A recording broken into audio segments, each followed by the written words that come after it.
Missile that got through Israel's Iron Dome defense hit a hospital. Another hit a residential area where Fox's Mike Tobin is in Tel Aviv. And the missile came down. I'm told it hit directly on one of the residential buildings, and there was so much impact with the surrounding buildings here. Remarkably, the injuries here were all relatively minor, environmental shrapnel, that kind of thing, and that's because the Israelis are respecting these warnings. The sirens go off, and they head for the bomb shelters. Israel also continues to attack Iranian missile and nuclear facilities, including one containing a reactor for nuclear fuel. The big question remains, will the U.S. join Israel? President Trump continues to weigh whether or not to launch airstrikes against Iran. Here's the president yesterday. They want to meet, but it's a little late to meet, but they want to meet, and they want to come to the White House. They'll even come to the White House, so we'll see. I may do that. Now, the Iranians rejected that, saying they will not be coming to Washington. Its mission at the UN posting no Iranian official has ever asked to grovel at the gates of the White House. Fox's Lucas Tomlinson. The State Department is going to restart a process for foreign students to apply for visas, but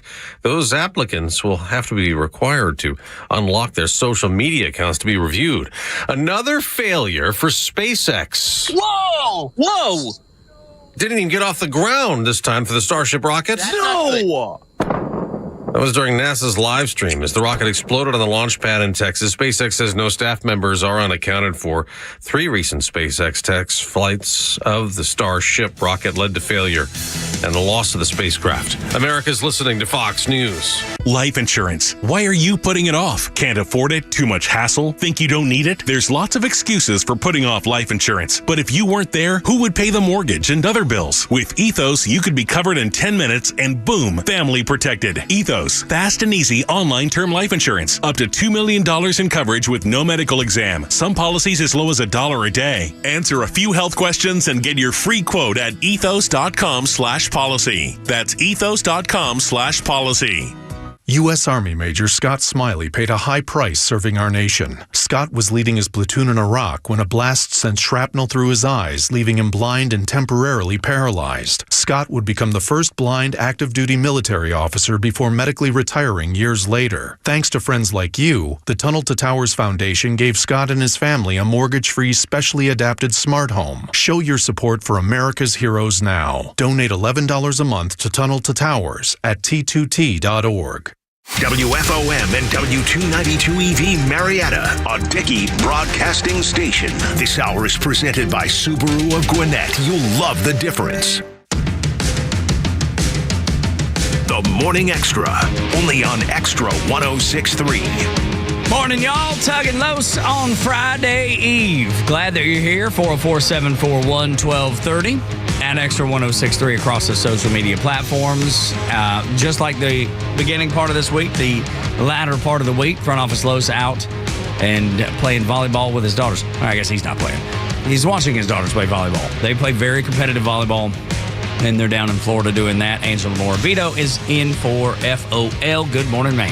Good morning. It is great to be here. I am so excited for Los and his daughters. This just sounds like cool. such a cool opportunity. I tell you, it's the best memories in the world. They will not remember the scores 5 years from now, but they'll remember the fun that they had. They'll remember that their mom and dad were there, and that's the things that matter, really. I mean, you want to win for sure. You absolutely want to win.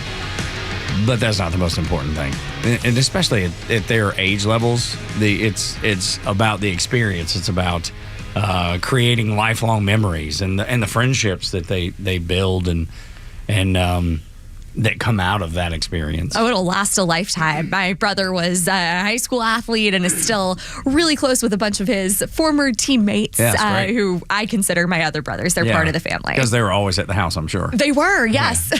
Eating everything in sight. Yes. Oh my gosh. Trying to, feed them was a trip. I can remember when I first got my driver's license, we were driving home, taking my brother home from our high school. He was like, hey, can you get me 7 double cheeseburgers? I'm like, I can. Yeah. Like, that's kind of gross, but like in a world of free will, I could do that. Yeah, and we did. And he was, you would think he did not look like someone you would think eats 7 double cheeseburgers because they're running all day long. Well, yeah. So it really was 7 for him, not 7 for him and his buds. Oh, no. It was for him. This was a solo mission on his part. Wow. Yeah, that's impressive. Okay, all He's right. going to be mad I told that story. Well, let's say it's early, so hopefully it won't filter back to him that he heard it. But because we're running into the same thing, we've rented an Airbnb up in Oak Island, North Carolina, where my son is playing ball this summer, and we had planned for it to be me and my wife and another couple and their son. And a couple of other guys that my son has been dear friends with since he was, 7 or 8 years old. Kind of the same way with your brother, just lifelong friends. But then the rest of the boys caught wind of this trip. And now we have 8 boys going with us, and we have no idea where they're going to sleep. You have a fraternity house. Yes, no kidding. Yeah, no kidding. They're all 20, 21.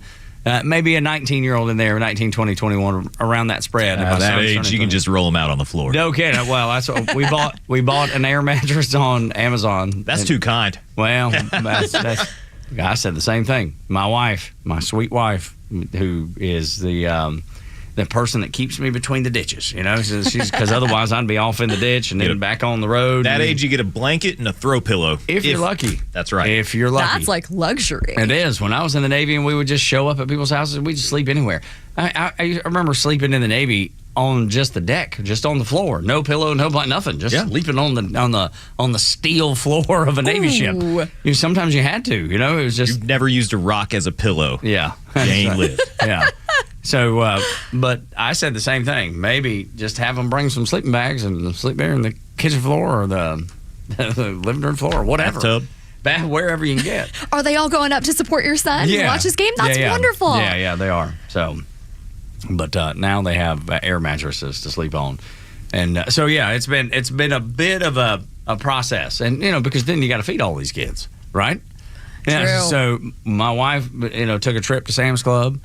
And she's got, food and cases of water. I mean, she looks like she's going to, help the Israelis, a supply. Just disaster relief. Yeah, absolutely, yes. But that's the preparation goes into. And again, it's all about the memory. So it'll be so much fun. A friend told me this one time, and for a long time it didn't make sense to me. And when he said it, I was like, So he says to me, I really like it when we go on vacation and something bad happens. And I was like, well, really? What do you mean? He was like, yeah, like one time we went on vacation and the hot water heater blew up, or exploded or whatever. Something happened to the hot water heater and there's water all over the floors. They had to call people. And he was like, you know why I like it when that happens? Because I'll never forget that trip. And none of my family will ever forget that trip. And we always talk about that trip and the craziness that was that moment, and then all the people coming in to try to get the water up, and we would leave and go to the beach and they'd be in there. He's like, we remember that trip forever. That's the trip we talk of all the trips we've taken. That's the one we talk about. That's bonding. Yeah. Like trial by fire, right? Yeah. I just thought it was an interesting perspective that I'd never considered because, it does. There's those special moments on vacations that happen, and that's what you remember the most. This is very true. Can I share a short one? Yeah. So this is probably 10 years ago. We had Christmas is always a big deal in my family. Everybody goes to my parents' house. We still, go spend the night and everything like that. I love that. Yeah, of course. One year, I had the idea in about September or October. Hey, instead of doing Christmas at home this year, why don't we all go on a cruise? We won't do any gifts. We'll just all go on a cruise. All right. Well, couldn't get a good deal on a cruise at that point. So the trip was still on the table. We let my dad pick out the destination. We went to Branson, Missouri. Oh, my gosh. Jacob played baseball there one time. Branson, Missouri is a great time, I'm sure. Yeah. Lots of shows and everything, except for 1 week a year when the whole town shuts down and there's no shows going on. There's no country acts or anything, and that is Christmas week. We got up to Branson. It was 7 degrees. And nothing going on. Goodness gracious. We were there for a week. Yeah. We... I've only been to Branson that one time. It's basically, it reminds you. Cool little town. Yeah, it is. It's right there on the river. They do like duck boat cruises and that thing. And they have like the Dixie Stampede, and they have all those things that you would see in Gatlinburg.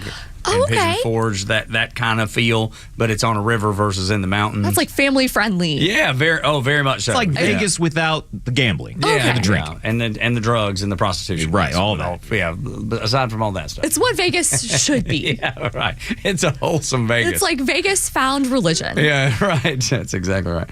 Myrtle Beach, yeah, it reminds me of Myrtle Beach too, a little bit. Branson, Missouri, just on a river instead of the ocean. Anyway, so it's Friday Eve. We're all excited about that. 404-741-1230. If you would like to get into the conversation, I couldn't help. I finally turned off the news. You know, I say turned off the news. Put my phone down because that's where I get all my news. I had the Braves game on and the men's College World Series baseball game. It was LSU and Arkansas had that on, and I was just trying to think about anything except the craziness of the world. But it was hard. It's hard to do that because every minute, every second, something else is happening.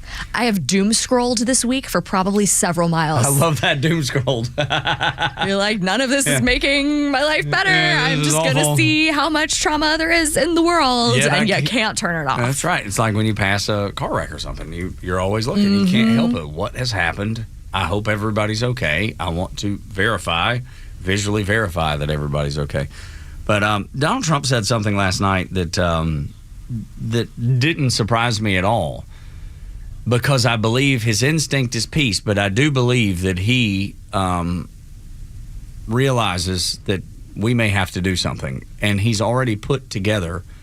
He's had the Pentagon and Pete Hegseth and everybody in his cabinet. They've put together an attack plan on Iran. They have this in place right now. So they're ready to go if the order is given. If Donald Trump says go, they're ready to go. But he's still, even with that, even knowing that, he's still signaling that he is in favor of peace first. Listen to this. Look, we talk, and I'd like to see everything done. I would have preferred having just an agreement, a strong agreement, verifiable agreement.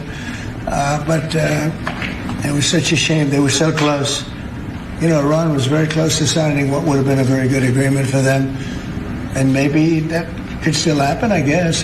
They do want to come and see us. They want to see me in the White House. That's a big statement. But it's very late. Is it enough of a statement to hold off getting... We're going to see what happens. Look, we're going to see what happens. Ending it as soon as you can would be good. Have you closed the door on meeting with them? No. Okay, so it's still open to them coming here in your... Yeah, I mean, they asked if they could come, but we'll see if that happens. It's not that easy for them to come. They can't get out. They're in Iran, and in one case, the guy wanted to come so badly, but he can't get out because there's bombs dropping all over the place. He's not wrong. It'd be a challenge to get out of there. Did you see those 7 million people, whatever that number was, trying to get out of Tehran the other day? I mean, it was just lined up. It was bumper to bumper traffic. He's not wrong about that, but I like the fact that he's still like, yeah, I'm open to talking. I absolutely want to talk to them. I want this to be resolved diplomatically, and we'll play it later in the show.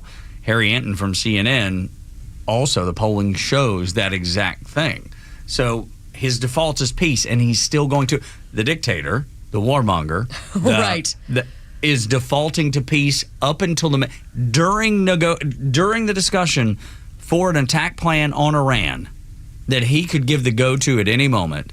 He's still defaulting to peace. I appreciate that.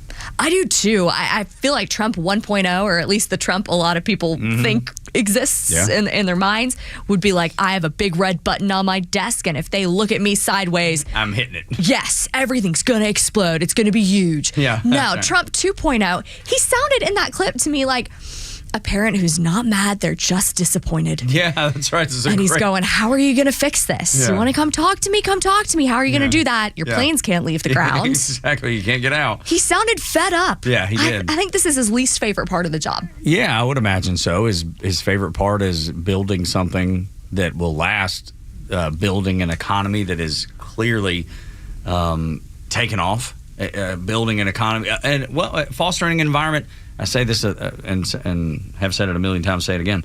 Fostering an environment so Americans can be successful. If you put the elbow work in, elbow grease in, that you can be successful in America. That's what he enjoys doing, I believe, and making money. Let's not pretend he didn't like to make money, because he does. Yeah. He likes to make money. I mean, what did he launch? Trump Mobile or something? That's right. He got his get own a cell Trump phone. He got his own cell phones. So, but that's the thing. Yes, he absolutely wants to make money, and that's what his companies do, and that's what he's done traditionally. But he does care about the United States. That you will never convince me otherwise. I don't think you could ever convince me that the man doesn't love the American people and the United States of America. Is he perfect? No. Is he making every right decision? No, he probably isn't. There's a couple things that I've heard him say. I'm just like, I'm not sure about that. You know what I mean? Yeah, I do give him that same credit, though, because just like Elon Musk, his friend, then enemy, then friend again. Frenemy? Frenemy? Yeah, I think that's right. I think they're fine. Yeah, I really do. But they both had the opportunity to be rich and quiet. Yeah. They could have had really, really fabulous lives and never dealt with any of the politics. They could have stayed above it. They had a level of wealth where you don't really have to care. Yeah. And yet they both chose to. Yeah. And I think there's something really cool about that. Yeah. Donald Trump was prosecuted with bogus crimes. They took his mugshot here in Atlanta, in the city that we're in. And now that is on the wall as you walk into the Oval Office. That's how unquiet, that's how chaotic his life became because of the choice he made. Mm-hmm. Elon Musk did something that everybody has talked about doing for the extent of my life, the entire 48 years I've been alive. People have talked about the waste, fraud, and abuse. I remember being in the military, and they're talking about, $200 hammers. Like, well, how about I just run to Home Depot, I'll get one for $5. And is it 12. Made out of solid gold? Exactly. Is a $200 hammer fabulous? But that's been happening for years and years. It's just these companies, these contractors, just overcharge the military, and because it's taxpayer dollars, man, they just cut the check. Who cares? It doesn't matter.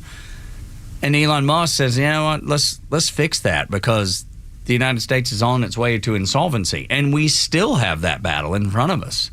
That's not gone away. Elon Musk was able to get rid of some bogus contracts. He was able to do, tie up some small things. USAID folded. Now the Democrat Party is in financial ruins, but we'll talk about that later. But it is. I mean, it's maybe coincidental, maybe not. But he's he just tried to say, hey, let's get rid of all the crap that we can do, just surface level. And people started setting his dealerships on fire. Unbelievable. That's the kind of, because you said they could live a life of luxury and never have to worry about any of these. They took the hardest routes just to be there. And put their own personal safety at risk. Safety and wealth. Absolutely. I think that the Doge mission should continue forever. As long as we have a government, which hopefully is forever. Yeah. Limited, but limited government, but we want the United States to exist for as long as this world does. Without a doubt. Absolutely. I think there needs to be a Doge mission. There should be somebody in every executive department who is the watchdog for waste, fraud, and abuse. Yeah. Because we're living with the consequences of not having that. Just spend the money, just spend the money, just spend money. We got plenty. And now we're I think we're $37 trillion in debt. Yeah. Is that the number? I mean, you're on your way to insolvency for sure. There's no doubt about it. And that's got to change. And I'm willing to listen, because I understand why Thomas Massey is upset about the big, beautiful bill. It does increase spending. It does increase deficit spending. Rand Paul upset about it too. I'm not crazy about that part either, because I want Donald Trump to figure out how to rein this in. But I do believe he has to keep the government open to be able to do that. That's true. If an incremental win is the only win you can get, you have to take it, even if it's not perfect. That's exactly right. There are a lot of good things in that big, beautiful bill, like making permanent the Tax Cuts in the Tax Cuts and Jobs Act. Yep. I think that's a really smart move. It benefited Americans the first time. It'll do it again on round 2. There is a school choice provision that, of course, as someone who's worked in education and served in the education department up in D.C., that one is important to me. It would open up education freedom for potentially millions more families. Whether that's attached to the big, beautiful bill or not, I think it's a good thing for the world. And based on polling data, it's absolutely what parents want. But not to get too granular, he should take the win, because every time there's a shutdown, Republicans get blamed. Take it on the chin. Now, I don't know. It feels like politics are topsy-turvy now, and there's unusual bedfellows, with unions. I think, yes, the answer is yes, because the mainstream media is going to run with it like they always do. Now, people don't listen to them quite as much as they once did, but they will absolutely make the case that would be Trump's fault, which ultimately would be Republicans' fault. I think you got to take the win, too. And I'm willing to give him the benefit of the doubt in this time around. If things don't change and go the way that he and Scott Bessent say they will, then shame on me for believing them. But I do. I feel like I'm trusting him on this. And the way that the thing works, it looks like as the spending continues, they're able to actually reduce some of the deficit in ways that I can't understand, that Scott Bessent's explained. And he speaks so far over my head.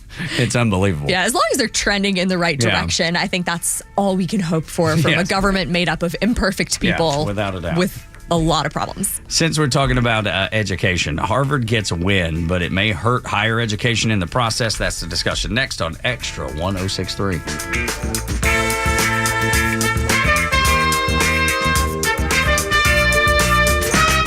The Morning Extra, Neil Bortz, and The Kimmer Show are all online for you anytime at thepodcastpark.com. Plus all of Extra's exclusive podcasts like Ben Burnett, Janelle King, and so much more. All at thepodcastpark.com. Presented by Associated Credit Union. Hey, Atlanta, it's Front Office Los. Let's talk about True Prep, the superstore when it comes to getting ready for anything and everything that could possibly happen in this world. Or, hey, maybe you're just an outdoor enthusiast. You want to get out there, you want to be safe, you want to do it correctly, and you want some extra supplies. Well, True Prep's got you covered there. But if you're like me and you're always concerned about what can possibly happen in society, what can possibly happen with the weather, listen, I've been through some stuff. I try to be ready. I'm big into freeze-dried food. Well, that's where you go over to True Prep. Again, you can go to Cobb Parkway in Marietta. How awesome is it that one of the biggest and best stores in the country for this equipment, for these supplies, for these protective measures is right in your backyard. When it comes to guns and ammo, that protection, they've got plenty of it, and they're going to give you a great price. Also, you can always go over to their website, trueprep.com. That's truprep.com. They've added a couple of things to it. First off, they have their sales and clearance section. That is their hot deals. That changes every single day. Also, they do have their used guns and gear. And what I will tell you, some of the best prices you will find on any of this equipment for your personal security. Head on over to the store. Again, Cobb Parkway in Marietta, or just go online, trueprep.com. That's truprep.com to prepare today for a worry-free tomorrow with True Prep. Hey, this is John Flading. I'm the president and owner of ATL Turf Co. We have become a highly sought-after turf installation company in the Atlanta and North Georgia luxury residential market. Big reason for that is our installers are ATL Turf Co. employees. We do not outsource labor. They are trained to be experts in the turf installation process, drainage, grading. Just go to atlturfco.com to schedule an appointment. Hi, I'm Chris Lalamia, owner of the Trusted Toolbox. Are home repairs piling up? Are you feeling overwhelmed? Relax. We've got you covered. From drywall dings and leaky faucets to deck repairs and trim replacement, we're your one-stop shop for everything for your home needs. No more juggling multiple contractors. Just call us at the Trusted Toolbox and we'll handle it. Your home deserves the best, and we don't want you breaking your back trying. Call the Trusted Toolbox today at 770-623-3097 or visit us at thetrustedtoolbox.com. The Trusted Toolbox, your one-stop shop for home repairs and more. If the president reignites the economy, the price of one commodity, oil, could go way down and dramatically reduce everybody's cost of living. But do you know which commodity could soar in price? Silver. Because silver is an industrial metal. It's used in things like electronics, cell phones, TVs, computers. And if the economy booms, the demand for all of these products will boom right along with it. That's why Investing Haven predicts silver will test its former all-time high of $50 in 2025 and move higher to $77 by 2028. That's a 50% price increase and 140% higher in 3 years. If you want to learn more about rising silver prices ahead, call Lear Capital now at 800-889-3070 for your free Sky High Silver Report and Precious Metals IRA Guide. And when you call, you can also ask how to receive up to $15,000 in free gold or silver with qualifying purchase. 800-889-3070. Call them today. 800-889-3070. Donald Trump's America. President Trump is criticizing Federal Reserve Chair Jerome Powell of acting too slow for not cutting interest rates. And I guess he's a political guy. I don't know. He's a political guy who's not a smart person, but he's costing the country a fortune. Powell says the U.S. economy is strong, noting falling inflation and a steady job market. But what we're waiting for to reduce rates is to understand what will happen with really the tariff inflation. And there's a lot of uncertainty about that. Powell was first appointed to lead the Fed by President Trump in 2018. He was reappointed to a second term by then President Biden. President Trump says he won't give Powell a third term. They call him too late Powell because he's always too late. I mean, if you look at him, every time I did this, I was right 100%. He was wrong. The Federal Reserve still predicts 2 interest rate cuts this year. At the White House, Jared Halpern, Fox News. The stories that matter to you.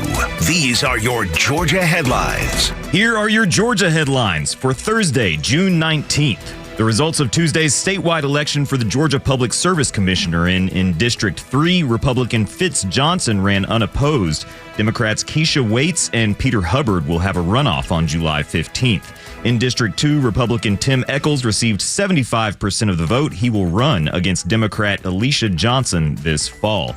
Fulton County Schools approved a new policy that restricts students from using electronics from kindergarten through 8th grade for next year. Officials say they are looking at ways to limit use of phones for high schoolers. Cobb County officials are reminding residents that property tax appeals are free. This comes after some are reporting getting letters that advertise a company filing an appeal for a fee. And a group of illegal street racers were pulled off the roads in Douglas County. Police arrested 10 individuals, charged them with street racing and some drug charges. Today's weather cloudy with a chance for scattered thunderstorms this afternoon. Temperatures will be in the low 80s. With your headlines, I'm Jerry Payne for Extra 106.3. So there is a temporary restraining order on Donald Trump banning foreign Harvard University students from entering the United States, going to remain in effect until Monday. And a federal judge is considering the arguments made for the preliminary injunction. This was set to expire on Thursday, but now is extended through Monday. This is something that I think you have such incredible insight to, having worked in the Department of Education. I understand why Donald Trump did this, and I understand the importance of it. I'm surprised that a federal judge wouldn't, and not. Well, I guess I'm not. It's the way that they've reacted to most everything. They've become de facto executive, the executor of the United States, running the executive branch instead of the president. They make decisions that handcuff him all the time. So I guess I shouldn't be surprised by this. But I've advocated for not allowing people to come to the United States that hate the United States. And a lot of those students, if not the majority of those students, seem to fall in that category. I think that's true. I mean, I believe that most international students are coming here because our schools are the best of the best and they want to be the best of the best. But it's a few bad apples who spoil the barrel. And that's what was going on at Harvard and why President Trump tried to put a stop to it. Now, this issue is really interesting because most people have no understanding of how student visas work. I'll be honest with you, I didn't until very recently, because I went, hey, how can President Trump do that and say one school, you don't get to bring in foreign students? Well, it works like this. The Department of Homeland Security has something called a Student Exchange Visitor Program. And schools, universities like Harvard, get certified through the Student Exchange Visitor Program to essentially help get these students visas to come study in the U.S. So what happened was President Trump said, Harvard, you are no longer certified for the Student Exchange Visitor Program.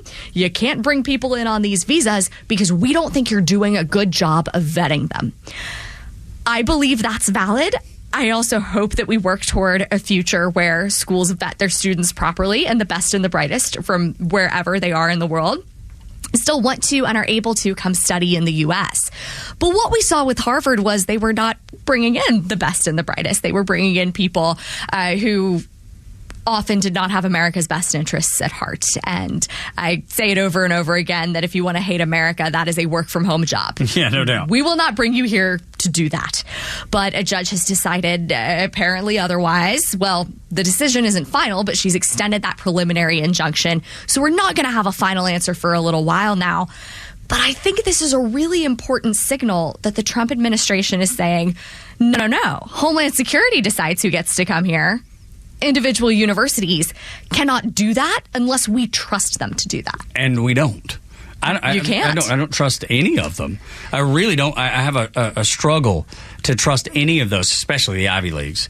But when you think about those students that they want to bring here, not only are they bringing in people that don't love America, and you're very generous by saying that most people do, and I don't know that I believe that. Really? I don't. I wish I did, because I see those kids out front protesting. That's a lot of people out there. You know what I mean? It is. It's a lot of people, but a lot of that is homegrown. Now, I also don't think an elite institution should be allowing in someone who is so clearly misguided and so hateful and is going to trample on other people's civil rights.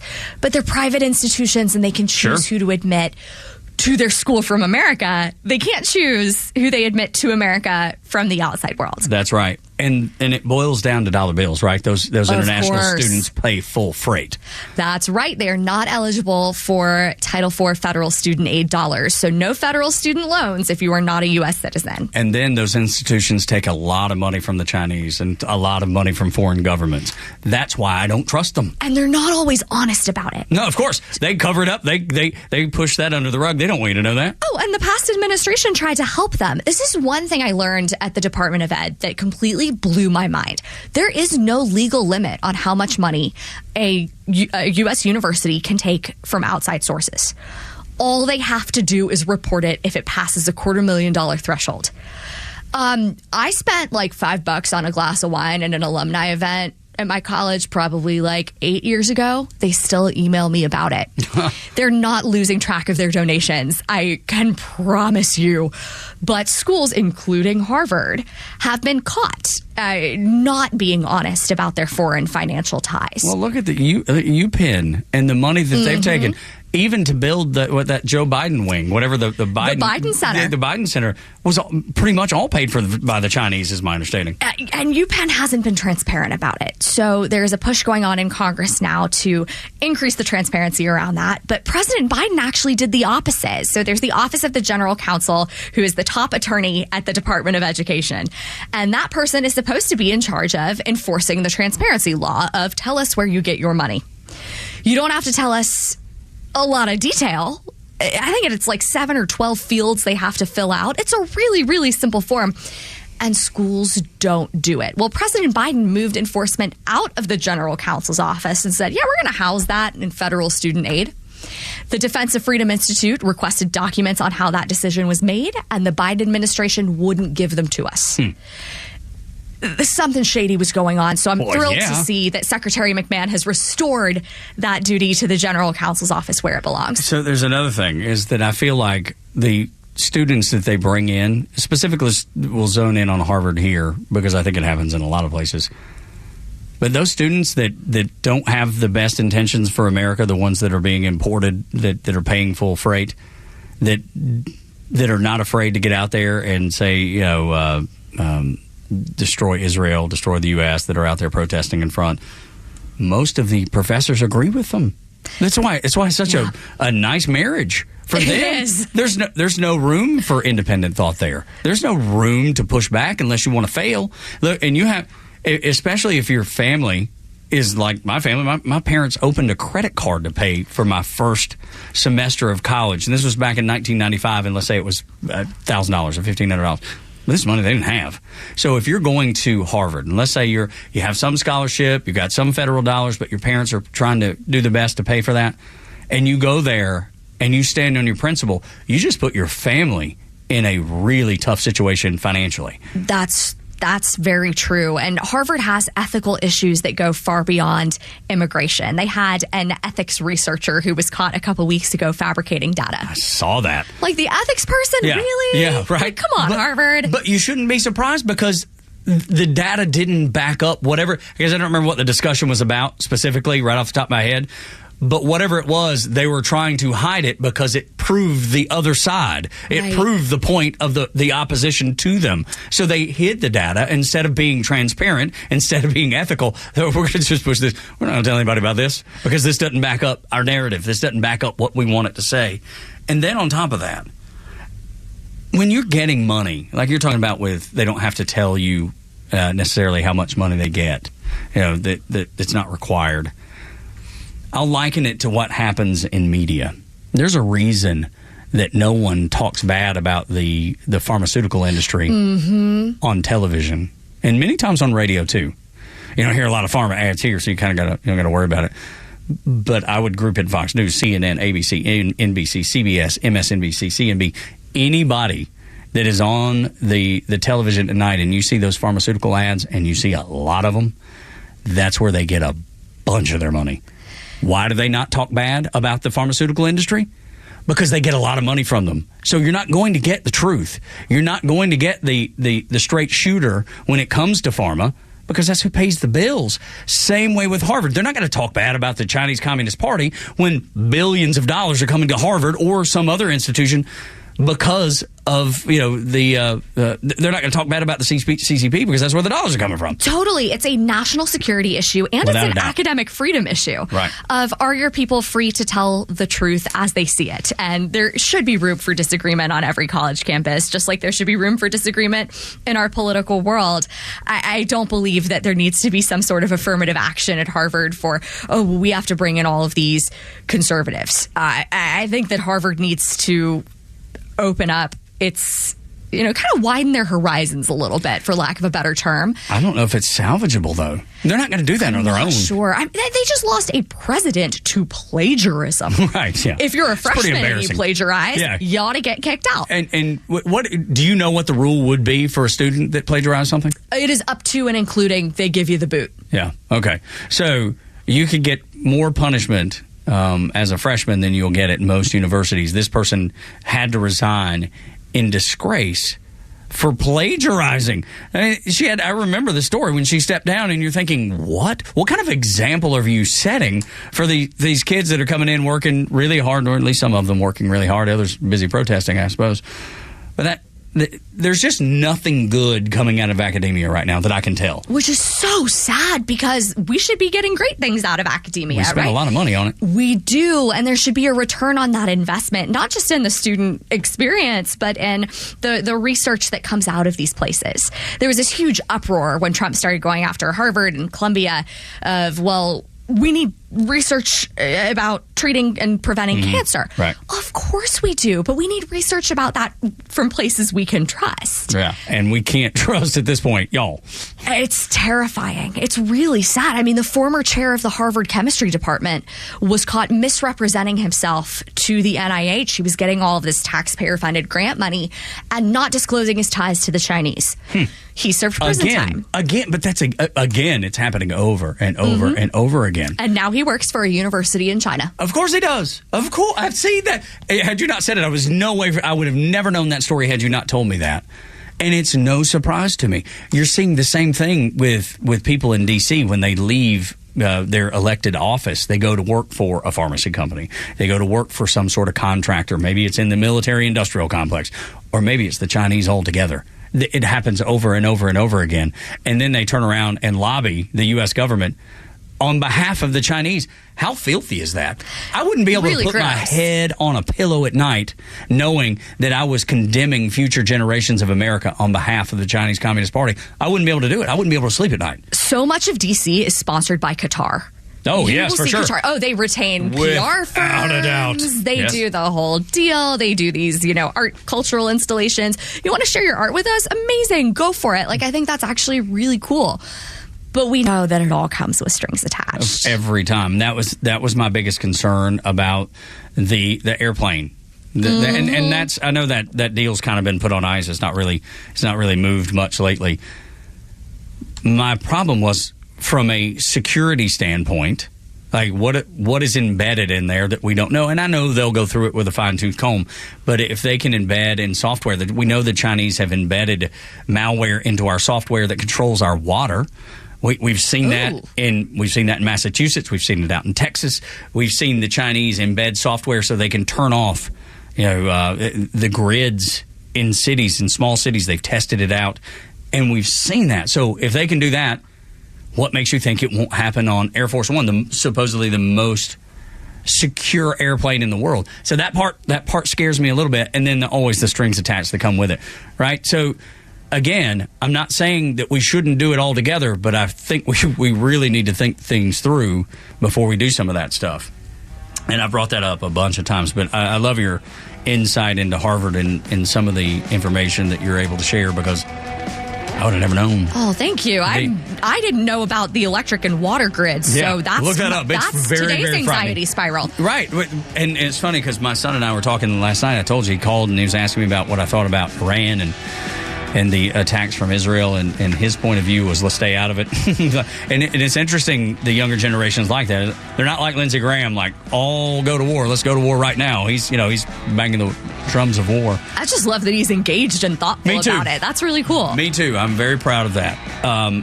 But about 15 minutes in, 20 minutes into the conversation last night, I was like, hey, let's talk about baseball. How's your game tonight? That's what I wanted to talk about. Tug and Los until 10 on the Morning Xtra at Extra 106.3. When we come back, Pete Hegseth put a beating down on a Democrat lawmaker who wanted top secret intel shared in an open hearing. You have to hear what he said. You will crack a smile, I guarantee. 6 o'clock hour is brought to you by Subaru of Gwinnett.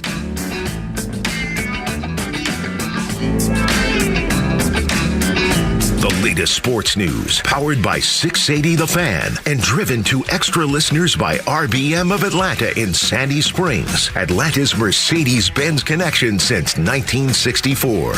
Here are your sports headlines for Thursday, June 19th. Braves beat the Mets 5-0 last night. Chris Sale pitched 8 innings without giving up a run. Ronald Acuna Jr. and Matt Olson both homered in the shutout. The Braves will look to sweep the series tonight. Spencer Strider gets the ball against Clay Holmes. First pitch is set for 7:15. You can hear that game on our sister station and the brand new app 680 The Fan. In the NBA, Game 6 of the Finals is set for tonight in Indiana. The Oklahoma City Thunder leads the series against the Pacers 3-2. Tyrese Halliburton will be a game-time decision in a must-win game for the Pacers. Tip-off is set for 8:30. And the Falcons signed running back Jashawn Corbin from the UFL's San Antonio Brahmas. Corbin led the UFL in rushing yards this spring. Falcons cut former 6th-round pick Jace McClellan to make room for the new rusher. With your sports headlines, I'm Jerry Payne. Christmas in July, you're thinking, what in the world does that even mean, Christmas in July? Well, that's when Chuck, the owner of Central Heating and Air Conditioning, gives $10 from every maintenance agreement that you and your friends and me and anybody else subscribes to a benefiting or to a deserving charity. Skyland Trail is this year's. It's a nonprofit leading the way in mental health awareness and wellness in Atlanta, providing expert and evidence-based treatment to those facing mental health challenges to help them find a path to recovery. And it wasn't too terribly long ago, I had a friend of mine, a dear friend, that struggled with this and ultimately succumbed to this. So everybody knows somebody that has struggled with mental health issues. Chuck recognizes that. He loves his community. It was funny. A person reached out to me on Twitter the other day. You can find me at Tug Cowart. And they were like, you know what? They really are a local company. And I was like, yeah, they are. They're a second-generation, locally owned company. There's a lot of companies in town that claim to be local companies, been bought out by big conglomerates. They keep that local name. And sometimes they even pay people to stay on staff to be the face of this new company that sounds like the old company, if you see what I mean. Chuck and his team not like that, giving back. So sign up for a maintenance agreement today so every one we can give $10 to the folks at Skyland Trail. Here's how you do it. 770-GET-HEAT or go to centralheat.com.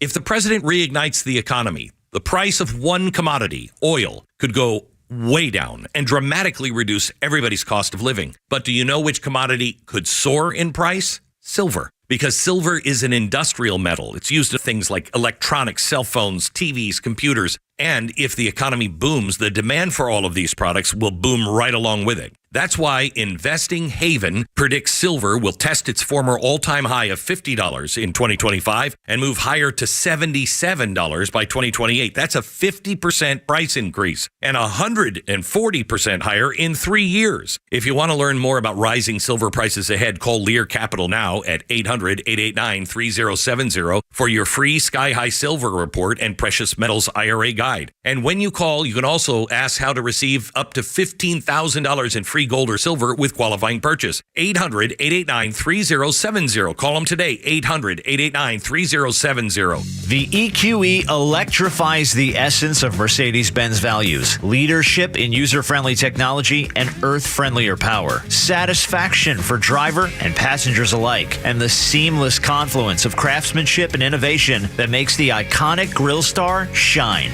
Get an exceptional offer on the all-electric 2025 Mercedes-Benz EQE 350 Plus sedan, just $569 per month for 36 months with $67.13 due at signing, exclusively from RBM of Atlanta in Sandy Springs. Contact RBM of Atlanta for details on this vehicle and many other models during the Mercedes-Benz Dream Days sales event. Visit today to see how to qualify. Special lease rate available only to qualified customers exclusively from Mercedes-Benz Financial Service through RBM of Atlanta, Sandy Springs through June 30th, 2025. Excludes tax, tag, title, and Georgia Lemon Law fees. Contact RBM of Atlanta for details on this and other exciting offers. Visit us at rbmofatlanta.com or call us at 770-390-0700 for details.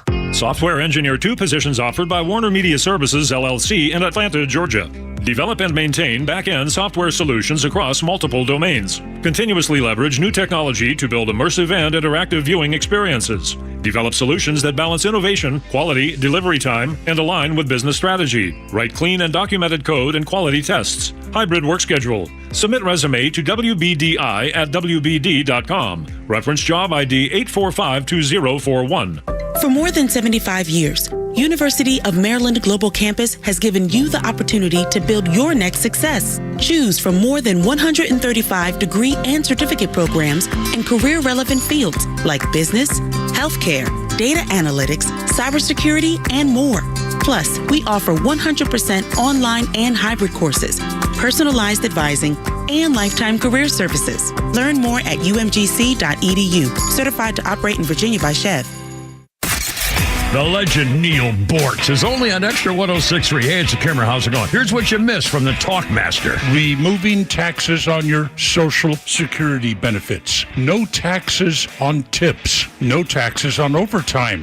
The bill passed. Every single Democrat in the House of Representatives voted no. Catch Neil's commentary every day on Extra 106.3 or listen anytime on the Extra 106.3 app.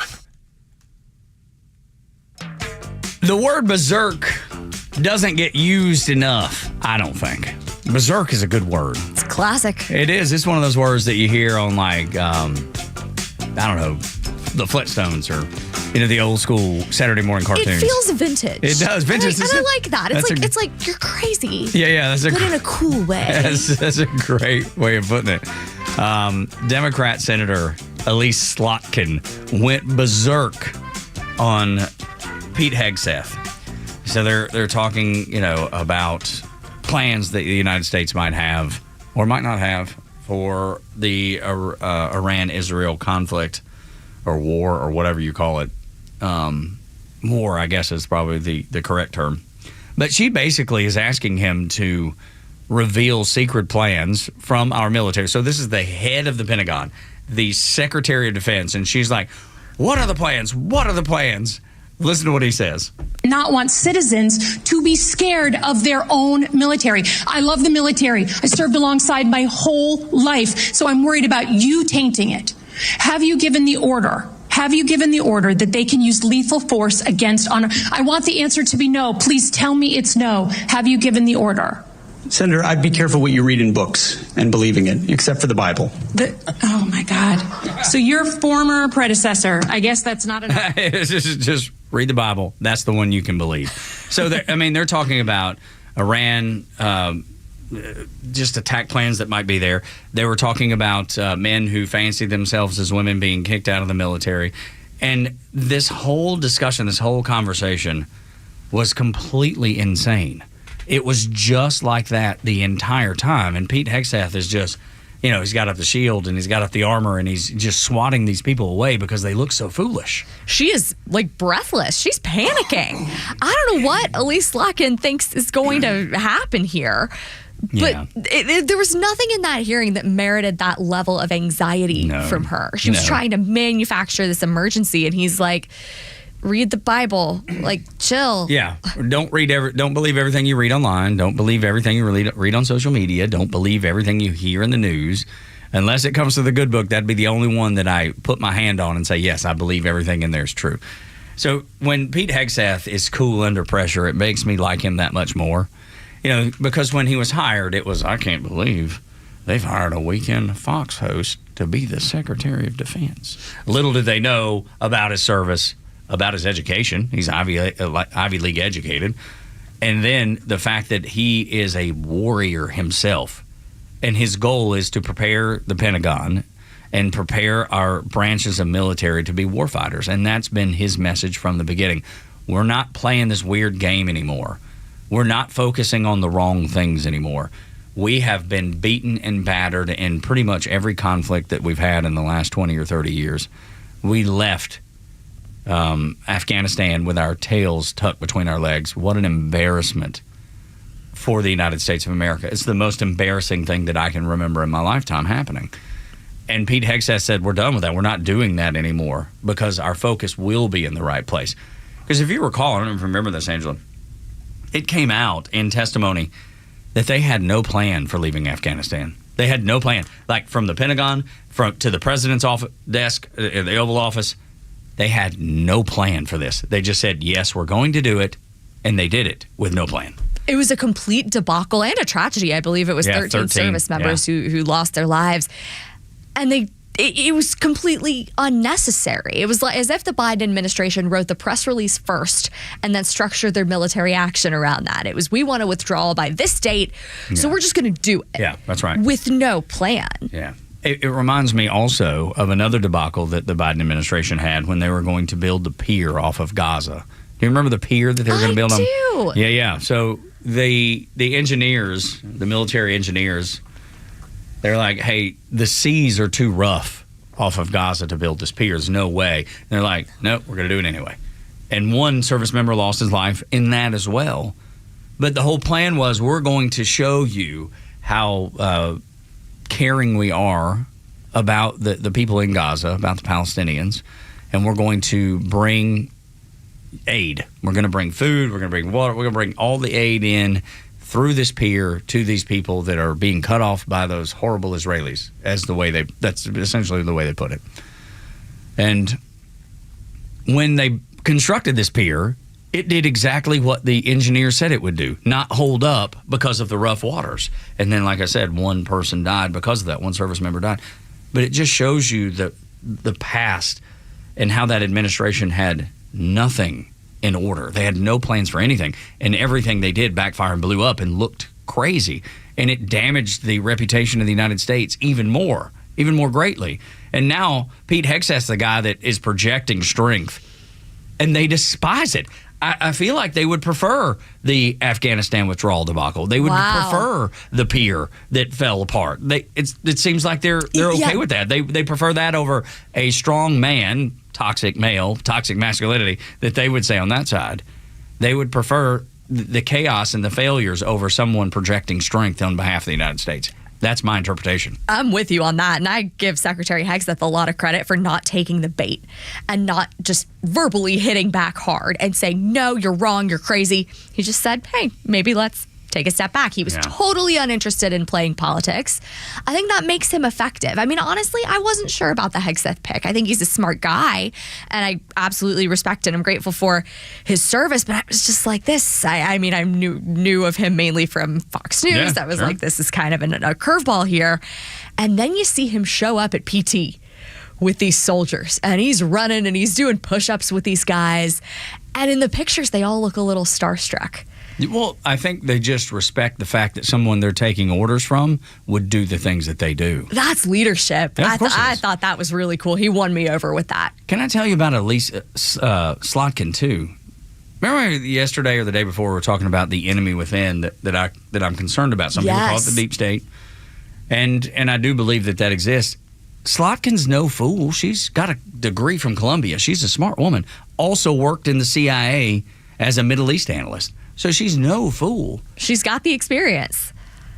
But she undermines America at every turn. That's the enemy within that I'm scared of, that I'm frightened of, and that the mainstream media would tell me that's the boogeyman, and I'm crazy for even thinking that exists. But I just heard a woman question the Secretary of Defense and sound like a fool on worldwide television. Anybody could watch that. That's not anything that commands respect.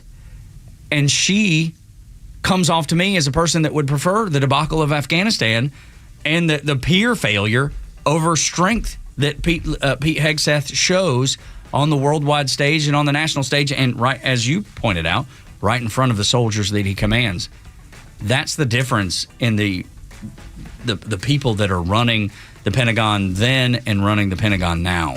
Yeah, they were having two separate conversations, and the American people see right through what she was trying to do. She wasn't going for an answer. She was going for theater, as you said. She's like, I want a clip for my X account. I want a clip to send to my donors and try to fundraise off of this. She's trying to make herself look like a victim. That's right. And failed spectacularly. Please tell me you've not decided this. No. The quivering in the throat, the quivering in the voice. And Pete's like, just watch what you read, man. Read the good book. That's the only place you're getting to the truth. When we come back, the plan of attack has been made, but Trump has not given the green light just yet in Iran. Next on the Morning Extra on Extra 106.3. Tug and Los until 10.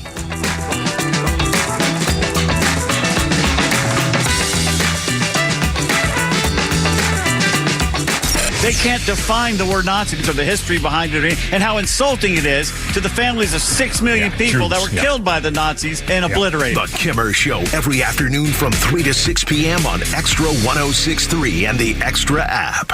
Hey, it's Front Office Lowe's here to tell you about a new company that is changing the way people buy their next pre-owned car or truck. At The Honest Car Guy, they offer a completely transparent way to purchase a vehicle. You pay what he pays, plus a small honest fee. You can choose any make or model. He will search the country for the best deal out there. He'll handle the paperwork, your trade-in, shipping, and even give you the bill of sale. Friends, I've done the research, and this is a buying process that you can trust. Call 844-SHOW-ME-1 or visit online at honestcarguy.com. There are nut jobs on the road. Who knows where they learn to drive? If one of them hits you, don't take care of it on your own. Call my friend David Van Sant, 855-GA-INJURY. Van Sant Law, one of Georgia's top-rated personal injury lawyers and car accident firms. Time is of the essence. Don't waste any. The longer you wait to get the right lawyer, the longer it takes to get the compensation you deserve. Call Van Sant Law today. The number is 855-GA-INJURY. VanSantLaw.com. You should never need financing for a simple garage door repair, but it's happening here. Out-of-town companies have invaded Atlanta for a cash grab, charging outrageous prices. Hi, I'm Dan Watkins, owner of All Four Seasons Garage, Entry Doors, and Windows. Stay local and stay on budget for every opening of your home. All Four Seasons, trusted in Atlanta for over 25 years, exceptional customer service, and fair, honest pricing. When trust matters, trust us. All the number 4 seasonsgarages.com. Fox on Tech.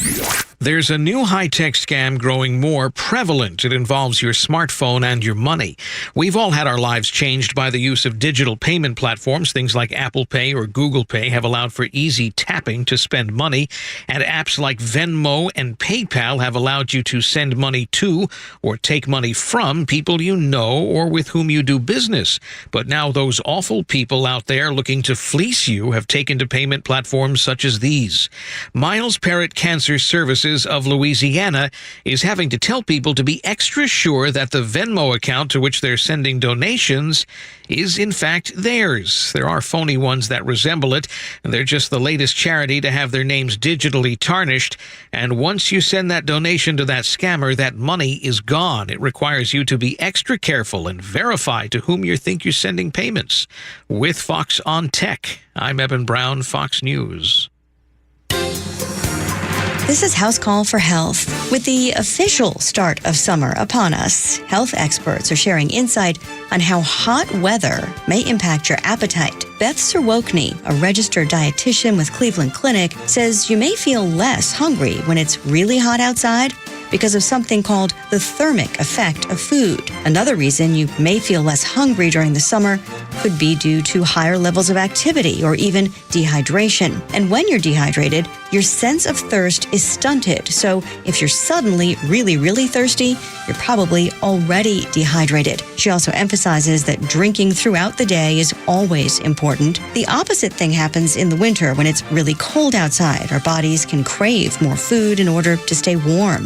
Zerwokny says if you notice any major changes in appetite, contact a medical professional. For more health news, go to foxnewshealth.com. House Call for Health. I'm Lisa Brady, Fox News.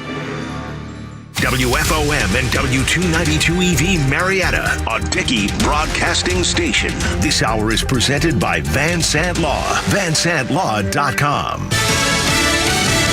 Iran's supreme leader cannot continue to exist.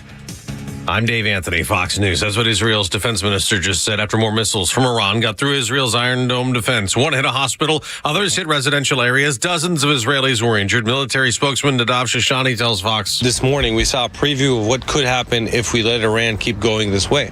And their goal was to have thousands and thousands of these ballistic missiles on Israeli civilians. And on top of that, nuclear weapons. Fox's Mike Tobin's at the scene of one missile strike in Tel Aviv. And it's quite dramatic, the fact that there aren't more casualties because of these massive missiles that are crashing down. And that's largely because Israelis are respecting the warnings and heading to the bomb shelters. Now, there was also a missile that hit in the area of Tel Aviv in a town called, or a neighborhood, I should say, called Holon.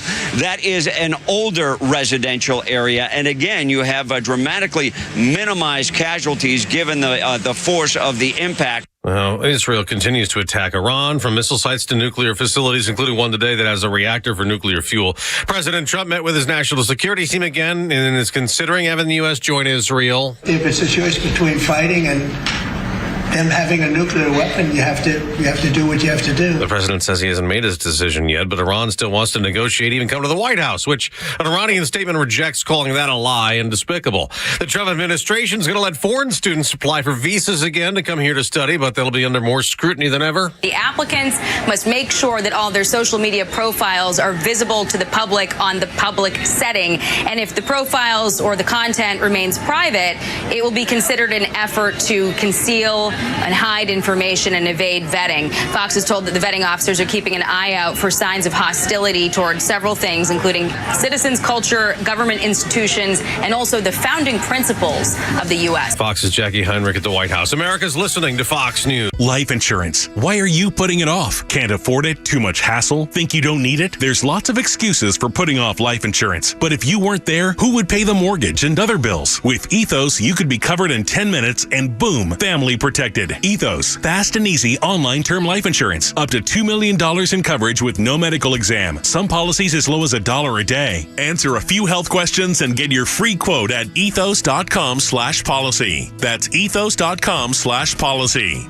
U.S. Army Major Scott Smiley paid a high price serving our nation. Scott was leading his platoon in Iraq when a blast sent shrapnel through his eyes, leaving him blind and temporarily paralyzed. Scott would become the first blind active-duty military officer before medically retiring years later. Thanks to friends like you, the Tunnel to Towers Foundation gave Scott and his family a mortgage-free, specially adapted smart home. Show your support for America's heroes now. Donate $11 a month to Tunnel to Towers at t2t.org.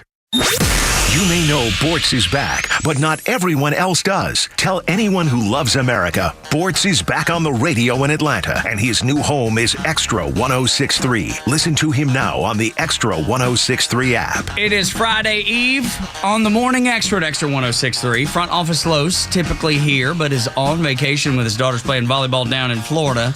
And Angela Morabito joins us this morning and has all week and will again tomorrow. You've been such a blessing to have on the show, first of all. Thank you. Just the experience you bring, your time in D.C. working in the Department of Education and what you do with the Defense of Freedom Institute. And it's stellar. But this is not just me saying it. Like, it's been the discussion around the building. Folks been pointing it out. Oh, that's incredibly kind. I love being here. Well, and we love having you. But it even gets further than just this building. This is a voicemail that we got yesterday. Yes, I just wanted to call and let you guys know what a wonderful job Angela's doing. The show is just taking to another level with her every time she's on. So thank you so much for having her. Yeah, how about that? That made my day. How oh my cool gosh. is that? I didn't know you guys were going to play that on the air. Well, that's why we're surprising you with it. That is so sweet of you. I have like Iranian airstrikes I on my know. show notes, and y'all hit me in the Yeah. heart. Yes, all That right. is so kind. No, man. it is so sweet. I feel blessed to be here, and Carlos is amazing. Like, I've Yes. got really big shoes to fill Yeah, this week. he does great But work. Anytime I can come in and chat with y'all, you guys cover so much. I have never encountered a show that covers more topics in more detail than Appreciate you it. guys do. We do. We try really, really hard, and Jerry's such a big part of that, and making this all work together. He's kind of the glue that holds the entire ship together. Like, without him, we're off the rails on the crazy train, which is where I live most of my life anyway. So it wouldn't be that odd for me. You're like, I'm home there. We're so thankful to have Jeray and have you, and of course, can't wait till Los gets back. It is a fun show, and we try to cover a lot, and we try to talk about them in terms that aren't misleading or aren't over anybody's head, because there's so many things that when I read it the first time or I hear it the first time, I have to go back and listen to it again 2 or 3 times and be like, what in the world are they talking about? And I know I'm not the only one. There's just so many layers to so many onions, and not even the cultural stuff that we'll get to a little later in the show with the Supreme Court ruling about the Tennessee case in transgender children. Yeah. Which I don't even believe is a thing, but the parents that fashion their children as transgender. Huge story.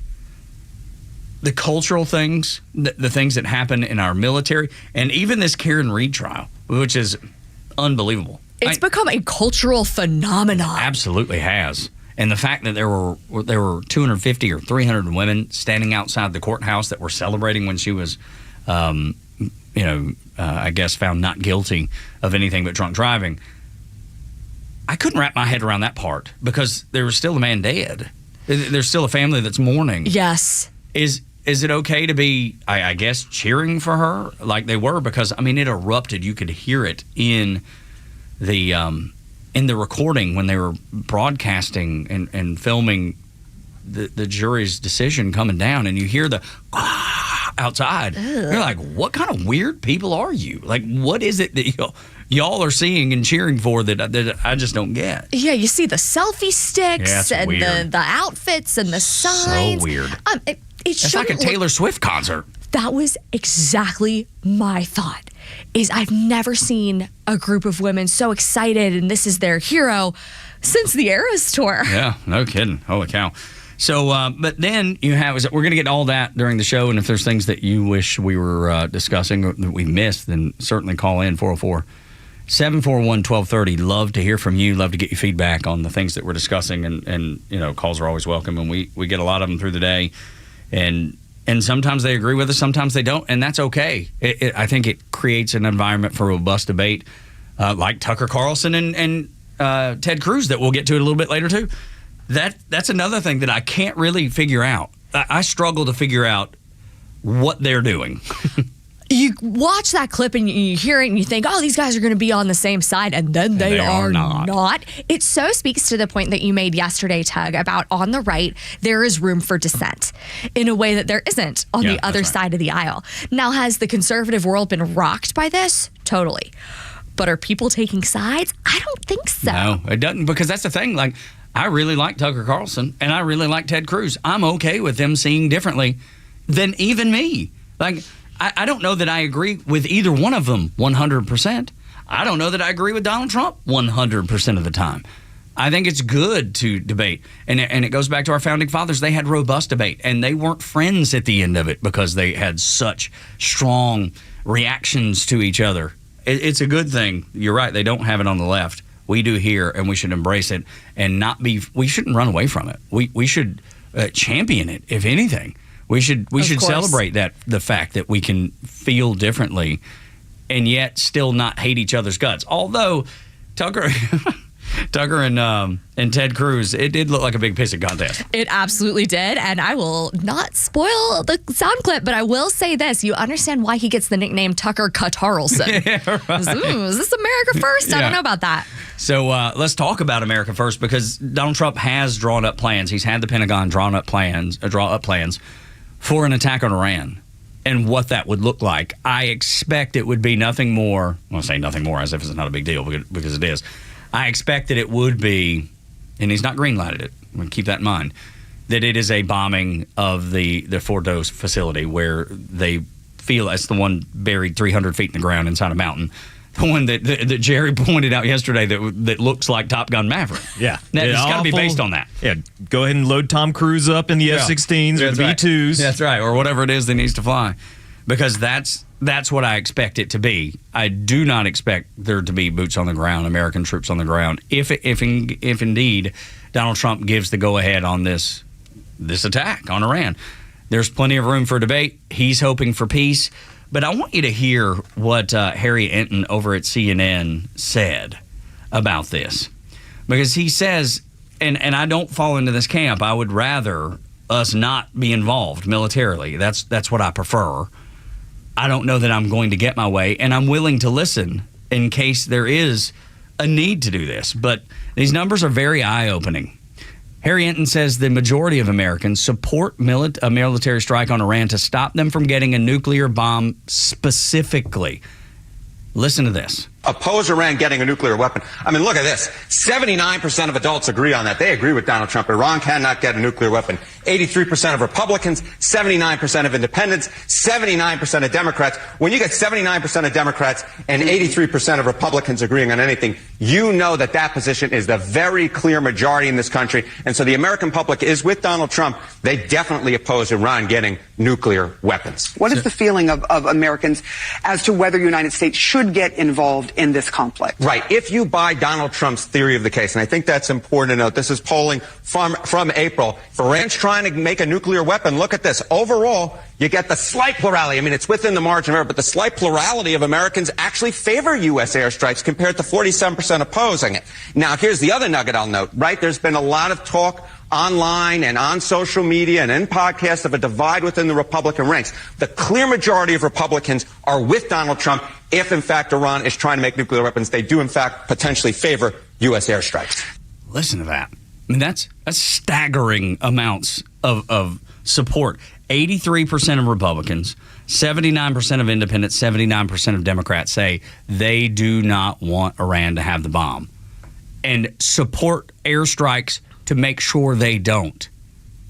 Those are staggering numbers. It's a consensus issue in a way. I don't know that anything else is. What else does Nothing. this many people agree on? Zero things that many, it's such a great point. Zero things that many people agree on at one time. We're a country of 320 million. Is that the right number? I think that's right. Depends on if you count the illegals or not. Well, that's right. I see what you did there. It's a good point. It absolutely is a good point. But with that many people, there's just a variety of opinions. And again, I'm okay with that. But I was really surprised to see that number. Yeah, this, I think, is also a vote of confidence in President Trump. Certainly it is. I didn't even think about that, but yes. If it was Biden in office, if it was Harris in office, if it was anyone else in office, I don't know that this many people would say, yep, let's do the airstrikes, because they wouldn't trust that we could pull it off successfully. That's right. They saw what happened in Afghanistan, as we were talking about last hour. Right. They saw that embarrassment. They saw the failures, just the embarrassment that we struggled with no plan, and the Pentagon said, yeah, we had no plan. Joe Biden didn't have a plan. They just did it because they said we're going to do it, and it doesn't matter what you think. But I do want to give you some context on this, too.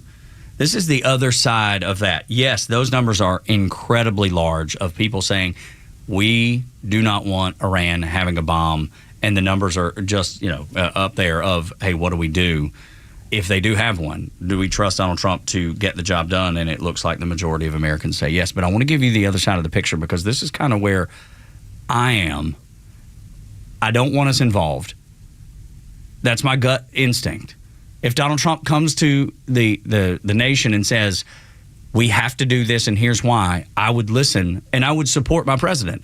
Maybe it's the military in me. That's the chain of command. That's the commander in chief. Maybe that's why I feel the way I do. If he told me and if he gave me compelling evidence to say this is what we need to do, I would back him, even though my gut is not to do that, not to be involved militarily. I want you to hear this for context. Most people prefer Donald Trump's way because we played it last hour of him saying, yes, I'm still open to negotiations. I still want to communicate about peace with Iran. Give up the nukes, step down even, whatever the method is that we can secure peace, let's negotiate through that. I would still have them at the White House. That's what Donald Trump said yesterday. But listen to this for context. The U.S. public plurality and the vast majority of Republicans would favor U.S. airstrikes if Iran's trying to make a nuclear weapon. But what do they prefer? To limit the risk of Iran making nuclear weapons, the American public prefers what? They prefer a negotiated agreement. 69% of the American public prefer a negotiated agreement as compared to 14% who prefer taking military action. 69% of Americans say if we can negotiate peace, we should do that way first. That should be our posture. That should be what we strive to do. So yes, the majority of people don't want Iran having a bomb, but their first default, and I think Donald Trump has that same default, is if we can negotiate it, let's do that first. 69% is an overwhelming majority. Yeah. And I do hate to disappoint 69% of Americans, but I don't think we can trust the Iranians to negotiate in good faith. Right. They've not proven themselves to do that. What we can trust, as we know now, is Israeli intelligence. I keep coming back to that image of the apartment building in or near Tehran where they struck somebody through the bedroom window and the rest of the building was untouched. Israeli intelligence is that good. If there had been substantial misses in those first few rounds of strikes, I don't know if we would be seeing numbers like this. That's right. And if that building had fallen. Right. And killed who knows how many people inside. Would have been a tragedy. Everybody is rooting for civilian lives to be spared. Yeah, no doubt about it. The default is peace, but we must realize that you point out the Iranians are not negotiating in good faith. They've never negotiated in good faith. The intel, from the United States point of view, has been that the Iranians are not trying to build a nuke. That's what Tulsi Gabbard said. Yeah. They said they stopped that in 2003. I don't believe that. Just me as a person, I don't believe that. I don't think that's accurate information. And it may be because of people like Elise Slotkin that worked in the CIA, that worked in our intel gathering communities, that are trying to mislead the United States and mislead the American people because they hate Donald Trump so badly. Maybe that's part of it. Maybe there's some of that in there, because there's not a bit of me. As much as I want peace, as much as I don't want to see our nation at war, there's not a bit of me that believes the Iranians are on the up and up, as you pointed out, or B, that they're not trying to make a nuclear weapon. I fully believe that they are. And the International Nuclear Authority, I think the acronym is IAEA. Yep, I think so. They agree with you, Tug. They believe that Iran was not on the up and up. And the day before Israel launched that first round of strikes, they censured Iran for the first time in 20 years. Yeah. So they have a history of not allowing inspectors to do any inspecting. But finally, it got bad enough where this international group said, yeah, this is a problem. And Israel responded very quickly. I want you to hear from also this Israeli man and an Iranian man, because they believe it's time for regime change. And look, that's what the Israelis are after, and I understand why. I'm in favor of a regime change if that's what the Iranian people want, because us as the United States has never been good at nation building. We have failed at that over and over and over again. Yeah, and we can't impose our will on a country of 92 million people. Absolutely not. They have to want it. And I think that's why I'm so reluctant to get involved, because they have to want it. We can't want it for them. They have to choose it. I want you to hear these two men, though. They're ready for it. I'm from Iran. I am from Israel. To the people of Iran, this is our message. For far too long, the Islamic regime in Iran has taken our beautiful Iran hostage. But not just Iran, the entire Middle East. Since the rise of this oppressive regime that masquerades as a republic, hundreds of millions of people in the Middle East have been suffering. Iran was once the Mecca of progress in the Middle East, of culture, of music, of tourism. We had good relations with the international community. We were loved. Everything that Dubai has today could have been Iran's. We could have had it all, and it's not too late. It's time. It's time to rise up, regardless. It's time. They keep saying it. It's time. Both an Israeli and an Iranian civilian folks, and you're seeing it across Iran. We talked about the women taking off their hijabs and letting their hair down, like physically letting their hair down. They are incredibly brave. Yeah, absolutely, and they are. I hope that the tide turns in their favor and we return to a free Iran. Yeah, me too.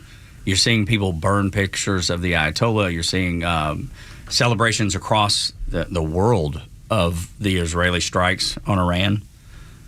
And unfortunately, in New York City, I just saw this yesterday, there was a protest in favor of Iran, which was shocking and striking. And it makes me wonder, who paid for that? Because there's nothing that they do that is legitimate there. You're cheering for the people who say death to America. Yeah, right. Surprise, surprise, right? I know it's very surprising that those people would do that. Yeah, I would wonder if any of those Ayatollah fanboys and fangirls, are any of them here on visas? Yeah, right. Was this homegrown, or did we import people who support? I'll never understand it. It'll never make sense to me. Crowds marching through New York City with a banner, "No U.S.-Israel war on Iran.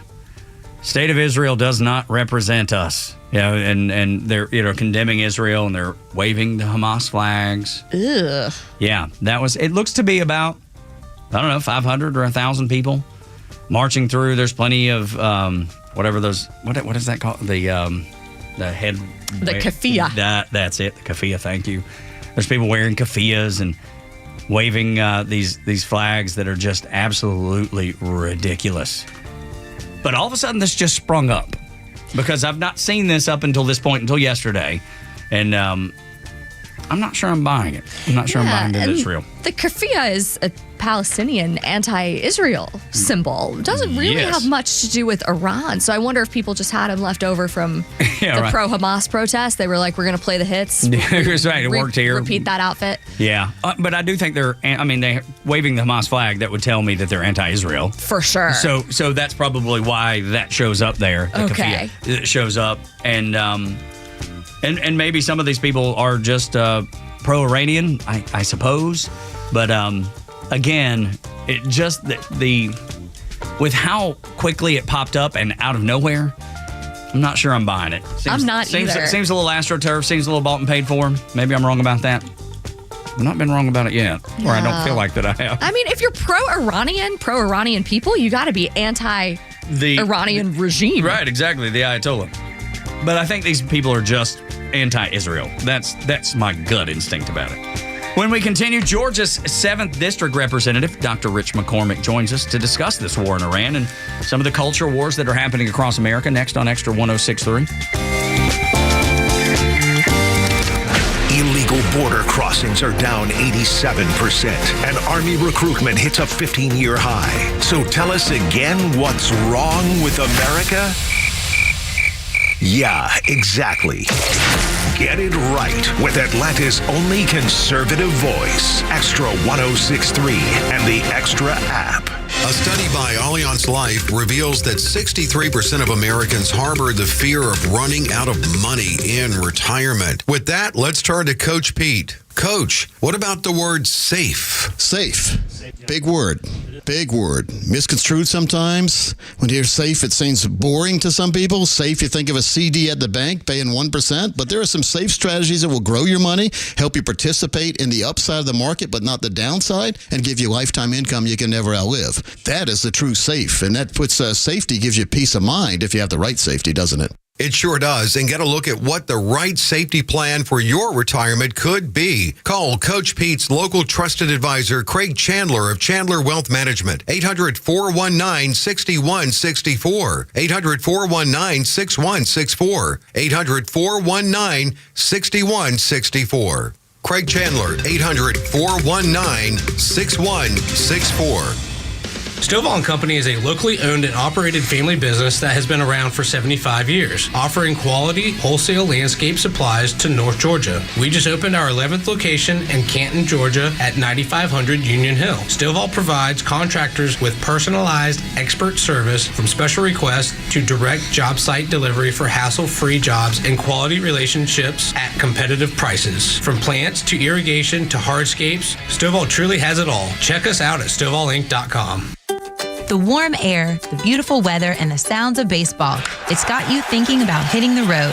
And no matter where your adventures take you, Subaru of Gwinnett has a vehicle to get you there safely and in style. Like the 2025 Subaru Outback, which will take you as far as you want to explore with standard symmetrical all-wheel drive plus up to 32 miles per gallon. And if you're up for adventure, it'll get you off the beaten path with up to 9.5 inches of ground clearance.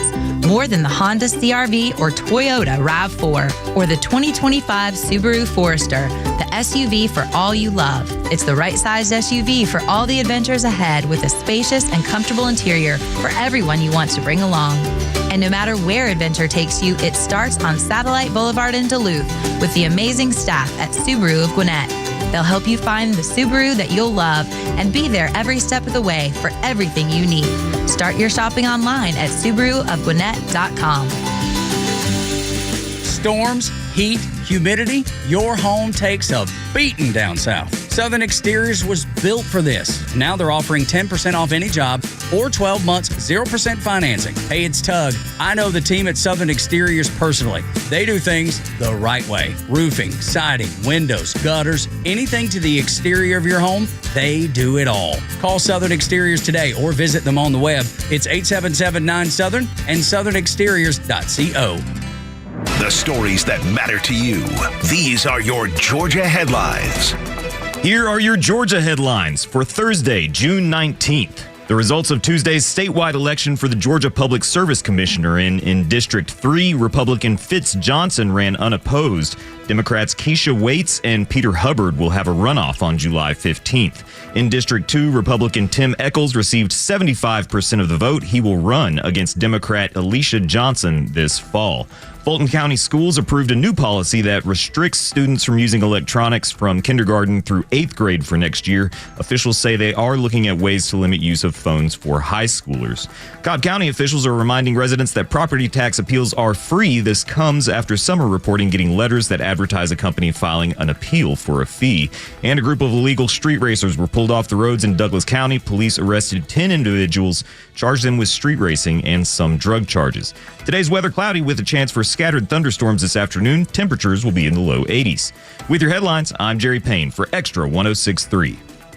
Dr. Rich McCormick, who represents Georgia's 7th District in the U.S. House of Representatives, joins us on the Morning Extra. Dr. McCormick, good morning. How are you? Good morning. It's good to be with you this morning. It is always a pleasure to have you. I'm going to start out with something a little more light because it's just been such a heavy news week, and that is I thought it was great seeing you working out with the folks at the University of North Georgia up in Dahlonega, working out with those cadets up there. Nice work, sir. They're studs. I got to tell you, I used to make fun of the Army all the time when I was in the Marines about their PT, about their fitness, and they have turned it around. I am so impressed. They approach it scientifically. The girls and the guys are both just phenomenal athletes, and they really poured on. They had the right attitude and the right design for the fitness program. I feel like the Army's future is bright. No question about it, and recruiting is through the roof. You see that, and that's so encouraging after 4 years of recruiting, missing goals after goals after goals in every branch. I was Navy myself, so I love seeing the return of our men and women raising their hands, especially at the parade over the weekend. So many people giving their oath to the United States and to the Constitution, led by the president. It's pretty impressive to see that, isn't it?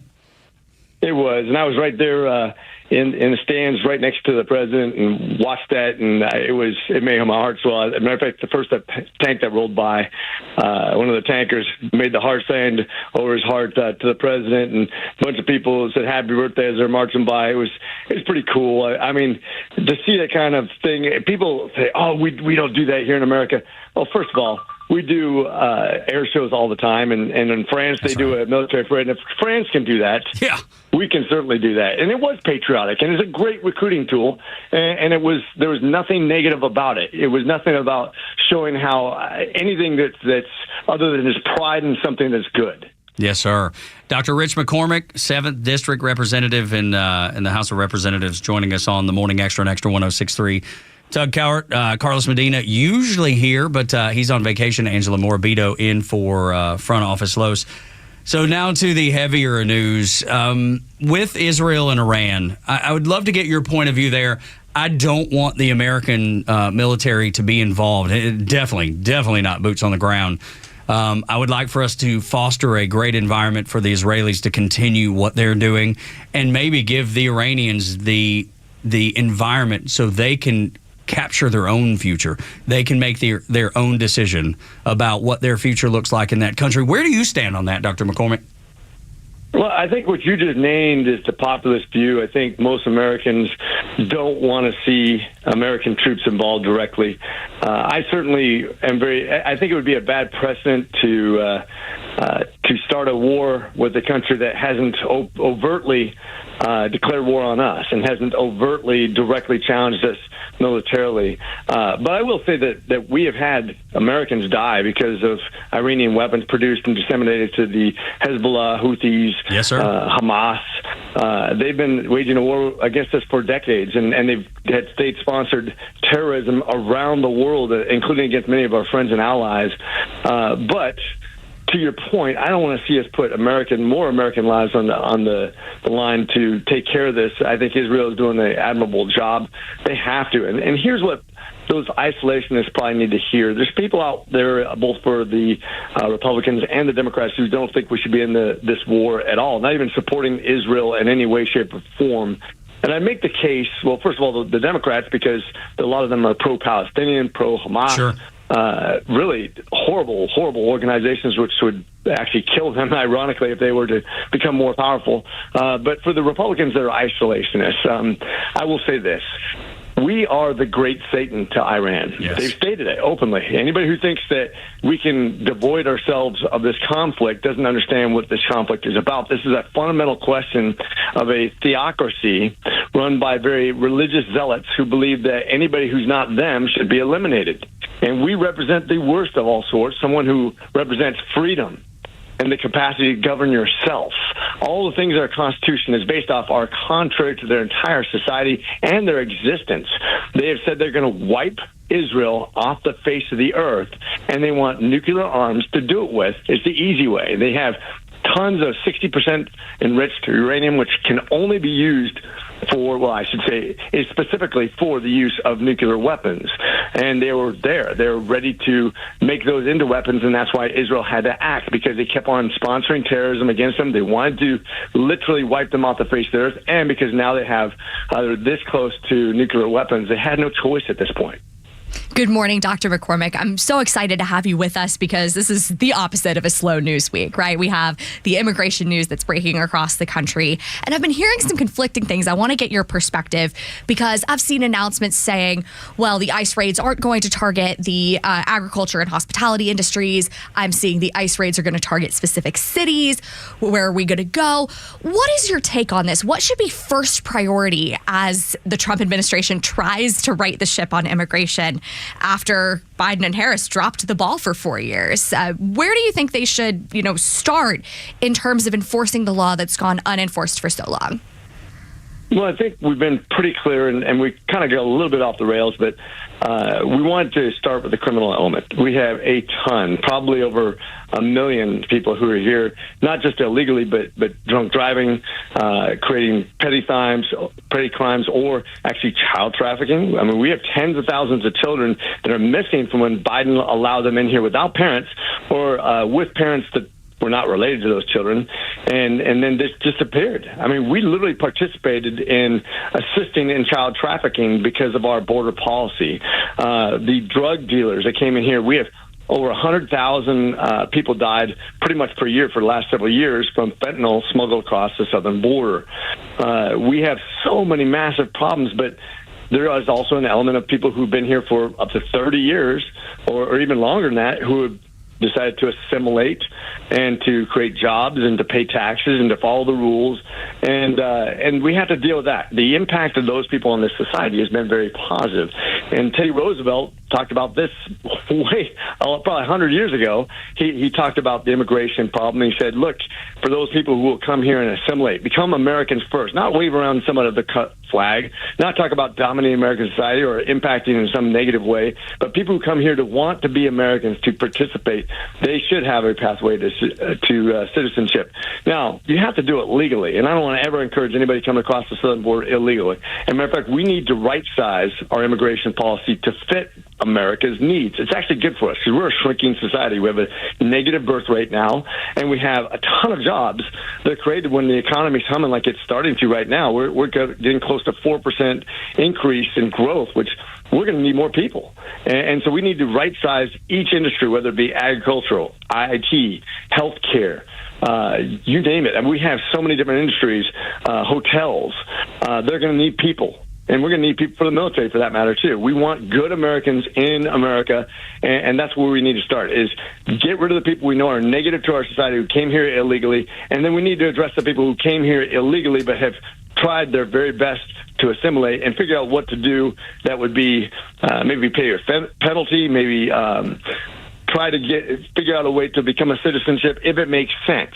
That's the tougher one because we don't want to reward people who've broken the law. That's right. You don't want to encourage it moving into the future. And I don't think the American people have an appetite for a big amnesty, for people that have come here and broken the law. I do believe we had a caller the other day that runs a construction company. Her name was Jennifer. She talked about some of the people that you described, people that really genuinely love the country and want to be a part of the American fabric, which I think most people would say, okay, I can see that, I can understand that, but there is a concern when it comes to finding out who is like who falls into that category, who is the person that we know that is doing the right thing.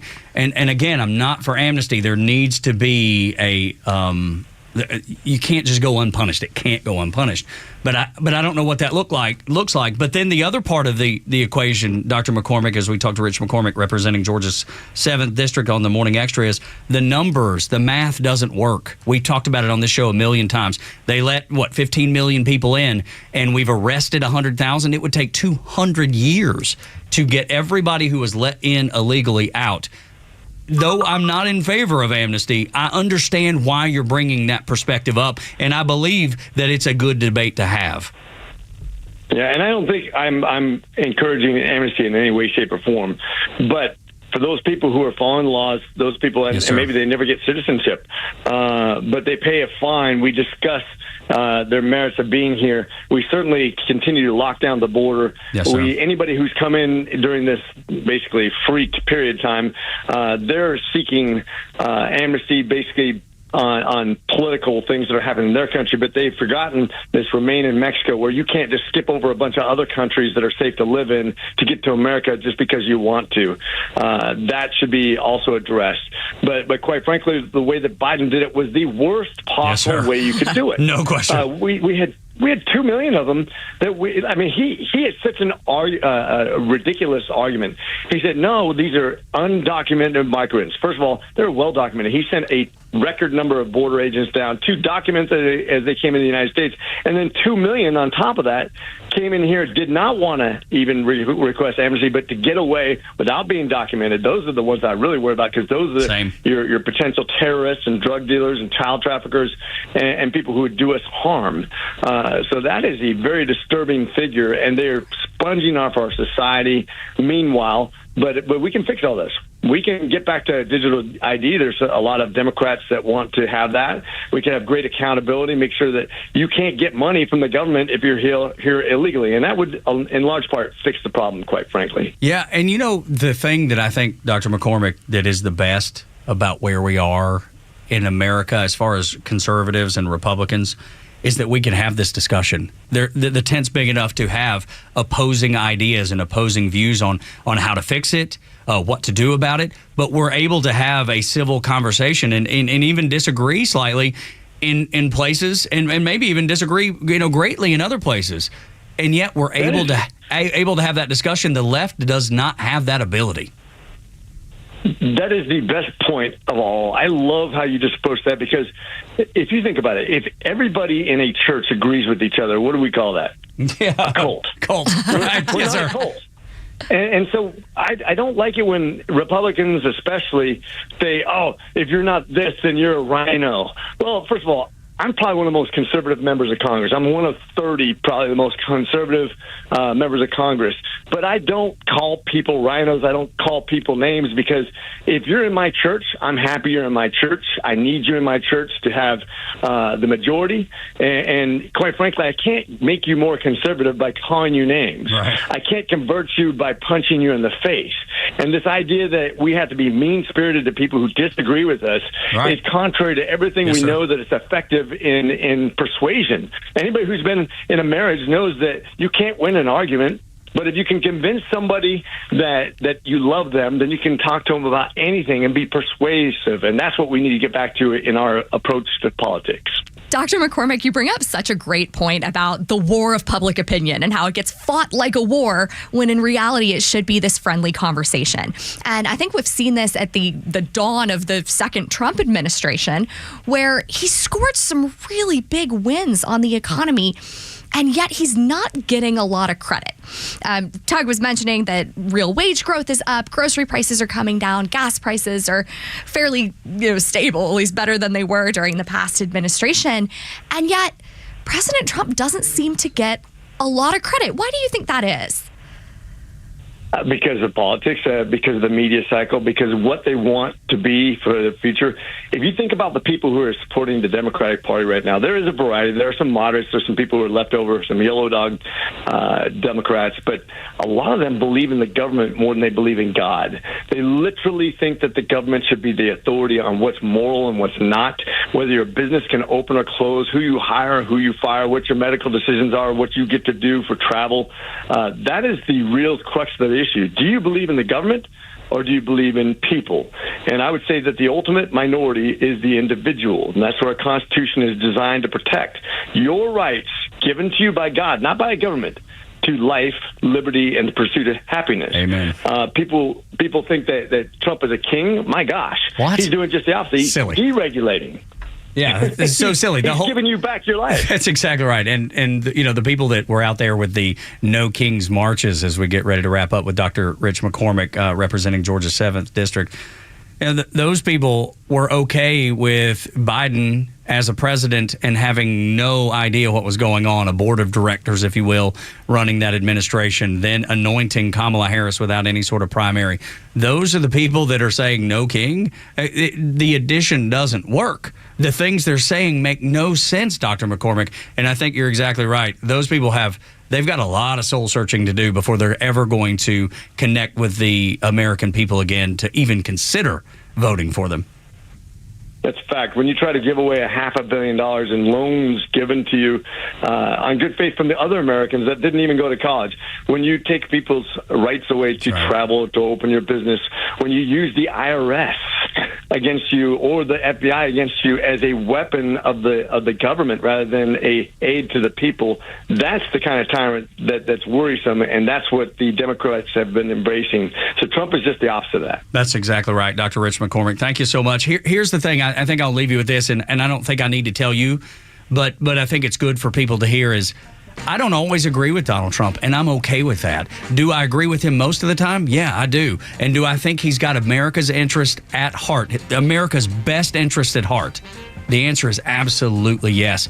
And I love the fact that I have a president now that I feel like loves the country the way I love the country. That's what I'm most proud of. Amen. Semper Fi. I couldn't have said it better. I wish you guys a phenomenal week, and appreciate being on your show. Yes, sir. Always welcome. Dr. Rich McCormick, Georgia's 7th District Representative, a guy that represents me in North Fulton and Front Office Los up in North Forsyth here on the Morning Extra on Extra 106.3. So when we come back, the trial that's captivated America, but was justice delivered? And Angela just told me, Angela in for Front Office Los, just told me that now she's getting dragged into this, whatever this is, the Reed case. You know what I'm talking about. You can't miss it next on Extra 106.3. The latest sports news, powered by 680 The Fan, and driven to extra listeners by RBM of Atlanta in Sandy Springs, Atlanta's Mercedes-Benz connection since 1964. Here are your sports headlines for Thursday, June 19th. Braves beat the Mets 5-0 last night. Chris Sale pitched 8 innings without giving up a run. Ronald Acuna Jr. and Matt Olson both homered in the shutout. The Braves will look to sweep the series tonight. Spencer Strider gets the ball against Clay Holmes. First pitch is set for 7:15. You can hear that game on our sister station and the brand new app 680 The Fan. In the NBA, Game 6 of the Finals is set for tonight in Indiana. The Oklahoma City Thunder leads the series against the Pacers 3-2. Tyrese Halliburton will be a game-time decision in a must-win game for the Pacers. Tip-off is set for 8:30. And the Falcons signed running back Jashawn Corbin from the UFL's San Antonio Brahmas. Corbin led the UFL in rushing yards this spring. Falcons cut former 6th-round pick Jace McClellan to make room for the new rusher. With your sports headlines, I'm Jerry Payne. Experience luxury like never before behind the wheel of a brand new Cadillac from Jim Ellis Cadillac. From the iconic Escalade to the innovative electric Lyric, Jim Ellis Cadillac offers the models you know and love, along with the latest in luxury EVs. And the buying experience just as luxurious as the Cadillac name itself. With great prices, a great selection, and a team of knowledgeable sales associates, you'll love shopping at their showroom conveniently located on Peachtree Boulevard, just inside the perimeter. Prefer to shop from home? Visit JimEllisCadillac.com, where you can browse all the latest offers and even start or complete your entire purchase online with the Jim Ellis Expressway. Want to try before you buy? Schedule an at-home test drive and enjoy the convenience of home vehicle delivery. Luxury is waiting. Experience it today at Jim Ellis Cadillac. Jim Ellis Cadillac, where you can always expect the best. Jim Ellis, expect the best. Advisory services offered through Master Plan Retirement Consultants, Inc., a registered investment advisory in the state of Georgia. Insurance, tax, and commodity services offered through Fricks & Associates, Inc., DBA Master Plan Retirement Consultants. The aforementioned are affiliated companies. Retirement means different things to different people. Some folks want to travel the world. Some folks want to spend more time with grandkids. For me, I'm looking forward to spending more time with my guitar. Whether extravagant and robust or simple and cozy, every retirement needs a plan. You wouldn't take a trip without directions. You have to know where you are before you know where you're going. Master Plan Retirement Consultants have helped many like you plan for their own retirement. Not only does Master Plan help you create the roadmap, they join you on the journey. So whether you want to travel the world, become a pickleball champ, or just looking for a good porch, a sturdy rocking chair, and an acoustic guitar, remember to plan well, because the destination is worth it. Visit masterplanretire.com to schedule your complimentary consultation today. I enjoy a good night's sleep, and I like to breathe while I'm sleeping. My wife appreciates that, too. That's why I wear a CPAP. You want the right machine. You want expert advice. You want all the supplies that go with it. You get it all at CPAPs, etc. in Alpharetta. Machines, masks, tubing, filters, cleaning supplies, all of it, and they ship nationwide. Walk-ins, by the way, are welcome. CPAPs, etc. Alpharetta, CPAPSETC.com. Hey, this is John Flading. I'm the president and owner of ATL Turf Co. We are a family-owned, operated, independent local company. We have over 15 years of artificial grass design, installation, and sales experience. From premium artificial lawns and backyards, custom putting greens, sports fields, hardscape, drainage. We do both residential and commercial. If you can dream it, we can build it. Just go to atlturfco.com to schedule an appointment. Thinking about buying a firearm for home defense or personal safety but don't know where to start? Start with True Prep. We're a family-owned store focused on education, safety, and community. Join True Prep's Firearm Fundamentals Workshop on July 13th to learn about the purchasing process, gun safety, selecting the right gun, and more. No pressure, no intimidation, just real help from real people. Our expert instructors create a relaxed, hands-on experience tailored for beginners. Visit trueprep.com at truprep.com to sign up for this workshop today. The Morning Extra on Atlanta's only conservative news and talk station, Extra 106.3 FM. Tug and Los until 10 on the Morning Extra. Angela Morabito in for Front Office Los. Karen Reed was found not guilty of second-degree murder in the 2022 death of her boyfriend. Boston police officer John O'Keefe. She was accused of hitting him with her car and leaving him in a snowstorm.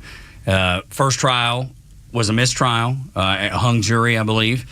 And then yesterday, the jury reached a verdict, and it was not guilty. Pretty much the only thing they found her guilty of was the DUI, drinking and driving. And, Yes. And her blood alcohol level was astronomical, like next level. It was not just barely over the limit. I mean, she was wiped out. Yeah, this trial has captivated the attention of so many people around the country, and I'm not a true crime person, like, at all, but it didn't take me long to see why. Karen Reed is now a free woman. She will serve probation for the DUI, but she walked free, and she walked out into a crowd of cheering, adoring supporters. Goodness. When I heard the results come down, I did flip over, watched a little bit of it, and then after that, watched a few of the clips on social media. As the announcement was coming down, as the announcement was made from the jury, you could hear people cheering outside. It was like a rock concert or something. It was amazing. I couldn't believe what I was hearing. And again, I've not followed this trial as closely as my sweet wife Laura, who has been captivated like so many other people. But everything I hear about it, I just don't know that they got it right. I could be wrong. It's just my gut instinct is immediately that I'm not sure they got this right. But the jury has spoken, and I think people forget it's not finding someone innocent. Right. Just not having enough to find them guilty. That's the key ingredient there. And our system is set up to be, if they can't prove that you are guilty, then they can't charge you or they can't convict you of this crime. That's the way our system is set up. So they couldn't find enough evidence, they said, to convict her. But when that crowd started cheering, like it was a Taylor Swift concert, I couldn't help but think to myself, there's still a man that's dead. It's horrible. There's still a horrible crime that's committed, because nobody can tell me what happened to that man. Still to this moment, nobody knows what happens to John O'Keefe. Nobody knows. They're saying she didn't do it. Okay, that's fine. Well, it's not fine. Okay, I understand what you've said. Now tell me what's happened. Does the investigation continue? Or is a bigger investigation going to happen? Do the federal investigators get involved? You can't just leave this hanging. Yeah, and there were two very different sets of facts presented by the prosecution and the defense. Karen Reed, her defense was she was out drinking with the boyfriend. He went over to someone's house. They had a fight. He was found with injuries that looked like a dog bite, and that person did have a dog, I believe a German Shepherd. He was over at another cop's home, and her sort of she implied, her team did, that they left his body in a snowbank to die. Now, here's the case against her, is they went out, they were drinking, they had a fight. She left him a voicemail that I could not repeat on the air because it is vicious, it is cruel, and it's packed full of swear words. This was not a good night. Mm-hmm. There was a reverse event in her car that logged it around the time he was believed to have been killed.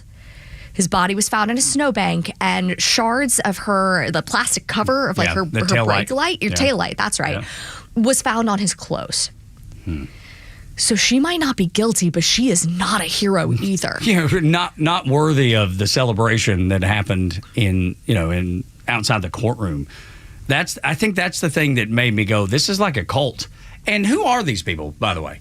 Who is the 250, the 500 people that are gathering outside that courthouse? It was all white liberal women. That was my interpretation of what these women don't work. They have nothing else going on, and now they found a kind of a cult hero in Karen Reed. And I don't get that mentality. But to be honest, I've never been to a protest. I'm not going to a protest. I'm not going to gather. When Donald Trump was being tried downtown and handcuffed, and there were some people that showed up, I wasn't going to show up to that. That's not my posture. I'm just not doing that. Who are these people that do? These are true crime fans, and it's become a pop culture phenomenon. Now, I am not a true crime girl, but I have friends who are like, yeah, at the end of a long day, I love to relax by hearing about murder.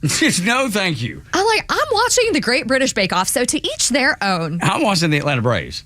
Amen. Yeah. But then, you got to remember, too, there are women and men, I guess, that write serial killers in jail. And sometimes they marry these people. No, So that's right. Luigi.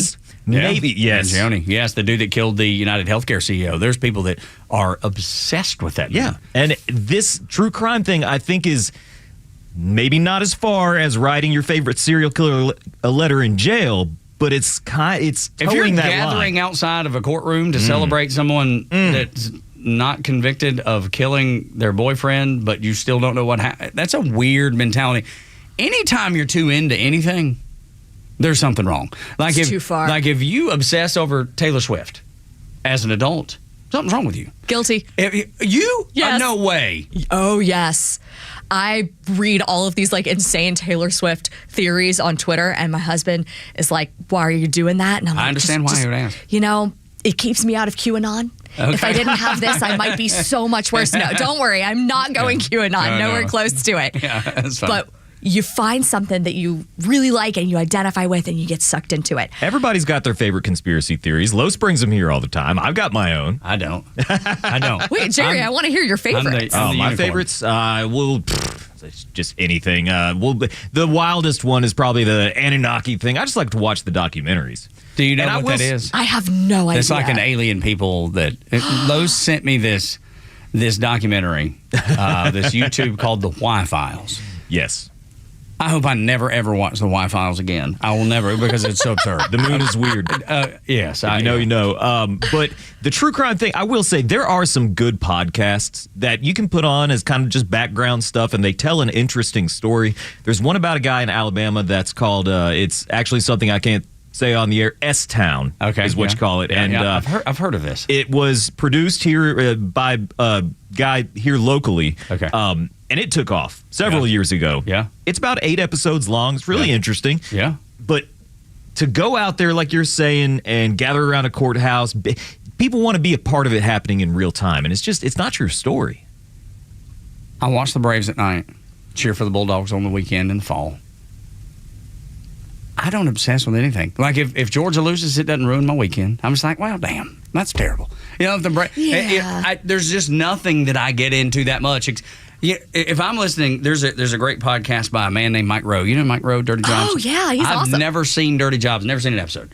I know what he's about, and somebody sent me his podcast, and it's about 12 minutes, and he tells this really elaborate story, gives you all the details, and he doesn't tell you who he's talking about until the very end.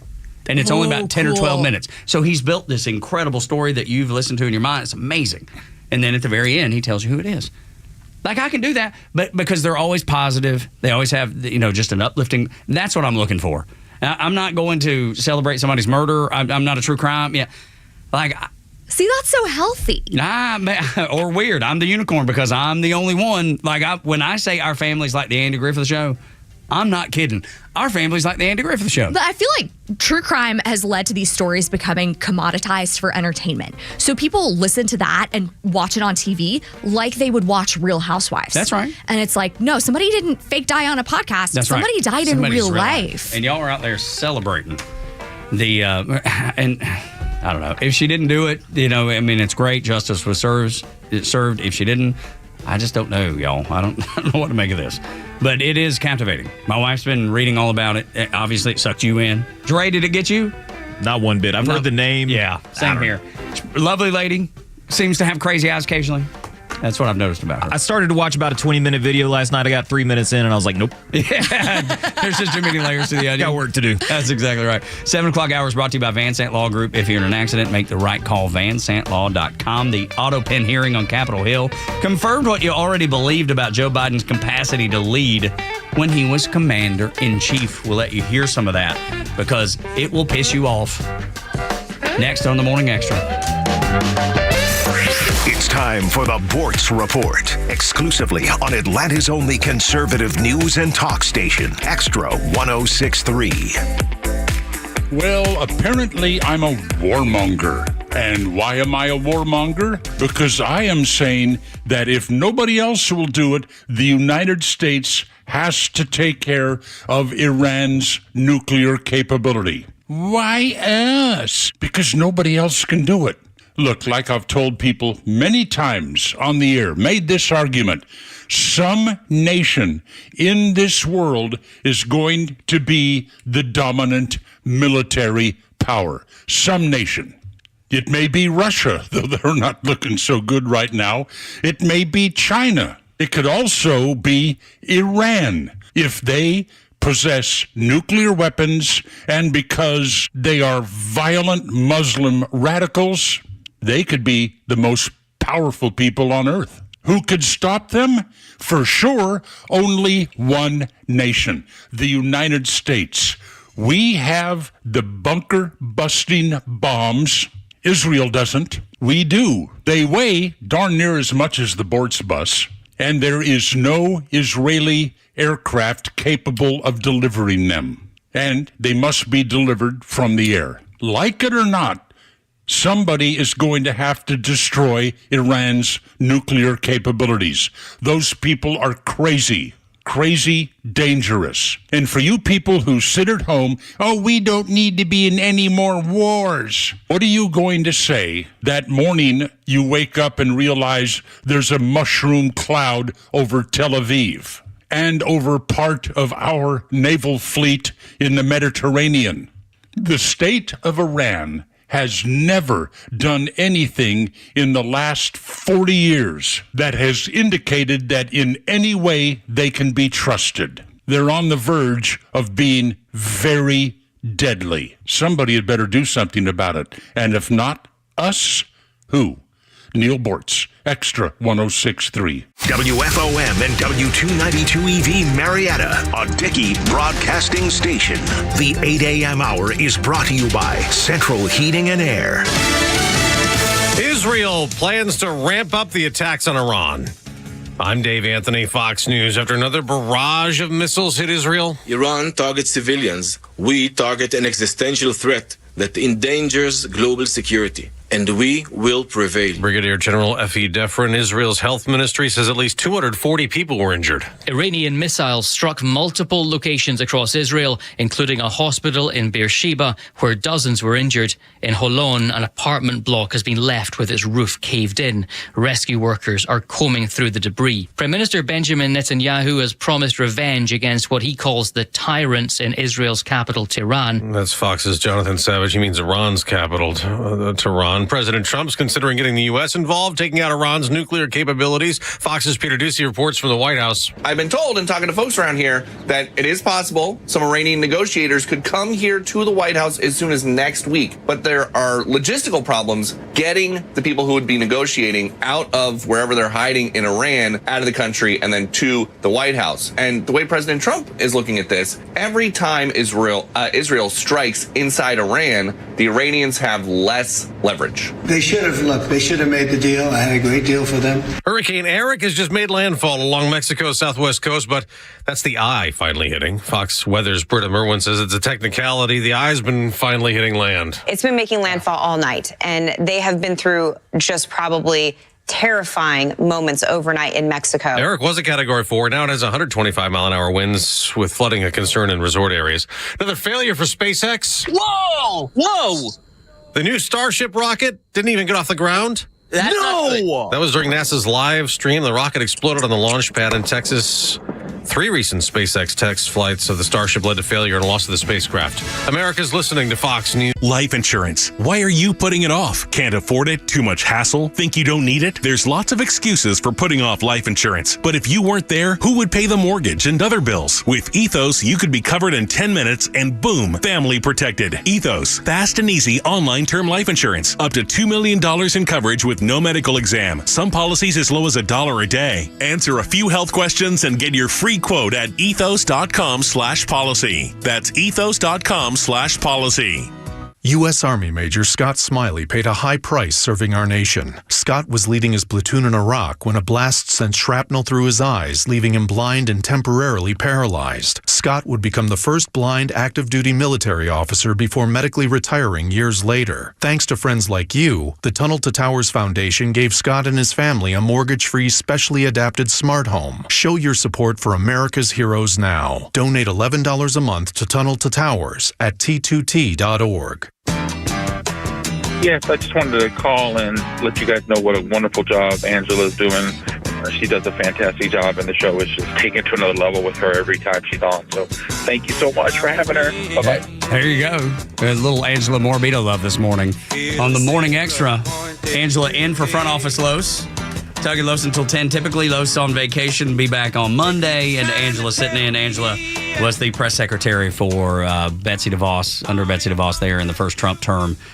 Up in D.C., spent 13 years up there, has seen, maybe seen it all up there. Goodness gracious. Or at least saw it from a distance and probably tried to steer clear of most of the crazy. I don't think I've seen it all, but I know for sure I saw enough. And I'm so grateful to be back in Atlanta and especially to be here with you guys and for such a kind voicemail. Got some really sweet Instagram comments yesterday, too, and I wanted to shout those out. Just this community has been amazing, so thank y'all for having me. Oh, my gosh, you're always welcome. What is your Instagram? Same as my Twitter. It's Angela L. Morabito. There you go. Easy to find. You can find me at Tug Cowart and for Jeray at Whiskey Click, at Extra 1063 across the social media platforms for the station overall.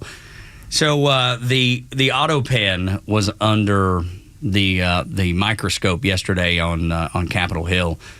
Folks trying to figure out what was really going on during the Biden administration, because everybody knows that he wasn't running it. I mean, it's been made very evident. People, I mean, there's the books, Jake Tapper, the faux hero. The guy was like, hey, I won't tell you while it's happening because I agree with all the things they're doing. But now that it's over and there's no loss for me, I'm going to make $1 million on it. I'm going to spill the beans now. As a journalist, I wasn't going to tell you the truth, but now that I can make $1 million, I will. Very convenient for him to do that. He will both participate in the cover-up and cash in on exposing the cover-up. Dude, talking about low down. Yeah. Dude, no morals, no scruples. Is that the right word? Yeah. The guy's just as low as a snake's belly when you ask me. I have no use for Jake Tapper. And this is an example, just one of the many, of why. Oh, and he's one of many who helped cover it up and said... KJP, too. Totally. Oh, behind closed doors, he's sharp as a tack. Yeah. I don't know about that. And she said it over and over and over again. Look, in her position, it was her job to defend the administration. I mean, that's what she was there for, right? I get that.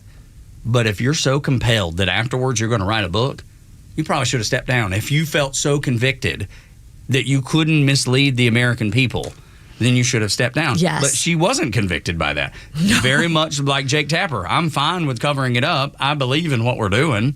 It doesn't matter that there's a board of directors making all these decisions and auto pens writing all kinds of executive orders and even clemency for people, and pardons for people and all the things that went along with it. She's fine with all that. You're right. I didn't even think about the clemency and the pardons and the people who might have walked free without the president even knowing it. Right, let alone consenting to it. Theodore Wold was one of the people that was testifying on Capitol Hill yesterday. He said the auto pen was deployed on day 5 of the Biden presidency for the first time, and then it exploded in use afterwards, including on days that Biden was in D.C. signing legislation himself. So he was there signing legislation, signing bills, yet the auto pen was still used on those days. Reckon why? If he's there to do it, if he's there, could physically sign it, why would they use the auto pen? That's the question. I don't get excited about this, even though this is going to probably shine a light on the corruption, more light. And it's going to confirm the corruption that we already felt like was there. When the Democrats say this is a waste of time, which is what Dick Durbin said day before yesterday, this is a complete waste of time, they're not wrong in that part, in the fact that nothing's going to happen. So will it be a waste of time in the end? Probably so. But I think it's valuable in actually bringing out the information so the American people can see it. Yeah. But listen to Theodore Wold when he talks about what went on in the Biden administration. We found that of the 51 clemency warrants issued during the Biden presidency, over half, 32 in total, were signed with an auto pen. And these include some of the most controversial acts of clemency of the Biden presidency, including death row commutations and the preemptive pardons of members of the Biden family, Dr. Anthony Fauci, General Mark Milley, and more that were issued in the final days of the Biden presidency. We reviewed President Biden's schedule and his publicly available media and were unable to find any record of President Biden's personally approving these actions, such as a statement issued by the president himself to reporters. In addition, we found that the Biden White House used the auto pen to affix President Biden's signature to clemency warrants and executive orders while the president himself was in Washington, D.C. for at least some of that day, and thus was presumably available to sign important executive actions. Finally, we found multiple days where President Biden wet signed a bill into law, but used an auto pen to issue an executive order or for other important executive actions. The Biden White House's widespread use of an auto pen to affix President Biden's signatures to documents that exercise executive powers belonging solely to the president poses significant constitutional, legal, and practical considerations. Once the president's signature is copied and loaded into the auto pen, the machine can sign documents as the president himself would. To be blunt, by using the auto pen, anyone can sign documents as the president himself. Think about that for a minute. Anyone in his cabinet, anyone in his administration, because there was no captain at the helm of the ship. President Biden wasn't capable. He was incapacitated most of the time. I mean, he wasn't able to function most of the time. Carlos, I don't know if you've heard us talk about this, Angela, or not, but it was early on when Los was like, have you ever noticed? I've been looking at the White House schedule, and I never see him before 10 a.m. or after 4 p.m. Yes, he spotted this so early. Way early on. And that's the thing. So when he was not available, who was using it? And we know that there was a board of directors that was running everything. I mean, Anita Dunn. Yeah, I fully believe that President Barack Obama, former President Obama, was involved. I believe Hillary Clinton was involved. I believe so many people were involved in this group. Don't forget about Jill Biden. Don't forget about Hunter Biden. Right. I'm not saying they were all working together. I think this was just a S show, for a lack of a better description, because it was just people running wild, doing whatever they wanted to with the authority of the president, though that we're not even sure he gave them that authority, but they used it like they had it. I think Hillary was doing things, and she was like, all right, this is what we're going to do today. And Barack Obama would come in and say, hey, this is what we need to do. And that board of directors, whoever was making those decisions, was like, okay, we'll do that. And then Jill would come in and say, oh, no, today, this is what we're doing. I believe everybody had their own agenda and was implementing it under Joe's name, but not with his knowledge. That would explain why it seemed so disjointed, why it looked like the right hand didn't know what the left hand was doing. All the time. Because the right hand and the left hand might have belonged to different people on different days. Time. That's right. I think that's exactly right. Really frightening. And another thing we're missing are the visitor logs for his Delaware residence. Mm-hmm. We should know who was there. I think we owe it to the historical record to get to the bottom of this. And I disagree with Chuck Schumer. I know, you're shocked. Yes, no one's surprised. Yeah, right. But I think it's important we get to the bottom of this so it can't happen again. No, that's right. But the problem is there's going to be no punishment. Of course. No one's getting punished for this. Yeah. None of the clemency will be taken back. None of the preemptive pardons for the family will be taken back. None of that's going to happen. If you're banking on that happening, you're going to be disappointed because it's not going to happen. So without punishment, that opens the door for it to happen again. I think that's true. Because it's just like, okay, now we know what we have to skirt around. Now we know how we've done this before. We're going to continue doing this. And maybe it's another Democrat administration way down the road that will learn from this in a nefarious way, learn from it. But eventually the Democrats, it's cyclical. Eventually they'll get back in office. Maybe it's 10 years from now. Yes. And I think the Biden administration, I think we know where they learned it. There are members of Congress who we have all seen be unwell. Dianne Feinstein died in office. Oh, my gosh. She was being wheeled through the halls of the Capitol. Until the day she died. Yes, and unable to answer simple questions. She was propped up. I consider that elder abuse. Yes. There was another member of Congress who was found to have been living in a memory care nursing home ward. I remember that. Oh my gosh, I've forgotten who it was, but I do remember. Oh yeah, and the staff is tweeting like she was thrilled to join this reception today and like sending it out a month later to make it look like she was still active in D.C. Right. Biden is not the only person to have had a mental decline covered up. Mitch McConnell. On our side. That too. Mitch McConnell. Where he just short circuits and he stops. Absolutely. That was Kay Granger. Kate Granger. Okay, yeah. Thank you. Texas. Oh, that's right. And it's so sad every time it happens, but Congress is not subject to the Freedom of Information Act laws like an executive agency would be.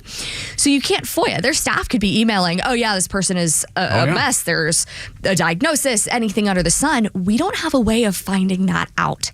We have to count on people with integrity in the Capitol, and I don't know that there are that many. I'm going to say, can you point to one person that you feel like has integrity I've got friends up there. I could point to a few, but there's not enough. Okay. Well, contrast the Biden auto pin to what Trump does. When he signs an executive order, there are cameras present. That's right. And he gives away the pin. That's he right. Makes it a point. Yeah.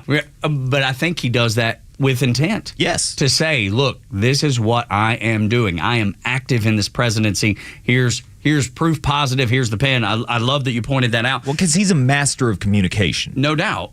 And then if you listen to that Theodore Wold cut, they were talking about how Biden didn't speak to the press about some of his executive orders.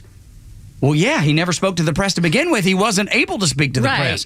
There's reason behind that. All of this does is confirm what you already believe about the Biden administration. And then the fact that nobody showed up on the Democrat side to testify. Mm-hmm. And of course, this was voluntary. Come in, let's talk about this. Which, I mean, if you're going to get somebody to testify, this has to be one of those, hey, we're giving you a subpoena. You have to come. Yes. You have to be involved with this. That's the reason. That's the thing that irritates me a little bit about the Republicans, is that they knew they weren't going to show up. Right. It's not a surprise they didn't show up. Who's going to show up and raise their hand and say, yes, I'm going to tell you what we did. That way, later down the road, it comes back on me and I get punished. Nobody's doing that. That's for show. So going back to the Democrats, when they say it's a waste of time, they're not wrong. They're wrong for a different reason. Yes. They're not wrong about what's going to come of this. This will be a waste of time. Do I think valuable information will come out of it? Yes. But do I think anything's going to happen? No. And it's frustrating for the American people to see that, to know that the Republicans are up there saying, look at what we're doing. It's almost like grandstanding because nothing will come of it. It's a feeling of powerlessness. At least that's what I felt when I watched it, of the highest office in the nation, the leader of the free world, was held by someone who could not execute the duties. He just couldn't do the job. I'm not saying Joe Biden is like a terrible person. He's a horrible guy. That's not the argument I'm making here. I'm not sure he's not. Oh no, I'm with you. I know what you're saying. I think that's true also. I'm not sure he's not. But even if he was like absolutely wonderful and the candidate you want, he can't do the job. No, that's right. Yeah. If you can't do the job, how can you be president? How could the Democrats be allowed to cover this up? How could, and it's been said out loud now, that was the biggest unkept secret in Washington, D.C., that he wasn't capable. Everybody knew. So why is no one held to account? If you and I did something like that, I mean, I don't have a good analogy. I don't have a good comparison of how we would be in a position about that. But I just know that if you and I break the law, if you and I mislead, let's say the IRS, they're coming after us. Mm-hmm. We're going to be held to a different standard. D.C. is not held to that standard, and that is infuriating for people. And that's why I haven't called myself a Republican in years, because I think they're just as guilty. I think they do the exact same things.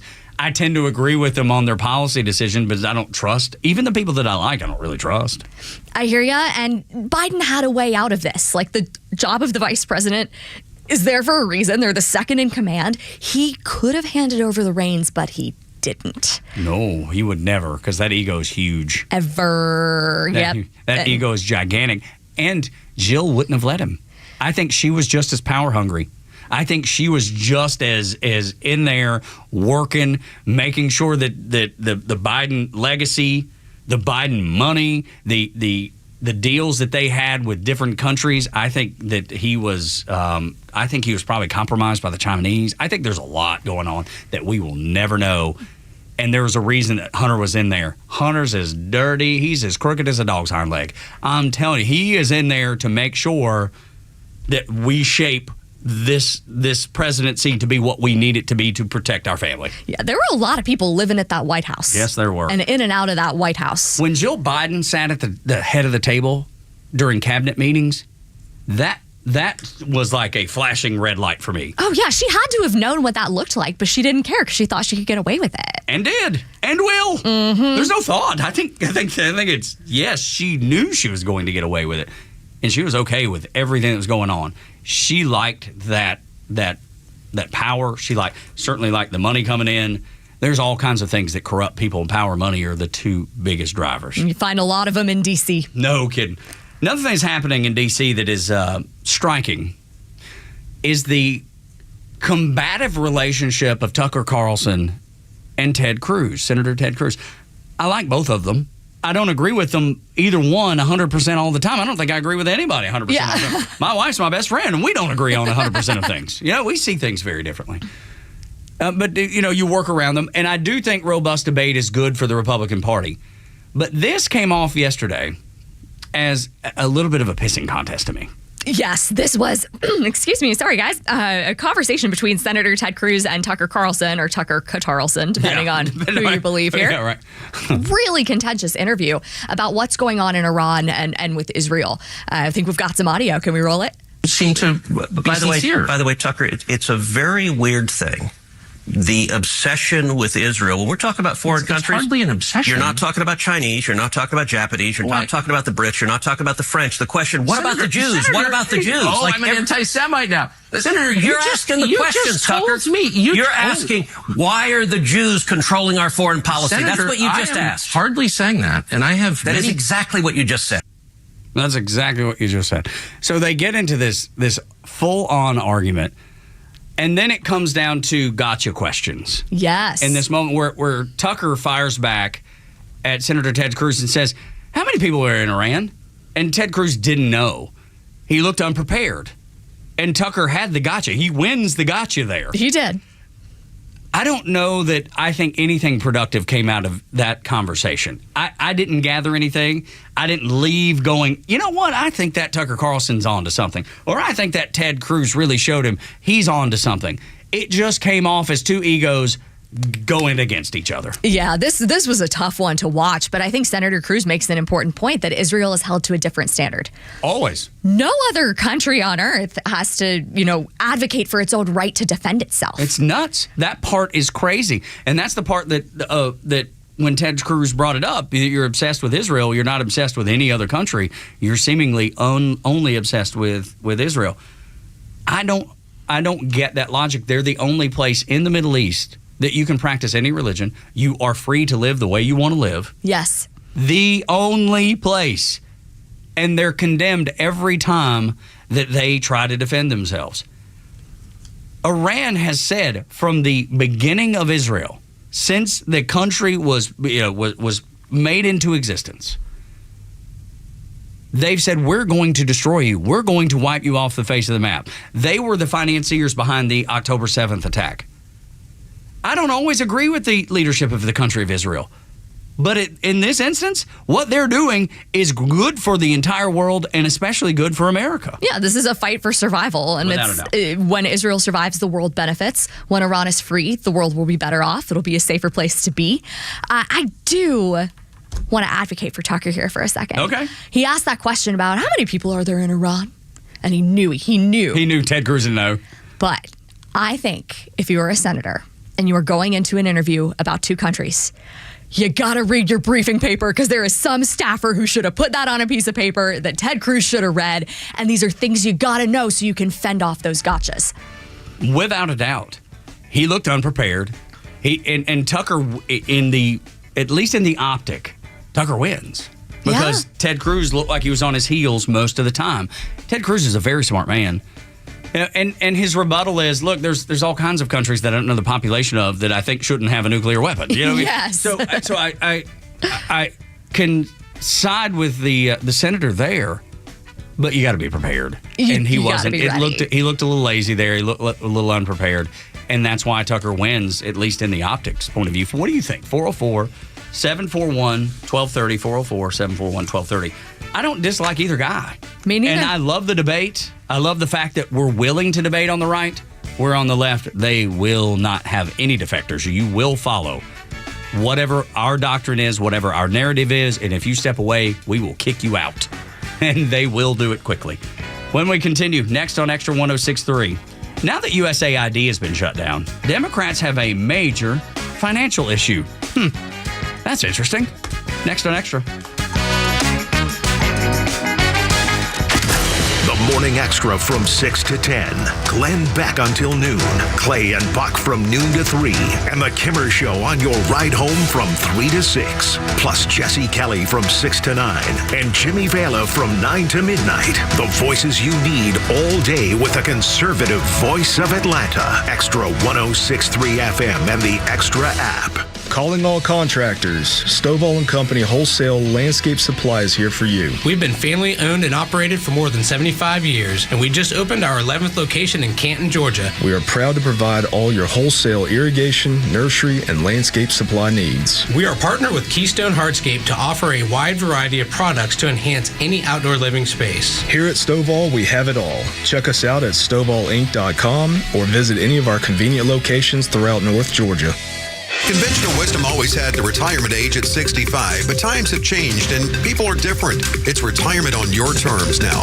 So, Coach Pete, when should we retire? I think you retire when you want to retire if you have a good plan. If you retire to nothing, you're going to dwindle up and be nothing. So we need to always have goals and we need to have aspirations. And even if we are retired, have something you like to do, a good hobby, or keep a little stock account so you can research stocks and keep that mind going. Because as long as you can keep the machinery going up there on that end ahead, you're going to be fine. And so we don't need to slow down because it's hard to get it started. You ever try to start a lawnmower after the season it's been sitting in the shed? Oh, yeah. It takes a while to get it started sometimes, doesn't it? Yeah. If it even starts at all. Usually not. And so we don't need our mind being like that either. A comprehensive review, no cost, no obligation with Coach Pete's local trusted advisor, Craig Chandler of Chandler Wealth Management. 800-419-6164. 800-419-6164. 800-419-6164. The Georgia Tech men's basketball team is poised to continue making history at the Thrillerdome next season, and you don't want to miss a minute of the action. Relive amazing moments like when Damon Stoudemire and the Yellow Jackets took down number 21 Louisville at home last year by securing your seat today. Season tickets for the 2025-26 Georgia Tech men's basketball season are now on sale. Save your seat for all the on-court action at RamblinWreck.com/tickets. Sting 'em.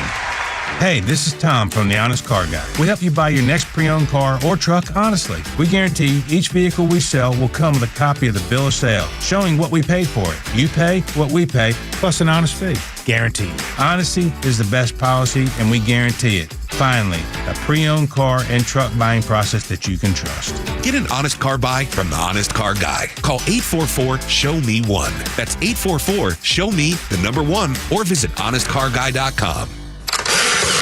It's June 19th, and this is your Fox Daily Snapshot. Today is National Martini Day. A martini, shaken, not stirred. Vodka, of course, for James Bond, whose order is famous. But the martini was originally called the Martinez, named after the California gold rush for the town of Martinez, where it was invented. Also on this day in 1865, abolition of slavery announced by Union Army General Gordon Granger, proclaiming freedom in Texas. It's known as Juneteenth, a federal holiday. President Abraham Lincoln's Emancipation Proclamation officially ended slavery in Texas and the other states in rebellion against the Union Army almost 2.5 years earlier.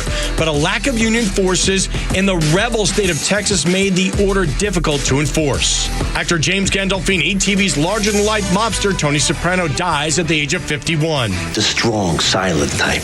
He died of a heart attack while on vacation in Rome, Italy. I'm CJ Papa. That's your Fox Daily Snapshot. The stories that matter to you. These are your Georgia headlines. Here are your Georgia headlines for Thursday, June 19th. The results of Tuesday's statewide election for the Georgia Public Service Commissioner in District 3, Republican Fitz Johnson ran unopposed. Democrats Keisha Waits and Peter Hubbard will have a runoff on July 15th. In District 2, Republican Tim Echols received 75% of the vote. He will run against Democrat Alicia Johnson this fall. Fulton County Schools approved a new policy that restricts students from using electronics from kindergarten through 8th grade for next year. Officials say they are looking at ways to limit use of phones for high schoolers. Cobb County officials are reminding residents that property tax appeals are free. This comes after some are reporting getting letters that advertise a company filing an appeal for a fee. And a group of illegal street racers were pulled off the roads in Douglas County. Police arrested 10 individuals, charged them with street racing and some drug charges. Today's weather cloudy with a chance for scattered thunderstorms this afternoon. Temperatures will be in the low 80s. With your headlines, I'm Jerry Payne for Extra 106.3. 8 o'clock hour is brought to you by Central Heating and Air Conditioning, your Atlanta carrier expert, 770-GET-HEAT, centralheat.com. $10 from every maintenance agreement goes to Skyland Trail, helping those struggling with mental health challenges. So when you sign up now through into July, $10 of that maintenance agreement will go to them. 770-GET-HEAT, centralheat.com. They are your Atlanta carrier experts. And I'm going to derail as we talk about it just a second, but that SpaceX Starship explosion was unbelievable.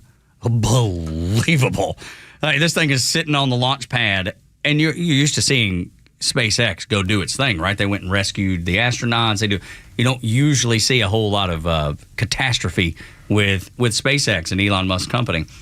But this was one of them that you did. And I mean, this thing sitting on the launch pad, they're doing the countdown, and this enormous ball of fire comes billowing out. The whole thing explodes. I couldn't believe what I was looking at.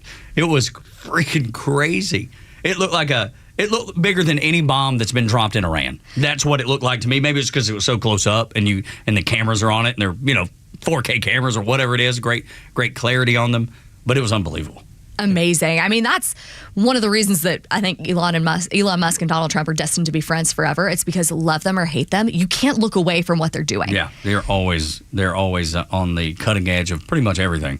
Elon tweeted immediately, just a scratch. Yeah, right now. It was a great sense of humor. For him, it probably is. And look, unfortunately, I mean, I don't know that you want it to look like that, but everything they're doing is trial and error. Yeah. I mean, if you're going to do things that have never been done, you got to be willing to fail. That's right. I think some of the most wealthy folks in the world tried and failed many times before they became the most wealthy people in the world. I mean, people talk about Ted Turner all the time. Yes. And the fact that how many times he went bankrupt and how many times he had failing endeavors until he landed on CNN and then was able to parlay that into TBS and the Atlanta Braves and all the things that he was able to do. But he was not successful in the beginning. It took him some time and a lot of failures. But I think that's how we learn. That's how we grow. I expect that the folks at SpaceX will probably learn and grow from this. But the explosion was nothing else I've ever seen. It's pretty terrifying. I'm just glad it was an unmanned for sure. aircraft that nobody was hurt. Yeah, and this tells you how powerful SpaceX is as a company that normally if your product literally explodes, that's right. You're not going to bounce back. It's probably not healthy. For them, it can happen, and people are like, okay, we hope you win on the next one. Yeah, that's right. That the desire to go to Mars seems so foreign to me. It's not going to happen in my lifetime. I think that's why I don't take a great deal of interest in it. When I hear it, I'm just like, okay, yeah, they're going to go to Mars one day, maybe. Maybe that'll happen. I don't know that it hits me like maybe going back to the moon, because I feel like we've done that once, that we could replicate it, we could do that again. That's not good enough. There's that little bit of me though, is like, why don't we try to go back there? We've been there once. Let's get some practice in before we go to Mars. Get a few reps in, make sure that our form is solid, that we're good. But no, Elon has this huge vision that I hope we see sooner rather than later. Occupy Mars. He wants a Mars colony. Yeah. I don't know about that. If you could go, would you go? No, I don't think I would. I think I'm happy here. I like green grass. Yeah, absolutely. I like blue skies. Yeah, I'm totally comfortable here. I know there are people like out oxygen. There. Yeah, right. Water. I know there's people that have that adventurous spirit in them, but I'm not sure that. Now, I would. The thing that astronaut Katy Perry was able to do? Yes, where it's kind of like low orbit, but you're up there. And she is an inspiration to everybody, no doubt, with her astronaut skills and When and the I ability. think strong, brave, independent woman, Immediately think of Katy Perry. Katy Perry. You know, going up and taking a joyride that, you know, most people can't Yeah, it's afford. like- Just a woman, a human. Yeah. Someone we can all aspire to. Yes, exactly right. Sorry, Susan B. Anthony, who? Like Exactly. Katy No time for Perry, you, feminist Katy. icon. Freaking Perry kissing the ground. Was she the one that kissed the ground when she got back? Was that her? Or somebody else on that trip? It was just so foolish. All of it was silly. What they did wasn't silly. The way they responded to it, the way they reacted to it, the way they acted like this is some feat. Yeah. I mean, William Shatner's like 90 and did it, you know, a few months before. So, and then he didn't act like he actually wept. He said it was amazing to see the curvature of the earth, and that I actually can relate to. The silliness of coming and kissing the ground after you went on a joyride, albeit a dangerous joyride, but a joyride, was a little too much for me. But if I could do that, which I'll never be able to afford to, but if I could do that, that's something I would like to do. I think that would be cool. That would be really neat. I would not be brave enough to do it. You wouldn't? Okay. Oh my gosh. I say a prayer every time I get on Delta. Okay. My wife hates flying too. Laura hates flying too. I'm the same way. And yeah, the people who go up there, I'm like, can't wait to see your pictures, but I will not be going with you. Yeah, right. Okay. So yeah, the idea of going to Mars is probably foreign to you too. No desire. Yeah, I don't think so. I do think it's cool how they have like a mock moon colony in Hawaii. There's somewhere in Hawaii where the terrain is the most similar that we could find to the moon. I don't think I knew that. It's pretty neat. They have this like bubble, for lack of a better term. It's like a giant dome that is the predicted size of a moon colony. And they sent a few like Earthstronauts, like they're not astronauts, but I believe they're with NASA. And it was, how can we set up your life in a very small and very isolated community where you don't kill each other? I did that at space camp when I was a kid over in Huntsville. Over in Huntsville, right? Yeah. No, I'm with you. Rocket City. Dude, I always wanted to go to that space camp. It My was cool. entire life, I wanted to go to that space camp and was never able to. They had a whole like fake mission for us to go to Mars. Okay. Yeah. I remember collecting some rocks and wearing the suit. The only thing I remember really about Huntsville, because I've not been in years since I was a child. I never got to go to camp, but we went to the Space Center maybe twice growing up. I remember that huge tank where they have like the maybe one of the space shuttles in there or like a mock-up. Because it replicates weightlessness and they're in the astronauts are in the suits. I mean, this thing's gigantic, and you can kind of peek in there and see that. That's really the only thing I remember from Huntsville. So if you've been lately, maybe share some pictures with me at Tug Cowart, or I guess I could just do a quick Google search. Yeah. No, real pictures are better. Yeah, we want those. Absolutely right. USAID was one of those things that Elon Musk, since we've been talking about him, was like, hey, man, this is a fraud. Our Doge auditors, if you will, our Doge auditors have run across what they're doing with USAID. They're basically laundering the money back to the Democrat Party through NGOs. I'll give you the example, the one that hits close to home. Stacey Abrams had that green energy thing where they were buying refrigerators for people in a tiny town in South Georgia. That and the name of the agency or the company or the nonprofit escapes me right now, but they had $100 in their bank account right before Joe Biden leaves office. It gets an injection of $2 billion, B with a B, $2 billion into that bank account. And they bought a handful of refrigerators, but we don't know what happened to the rest of that money. We figure that it's been laundered back to someone's because that's the way that we learned that's the route, right? Goes from the government, goes to an NGO, and then it gets filtered to whoever they want it to. Yes. Sure, they use a little bit of it at that NGO for whatever their purpose is, but the majority of it gets sent out and laundered back to the Democrat Party for activism, for even campaigns, all of those things. All of a sudden, the New York Times has an article that the Democrat Party has no money. They're running out of money. No one is donating to the Democrat Party. When I look at that, I'm not surprised because all of a sudden their way of getting all that money is dried up. Yeah, the Democrat industrial complex is over. That's exactly right. It shouldn't shock anybody that all of a sudden USAID goes away, the laundering of money goes away, and then the Democrat Party is broke. That's what's happening right now in front of our faces. If that doesn't illuminate the corrupt nature of what USAID was doing, then I don't know what will. Yeah, the nonprofit issue here is a big deal because people hear nonprofit and think, oh, it must be doing something great. I work for a nonprofit that I think does do great things. There are lots of them that are legitimate, but there are far too many, like a migrant shelter in Texas that was paid millions of dollars to shelter 0 people. Yeah, exactly. Where do you think that money went? Probably into someone's pocket. Yes, definitely. Or someone's campaign. Or a combination of the 2 or 3. You know, there's all kinds of things. Yeah, I did some digging on government grants when this first Doge thing started making the news, and I found that there was a grant given out a few years ago under former President Biden to someone. This was, I think, $500,000 to teach LGBTQ farmers about soil health. Mm-hmm. Does the dirt work different if you're gay or bisexual? Because I think dirt is dirt.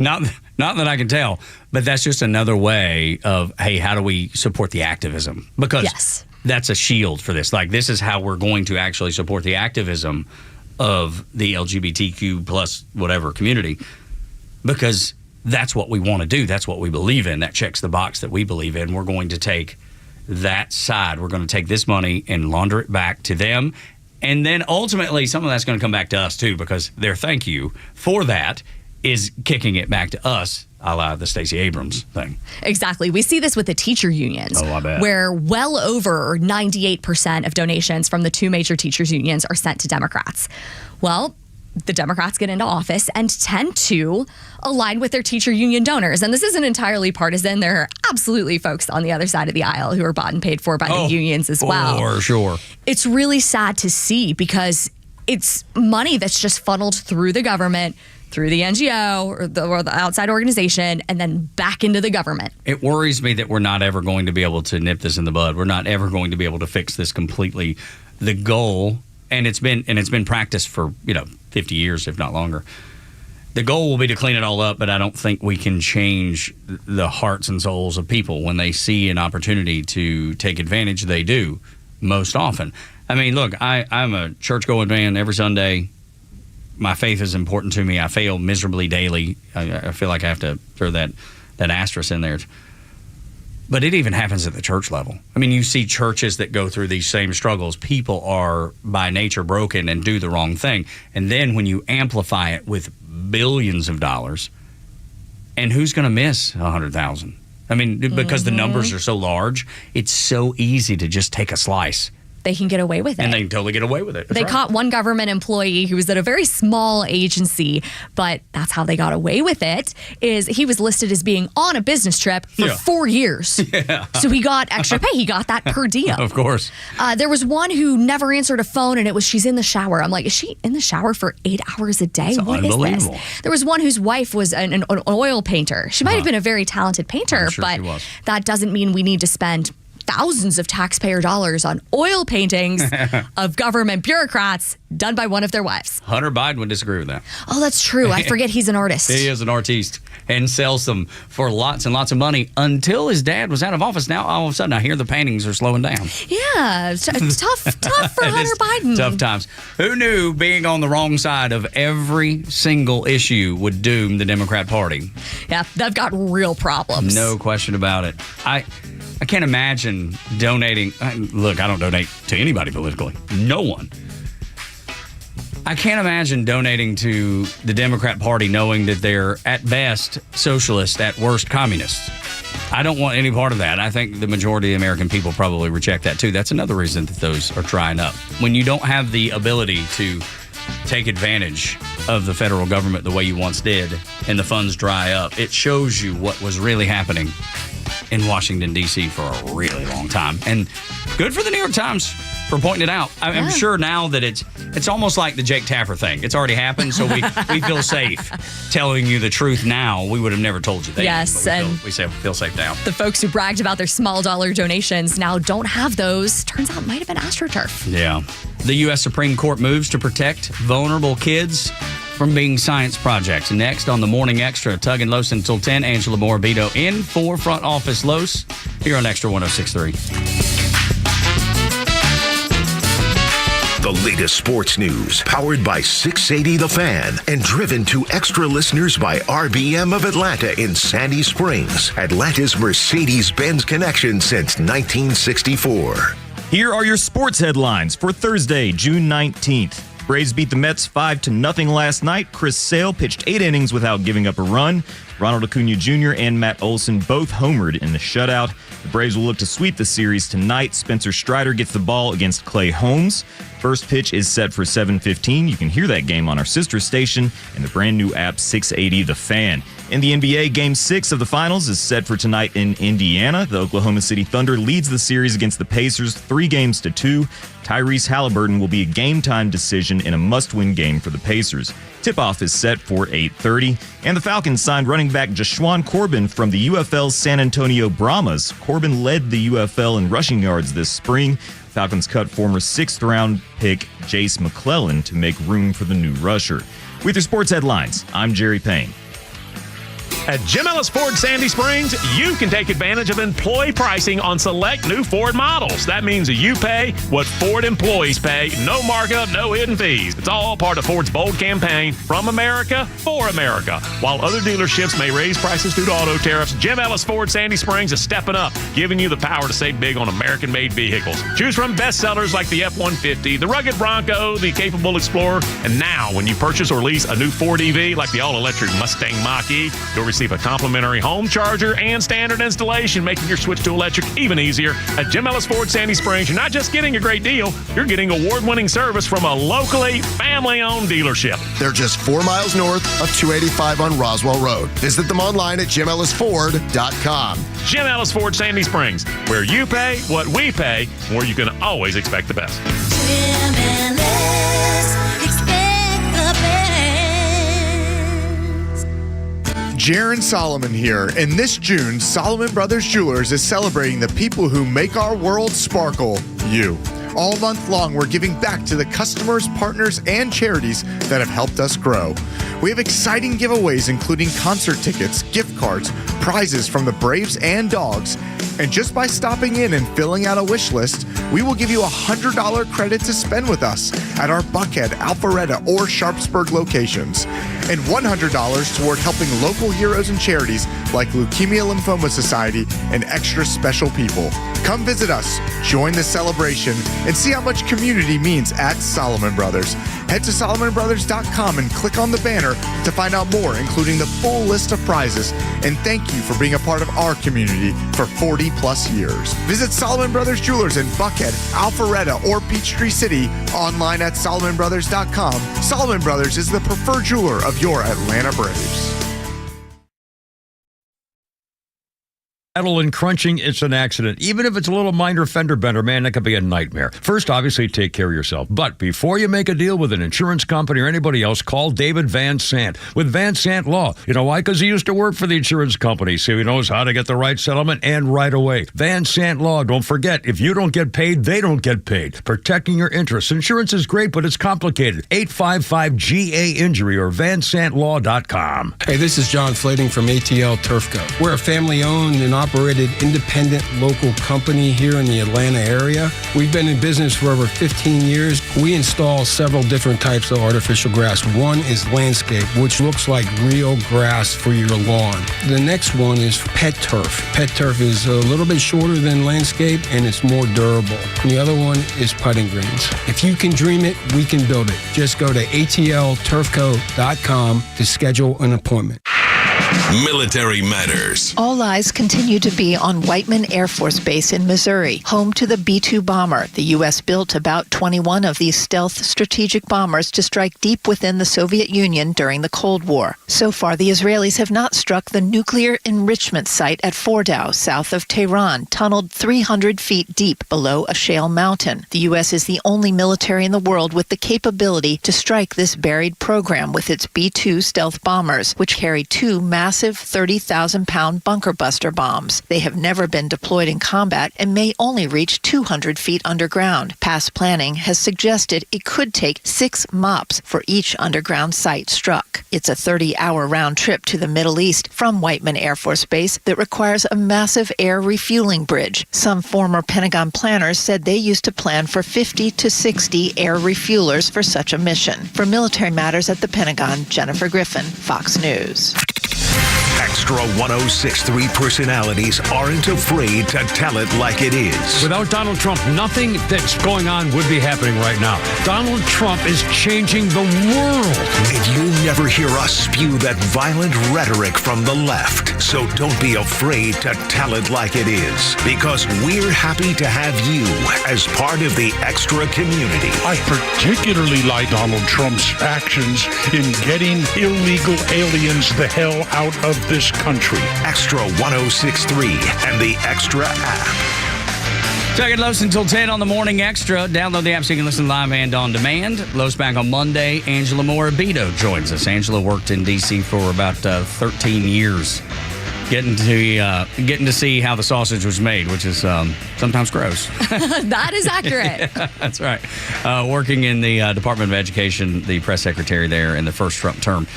Supreme Court ruled that Tennessee's law banning gender-affirming treatments or gender transitioning treatments for minors is not discriminatory. 6-3, Kagan, Sotomayor, and Jackson dissented. If I'm not mistaken, they are all women without children. I don't know that has a bearing on it, but it did stand out to me like a sore thumb. Yeah, this is a big win for the state of Tennessee and for parents and families, people who just want to protect kids. Tennessee's law was nothing extreme. It banned cross-sex hormones for minors, kids under 18. In all 50 states, you cannot get a tattoo if you're under 18. But apparently some people think you should be allowed to get injected with puberty blockers and all kinds of chemicals when you're really young. And we've learned from research done, and the New York Times talked about this story. There was a researcher, I have her name in front of me, Joanne Olson Kennedy. She did this trans research. She's a trans expert. New York Times did an investigation into what she was studying and all the things that she was discovering. And it turns out all of her research pointed her in the opposite direction of her actual belief. She was hoping that her research would point to this as they call it, the care that these kids get, confirming gender affirming care, which I don't believe that it is, and neither did her research. It pointed to the exact opposite, and so she buried it for 4 years. Amazing. The New York Times find out about it. And good for them for actually reporting on this. This same thing happened in Europe about 5 years ago, where a transition expert did the same type of research, and the research showed the exact opposite of what they wanted it to. So what did they do? They buried it. Now you're seeing all this information come out. Across Europe, they're banning all of these puberty blockers. They're banning all of this surgery because they realize that taking a young woman and surgically removing her healthy breasts is not a good thing. And it should be so clear to anyone. Yeah, people like Chloe Cole, who was going through that transition. We had her on the show. She went through the full transition, and she said, I was misled the entire way. I was told the wrong things the entire way. Now she's back being who she was when she was born, but having all kinds of health issues due to it. And there's so many more stories just like hers. Yeah, what happened to Chloe Cole was abuse, and I'm incredibly grateful she speaks out about it. Me too. She's very brave to do so. Takes a lot of courage. Exactly. So I'll give you the play-by-play here and how the past administration was really trying to overstep its authority. Tennessee passes this law that says no cross-sex hormones for minors. The Biden DOJ has a problem with that and says, well, according to the Supreme Court's ruling in a different case called Bostock v. Clayton County, that's our Clayton County here in Georgia, that was a federal employment discrimination law case. And they said, oh, well, that applies here to children's health.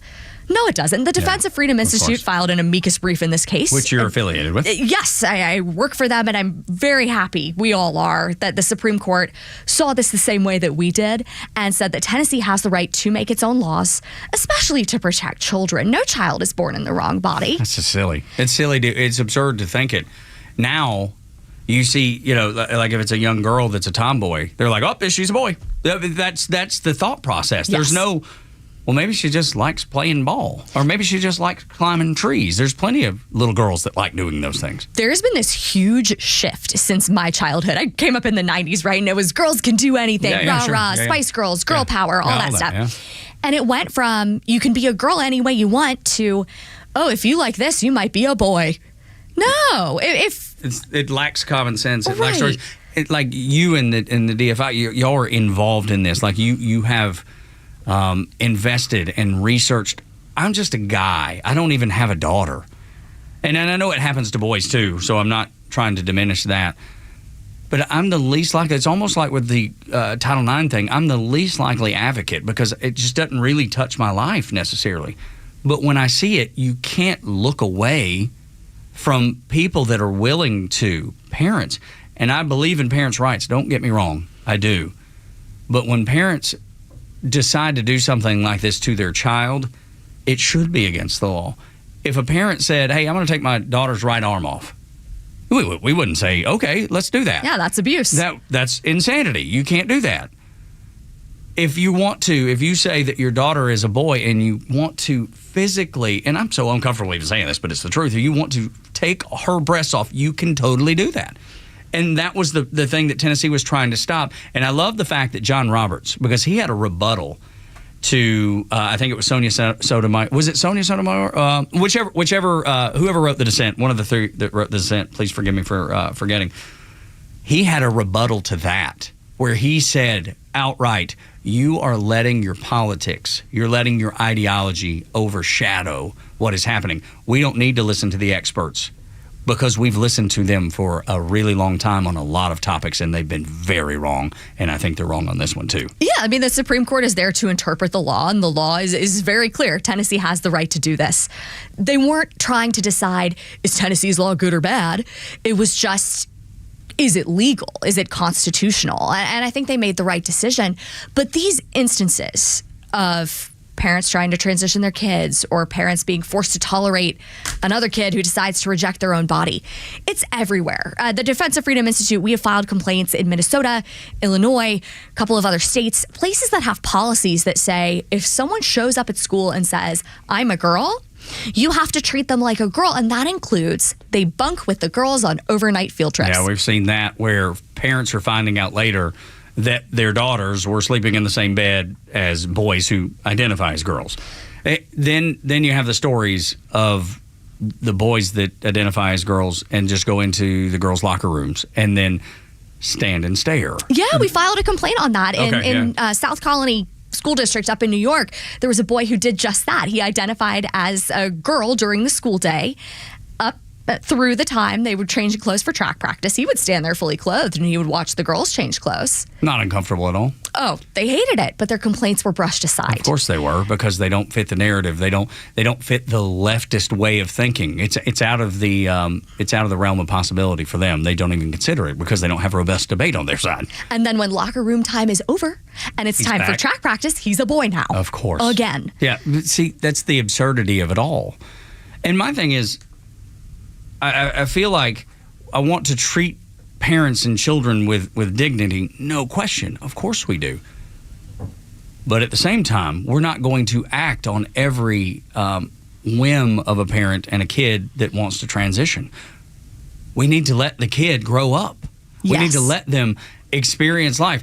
And life is tough as a teenager regardless. It's not going to be easier if you're surgically changed. That's not going to make it easier. It's actually going to do the exact opposite. It's going to make it even more difficult for you. Yeah, the answer to I'm uncomfortable in my own body is not, oh, we'll change your body. Yeah, let's fix it medically. You get comfortable in your own body. Right. Yeah, I think everybody goes through that. Oh, totally. And the data has borne this out that between 80 to 95% of children who say they have gender dysphoria, that they want to be the opposite sex, 80 to 95% will grow out of it.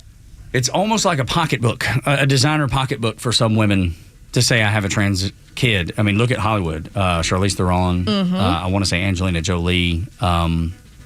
What's the lady that does the Capital One commercials? Jennifer Garner? I think maybe they even have. I could be wrong. Don't quote me on that one.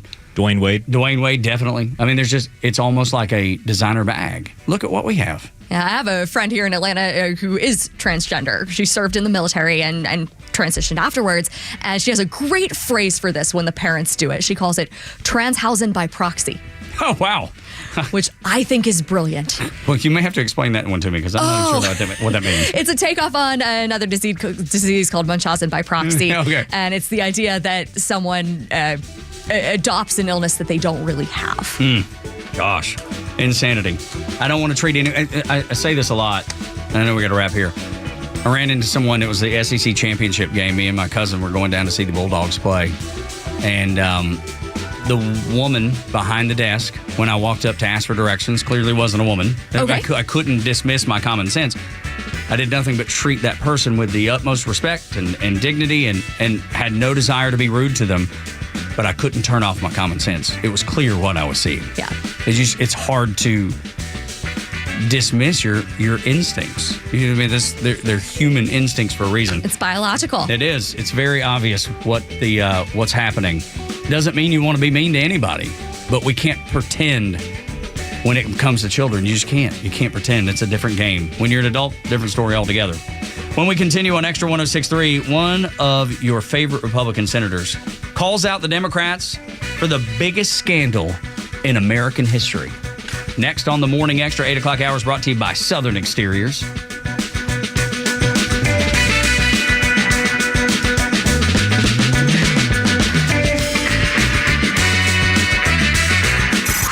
It's time for the Bortz Report, exclusively on Atlanta's only conservative news and talk station, Extra 106.3. Well, apparently I'm a warmonger. And why am I a warmonger? Because I am saying that if nobody else will do it, the United States has to take care of Iran's nuclear capability. Why us? Because nobody else can do it. Look, like I've told people many times on the air, made this argument, some nation in this world is going to be the dominant military power. Some nation. It may be Russia, though they're not looking so good right now. It may be China. It could also be Iran if they possess nuclear weapons, and because they are violent Muslim radicals, they could be the most powerful people on earth. Who could stop them? For sure, only one nation, the United States. We have the bunker-busting bombs. Israel doesn't. We do. They weigh darn near as much as the Bortz bus, and there is no Israeli aircraft capable of delivering them. And they must be delivered from the air. Like it or not, somebody is going to have to destroy Iran's nuclear capabilities. Those people are crazy. Crazy, dangerous. And for you people who sit at home, oh, we don't need to be in any more wars. What are you going to say that morning you wake up and realize there's a mushroom cloud over Tel Aviv and over part of our naval fleet in the Mediterranean? The state of Iran has never done anything in the last 40 years that has indicated that in any way they can be trusted. They're on the verge of being very deadly. Somebody had better do something about it. And if not us, who? Neil Bortz, Extra 106.3. WFOM and W292EV Marietta, a Dickey broadcasting station. The 9 a.m. hour is presented by Southern Exteriors. Quality and precision you can rely on. Will Iran's supreme leader be targeted soon? I'm Dave Anthony, Fox News. Israel's defense minister said today in order to achieve all their goals, the Ayatollah should not continue to exist. After another barrage of Iranian missiles sent Israelis into bomb shelters, and some of those missiles got through the Iron Dome defense. Fox's Mike Tobin in an area of Tel Aviv that took a direct hit. The damage here stretches over several blocks. You've got a lot of apartment buildings, businesses, retail that are in here. The balconies are destroyed. Windows are broken out for blocks around the impact zone. Also, Holon on the south side of Tel Aviv. That's an older residential area. That took a direct hit. And a hospital called Soroka in the southern part of Israel was hit. That's Israeli Prime Minister Benjamin Netanyahu's place now. He just visited that site. In this hospital, there are patients who are immobile. They can't even move. Right next to it is a children's ward, a baby's ward, infants. They target it. And he says that's the difference in the conflict with Iran. Israel is fighting to remove the nuclear and missile threat aimed at our annihilation. As President Trump considers helping Israel's military, some in Congress demand he wait for their approval. Many Republicans disagree. I believe the president has full authority. GOP Senator John Barrasso tells Fox Iran cannot be allowed to have a nuclear weapon. He said it strongly. He's said it repeatedly because he knows that Iran with a nuclear weapon is a threat to the people of the United States. Hurricane Eric has been battering Mexico's southwest coast all night into the morning, and a short time ago, the eye finally made landfall. It's skirting the coast, and think of all of those winds affecting all of those communities, resort areas, a lot of timeshares here, and a lot of people who live here, too. Fox Weather's Craig Herrera. Eric was a Category 4 hurricane. Now its top winds down to 125 miles an hour. Catastrophic flooding is a concern as well. In West Virginia, it's up to 8 deaths in flash flooding over the weekend in the Wheeling area. Homes and businesses destroyed. Some roads washed out, leaving cars underwater. America's listening to Fox News. Life insurance. Why are you putting it off? Can't afford it? Too much hassle? Think you don't need it? There's lots of excuses for putting off life insurance. But if you weren't there, who would pay the mortgage and other bills? With Ethos, you could be covered in 10 minutes and boom, family protected. Ethos, fast and easy online term life insurance. Up to $2 million in coverage with no medical exam. Some policies as low as $1 a day. Answer a few health questions and get your free quote at ethos.com/policy. That's ethos.com/policy. U.S. Army Major Scott Smiley paid a high price serving our nation. Scott was leading his platoon in Iraq when a blast sent shrapnel through his eyes, leaving him blind and temporarily paralyzed. Scott would become the first blind active-duty military officer before medically retiring years later. Thanks to friends like you, the Tunnel to Towers Foundation gave Scott and his family a mortgage-free, specially adapted smart home. Show your support for America's heroes now. Donate $11 a month to Tunnel to Towers at t2t.org. What do you say to anyone who still doesn't understand America First? Tell the left now at 404-741-1230 on the Morning Extra. Tug and Los and Angela Morabito with Motley Crue singing Angela for her this morning on Extra 106.3. Jure playing the hits. We'll break you of that Taylor Swift one way or another. Oh, thank you. That's sweet. That's a fun song. Yeah, no, it's great. I've never heard it before. Besides on this show. That's amazing. That was my first concert ever when I was 13 years old. No way. Motley Crue. Opening act was Warrant. It was at UTC McKenzie Arena in Chattanooga, Tennessee. I was 13 years old. My parents bought me these tickets to go with some friends. The friends, for whatever reason, couldn't go to the concert. Oh, they missed out. They totally did. Completely missed out. So my parents were like, hey, they're not going. Do you still want to go? And I was like, yes, ma'am, I do. So they took me to UTC McKenzie Arena, pulled me up right in front. I got out. 13-year-old Tug Cowart walks in by himself into a Motley Crue concert, and my mom and daddy drove down the street in Chattanooga to the Olive Garden for all-you-can-eat breadsticks and salad and waited on me there. Oh.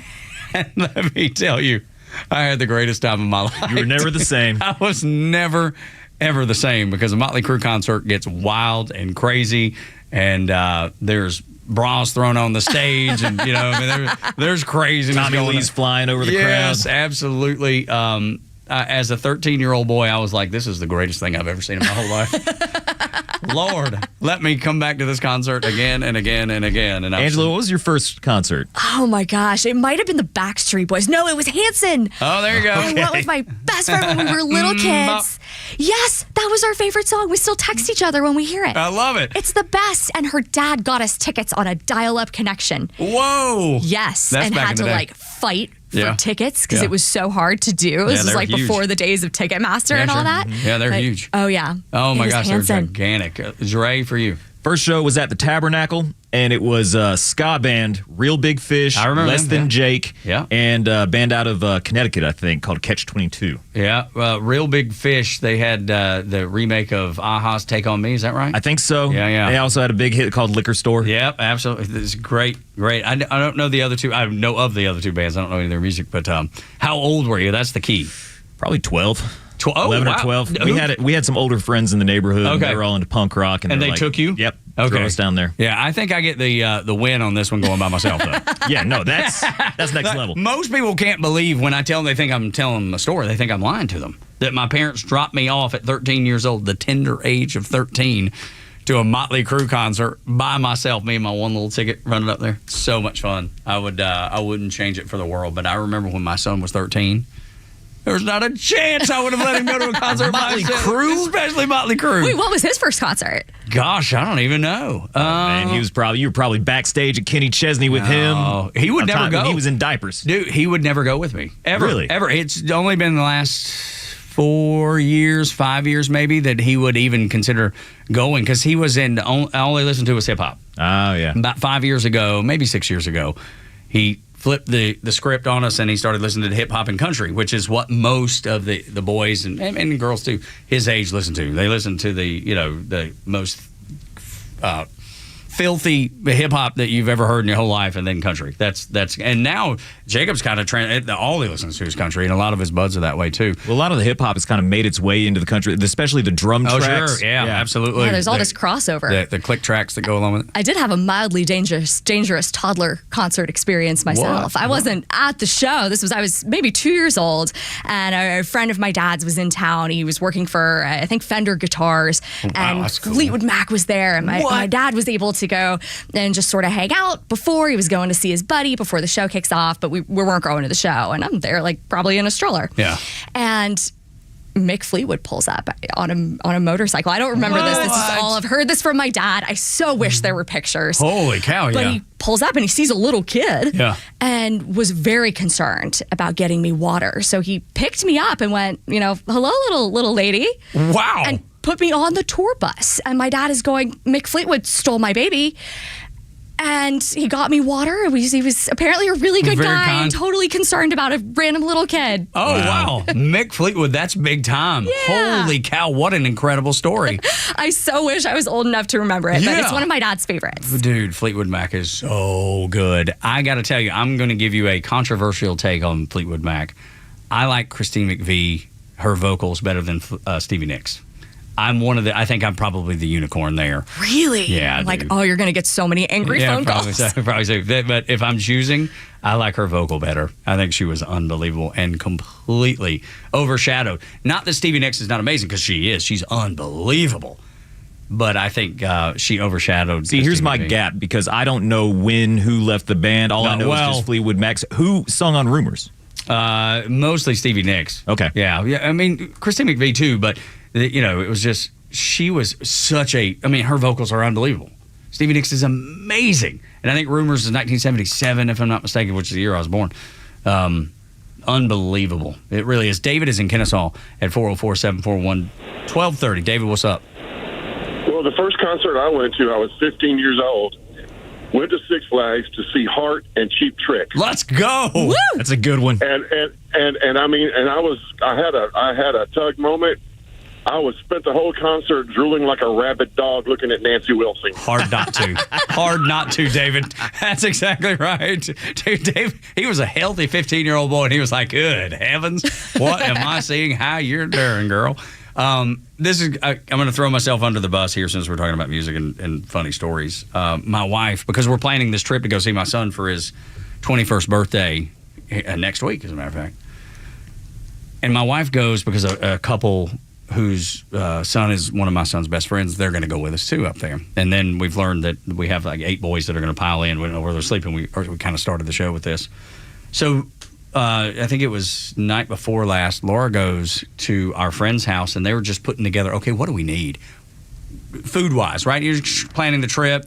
What are we taking? How are we going to feed all of us now that we have 8 boys that are all about 20 years old that eat like horses? There needs to be a plan, and my wife's such a good planner. Dot the I's, cross the T's. I fly by the seat of my pants as we're yin and yang like that.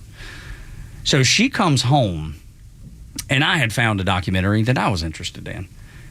But she didn't notice what I was watching. What she noticed was the network that it was on. And she's like, are you serious right now?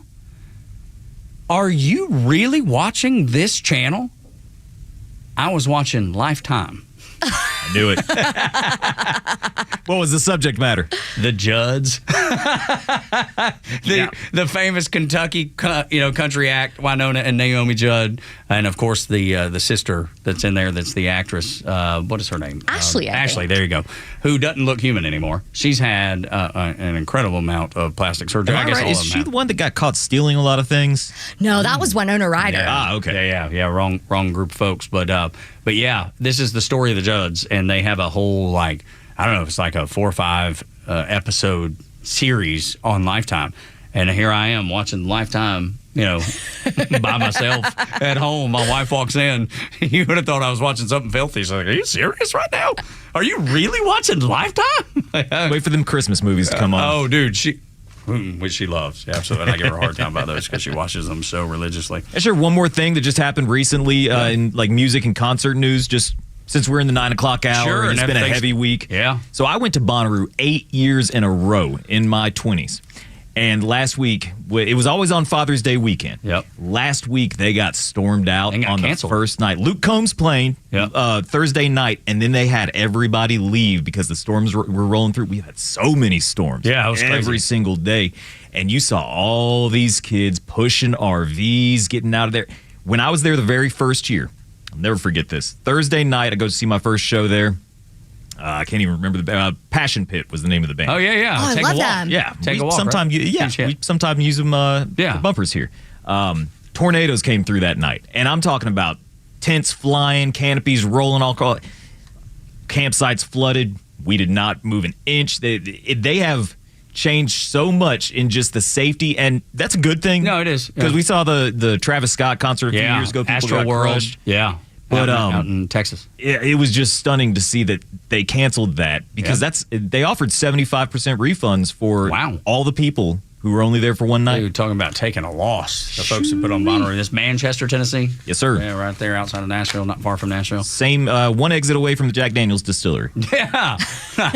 Quite fitting, I do believe. I've never been to Bonnaroo. Never been. I actually broadcasted from there back when I used to run the Kimmer Show. Okay. Forever ago. Oh, nice. 12 years ago. Yeah. So I got to do a lot of cool things there. I only paid to go. I got paid to go a couple of times, There and you I go. only paid to go a few times. But it's also the same weekend as the Country Fest That's up right, in CMA Nashville. Music Festival, which I've been to 1,000 times. So all the hippies and all the folks and all the rock and rollers going to Bonnaroo be lined up on that interstate. That exit. Line On down that exit, Yep. and then all the country folk are just driving right past. It is a mess. Yeah, there's It a lot is of a people. mess. And then there's the River Bend Festival in Chattanooga that goes on that same weekend. So a lot of the artists from Bonnaroo and from CMA Music Festival will pop down and also make a purse that night at Chattanooga. So they've planned this out well because a lot of those artists go back and forth between Chattanooga, Manchester, Nashville. Just hop on a chopper. Absolutely, dude, and make a grip of money. I'm glad I got all that out of my system. Dude, I've never been into the festival show thing. I don't dislike them, but I'm never like, hey, let's go to a big festival concert. It's only something that I would want to do when I'm young, dumb, and full of ideas. Yeah, that's exactly right. Most fun you never want to have again. Right. The auto pen became an issue during the Biden administration because we don't know what he signed or what he actually knew was being signed.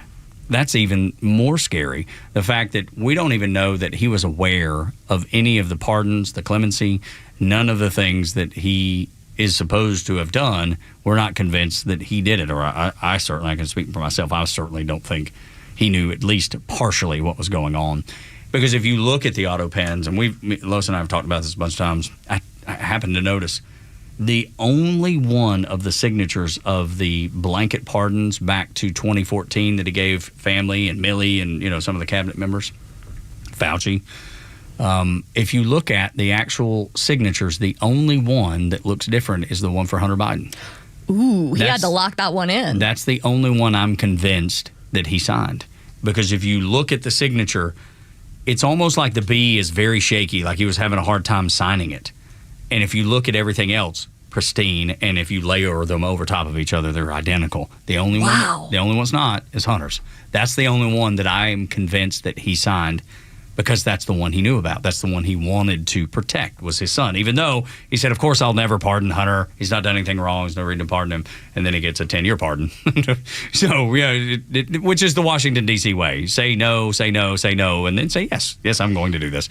And then you hope it goes away. But this apparently is not going to, because Republicans are talking about it. And it should be talked about it, because I do believe this is one of the biggest scandals in the history of the United States, if not the biggest scandal. This makes Watergate look like a walk in the park. Yeah, I mean, this is the implication that the president was too incapacitated to sign his name to a document. And if you can't sign your name, did he read the document? Does he know what it says? Does he have any awareness of what he's doing? He was being manipulated. We don't entirely know by whom.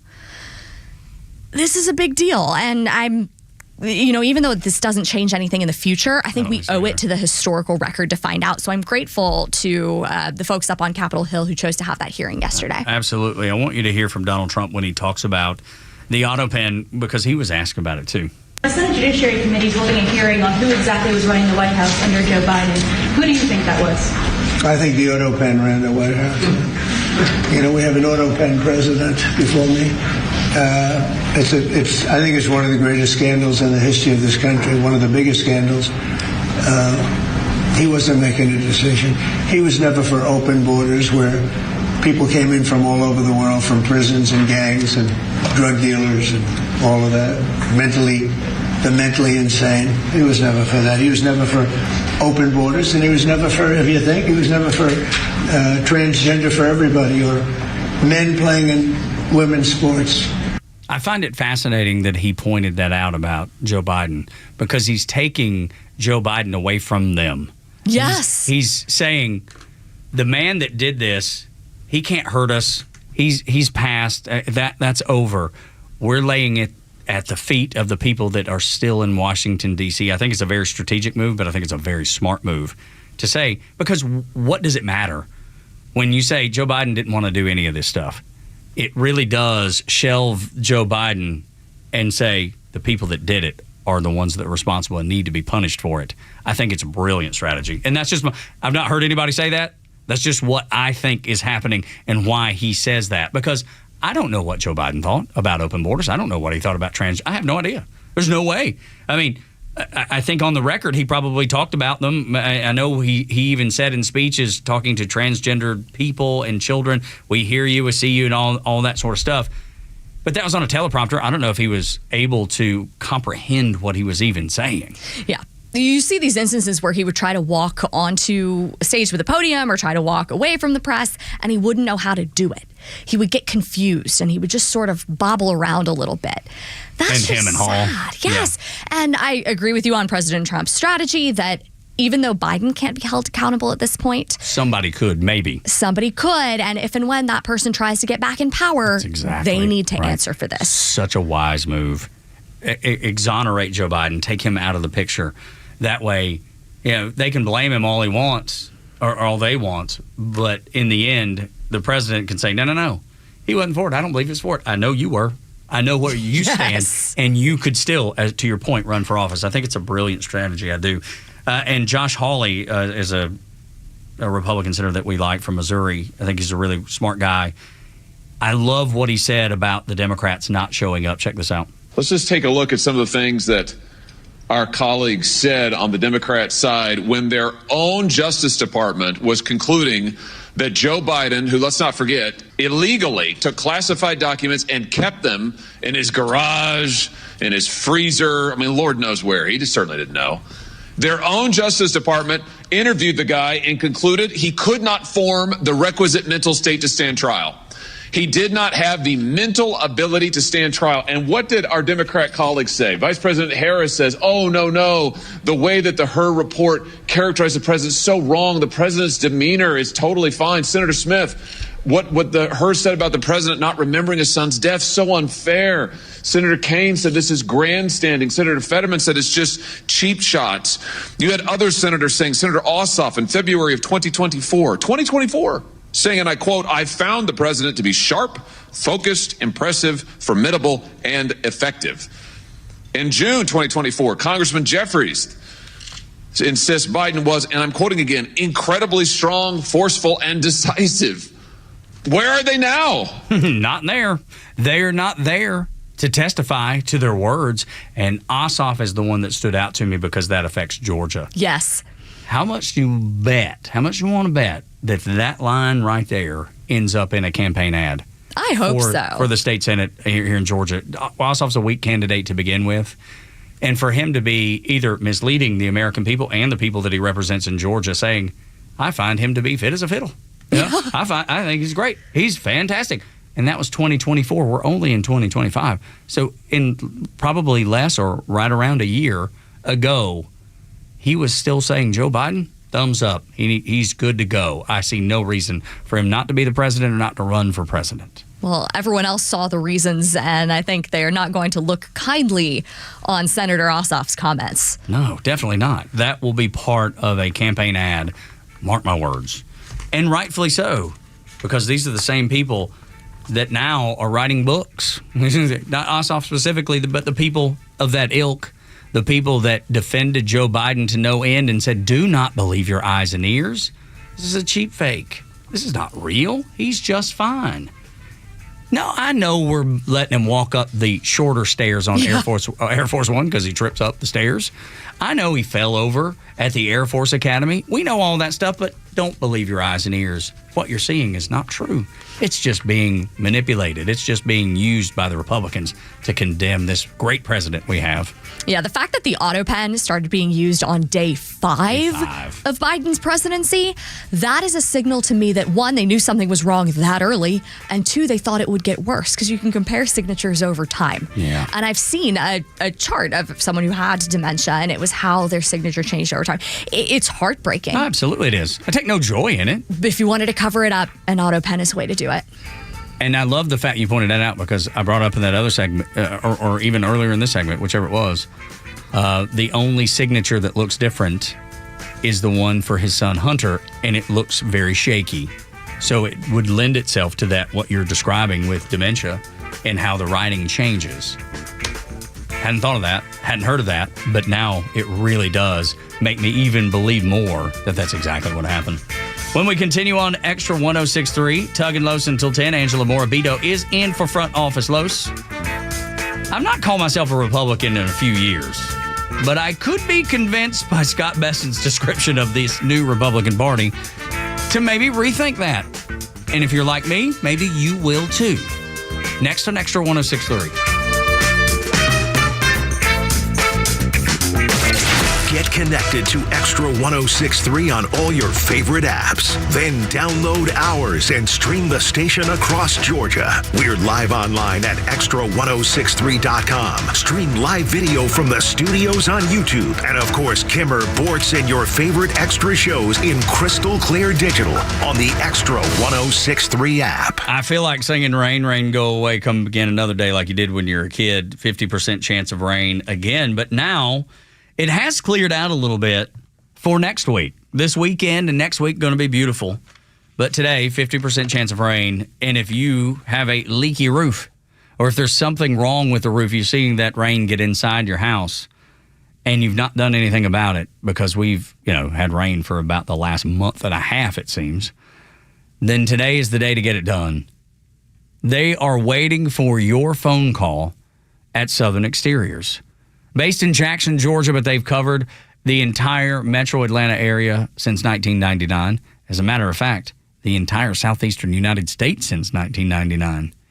Over 200,000 jobs under their belt, so they can take care of whatever your issue is. If it's a small leak or a big leak in the roof, they can fix it and repair it or replace it. They have a foreman on site for every job to make sure it's done to your standard. How do you get a hold of them? So simple. 877-9-SOUTHERN, southernexteriors.co. And right now when you call, 10% off any job or 12 months, 0% financing at Southern Exteriors. Hey, Atlanta's Mark from the Safe House. I have a question for you. Am I the only person pissed off with the mainstream fake news, liberal judges, and whiny liberal politicians who don't realize why Donald Trump is president, and fake safes? And you may wonder, why fake safes? Well, a fake safe is like Joe Biden, cheap and ineffective. A real safe from the Atlanta Safe House is like Donald Trump, tough, effective, and provides peace of mind when you need it the most. So drop by Atlanta Safe House and check out the largest selection of safes in the Southeast and see what a real safe looks like. So go to atlantasafehouse.com. Hey, it's a Kimmer talking about Stovall. Yeah, I just wanted to brag on Stovall. I went up there and actually got a quote on some of their material up there, and he gave me the quotes I wanted, but he said what would work best they don't carry, and referred me to one of their competitors. That's how good they are. And sure enough, he was right. The material he was talking about that they don't carry, it's actually going to work best for me. So I've got that on the way. It all worked out well. Makes me want to go back and buy something from them now. Folks, when it comes to landscaping supplies, start at Stovall. 11 locations around Atlanta. Online at StovallInc.com. This is Tom with the Honest Car Guy. Hey, what's with all this honesty stuff? We help you buy your next pre-owned car or truck honestly. How honestly? We guarantee that each vehicle we sell will come with a bill of sale showing what we paid for the vehicle. You'll pay what we pay, plus an honest fee. Guaranteed. No gimmicks or tricks? Nope. Man, this sounds like a new way to buy a car. Get an honest car buy from the Honest Car Guy. Call 844-SHOW-ME-1. That's 844-SHOW-ME-1 or visit honestcarguy.com. Join the free smoothie party at Tropical Smoothie Cafe on Saturday, June 21st for National Smoothie Day. Tropic Rewards members get a free smoothie with bowl or food purchase. Terms and conditions apply. For more than 75 years, University of Maryland Global Campus has given you the opportunity to build your next success. Choose from more than 135 degree and certificate programs in career-relevant fields like business, healthcare, data analytics, cybersecurity, and more. Plus, we offer 100% online and hybrid courses, personalized advising, and lifetime career services. Learn more at umgc.edu. Certified to operate in Virginia by Chev.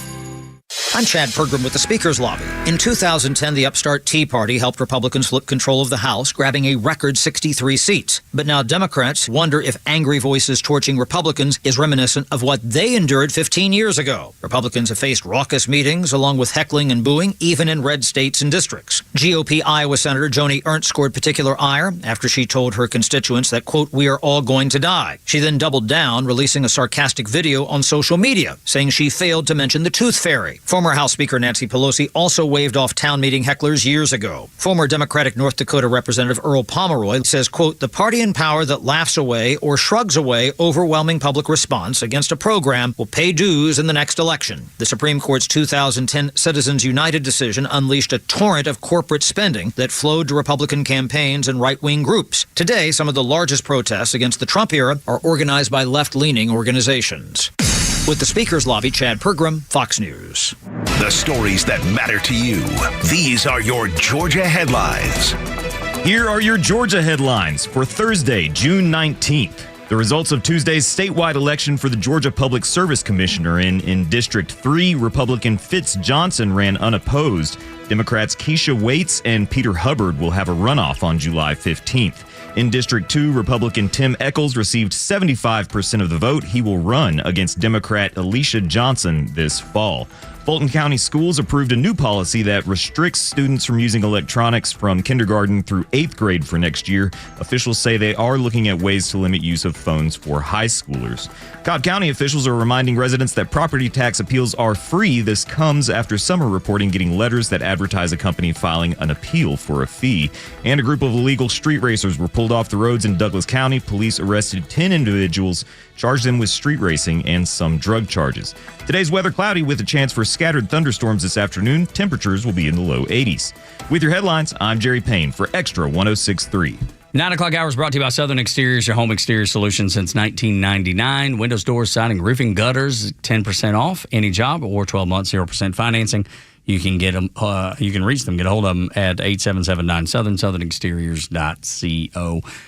For me, I've not called myself a Republican for years because I've been so let down by the Republican Party over and over and over again. Although, lately, I maybe could be convinced to hitch my wagon back to the Republican Party. When Scott Bessent, the Treasury Secretary, talks about the Republican Party the way he does, and I admire Scott Bessent a whole lot. I think he's such a smart guy, and I think he's been a great pick for the Treasury for President Trump and his cabinet. Listen to what he says about Donald Trump's Republican Party. President Trump has reconstituted the best parts of the Republican Party, and it's for everybody. It's not the country club anymore. It's not big business, but it's pro-business. but with an eye on working Americans. And that's what we really lost. How about that? What a great description. He basically said this is a big tent, and you have to keep the perspective in mind. Not that I care what his sexuality is, because I don't, but he's a gay man. Oh. He's not a guy that is speaking from a point of view that isn't well tested or questioned all the time. I'm sure people ask him why we'd be a Republican all the time, right? Because that's the Republican Party over the years has been, branded, not that I ever thought that was that way, but only for really, really rich people. And I was like, well, I'm not a really, really rich person, but I know what the Democrat Party stands for, and I've never been a fan of what they do. And so when Scott Bessent talks about it, I think it's very interesting that Donald Trump has this coalition of people that he does. He has a lot of women in his cabinet. He does. These women that I have so much respect for and that I think are extraordinary and doing extraordinary work. Think about the different mix of people that he has in his cabinet.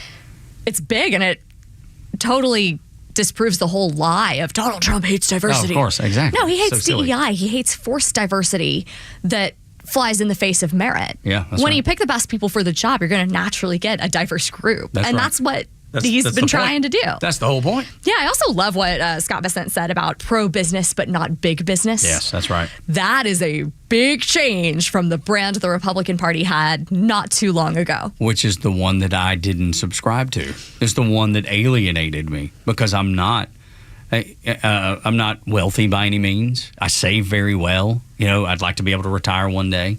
So my wife and I, we save like crazy all the time because we know we have to. We're not in a position where we can just be like, hey, we're going to flip the switch. We're not going to work anymore. We don't live that life, and I think most Americans don't. So when Donald Trump expanded that tent to really focus on the middle class, the working class, the one that pays the most taxes, the one that creates the most wealth and generates the most tax, not all of it. Yes, these are your small business owners. Absolutely right. And I'm so encouraged by small business owners. I want to support small business owners. Anytime that I can buy from a small business instead of a big, huge business, I'm going to. And I'll pay $1 or $2 more, and I'm okay with it. That's amazing. I think that's the way that I was raised. That's the way that makes sense to me. And it's not that I want to slap around Home Depot or Lowe's. Not trying to pick on them at all. Have I been in there and shopped before? Yeah, sure have. But I always start with that little Ace Hardware in Johns Creek. That's where I always go wow, that's awesome. naturally first. I go there because I've learned that the dude that owns it, that runs it now, his family started it. He plays in the same co-ed softball league I do in OC Park there in Johns Creek, Georgia, just down the road from my house, just across the Johns Creek line. We live right there on the Alpharetta Johns Creek line, And he's just a good old boy, just a fellow that works hard and hires people in the community and supports the high school football teams. You can see the stickers in the window. I think it's That's Chattahoochee High cool. School that he supports. See, there's nothing else like that. That true That's amazing. neighborhood community. That's exactly right. I'm one, buying from a business I know and trust, and two, I'm supporting someone who supports the things that I care about. That's right. That's how you build community. And we talk about the lack of community, especially in big cities. I met a neighbor yesterday who was new, and I'm like, I know one of my neighbors. I mean, I know more than I know more than one of my neighbors. I know a new neighbor. But in DC, I could not have told you who my next door neighbors were. Why do you think that is? I think people are very cautious in DC. It's also a workaholic town, so people are not home very much. I wasn't home very much, that's for sure. I was for sure part of the problem. But there is that skepticism of people. Understood. Of when somebody can help you climb the ladder, oh my gosh. What do they expect in return? Be your best friend. Yeah. But, that's just your neighbor. There's skepticism there. I get it. That's unwarranted, and I think people miss out on a lot of good connections. I see, those high schools raising dollars for new shoulder pads or new helmets. Yeah. Or the cheerleading squad for, a trip that they're going to a competition. The softball teams that are trying to get to tournaments out of state. And those small businesses are the ones that are cut the check. And I guess that Home Depot and Lowe's, and I'm just talking about them, I don't mean to pick on them at all because, again, I've shopped at them plenty of times. And Home Depot's an Atlanta-based company. I have no ill will toward Home Depot at all. But I don't know how many shoulder pads they buy for Chattahoochee High School, or whatever high school. And maybe it's a lot. Maybe I'm not giving them the credit that they deserve. Please correct me if I'm wrong. but I see what that little Ace Hardware in Johns Creek does. I see it. I can see it because I play in a softball league with the guy that runs it. I know what he's doing. I know what he's capable of. Is he a good softball player? He actually is pretty good, yes. Sorry, that's a gossipy question. No, I know. It's great. What position do you play? First base, typically. Okay. Yeah. Well, it's because I have to move a lot, and I like that. All right, but first base is important. You know what? As long as you can pick the ball, you're good because nobody's throwing it well. Okay, yeah. When I was like doing little kid softball, I was out in the outfield building a sandcastle. Yeah, well, I was look, just not happens. it. It happens, but I love this coalition. I love this Trump Republican Party because I didn't always love the Republican Party. And I want Republicans to realize that it's Donald Trump that voters are voting for. It's not you. And once you realize that, I think you probably have a different perspective of what you need to be doing in your office, in your seat.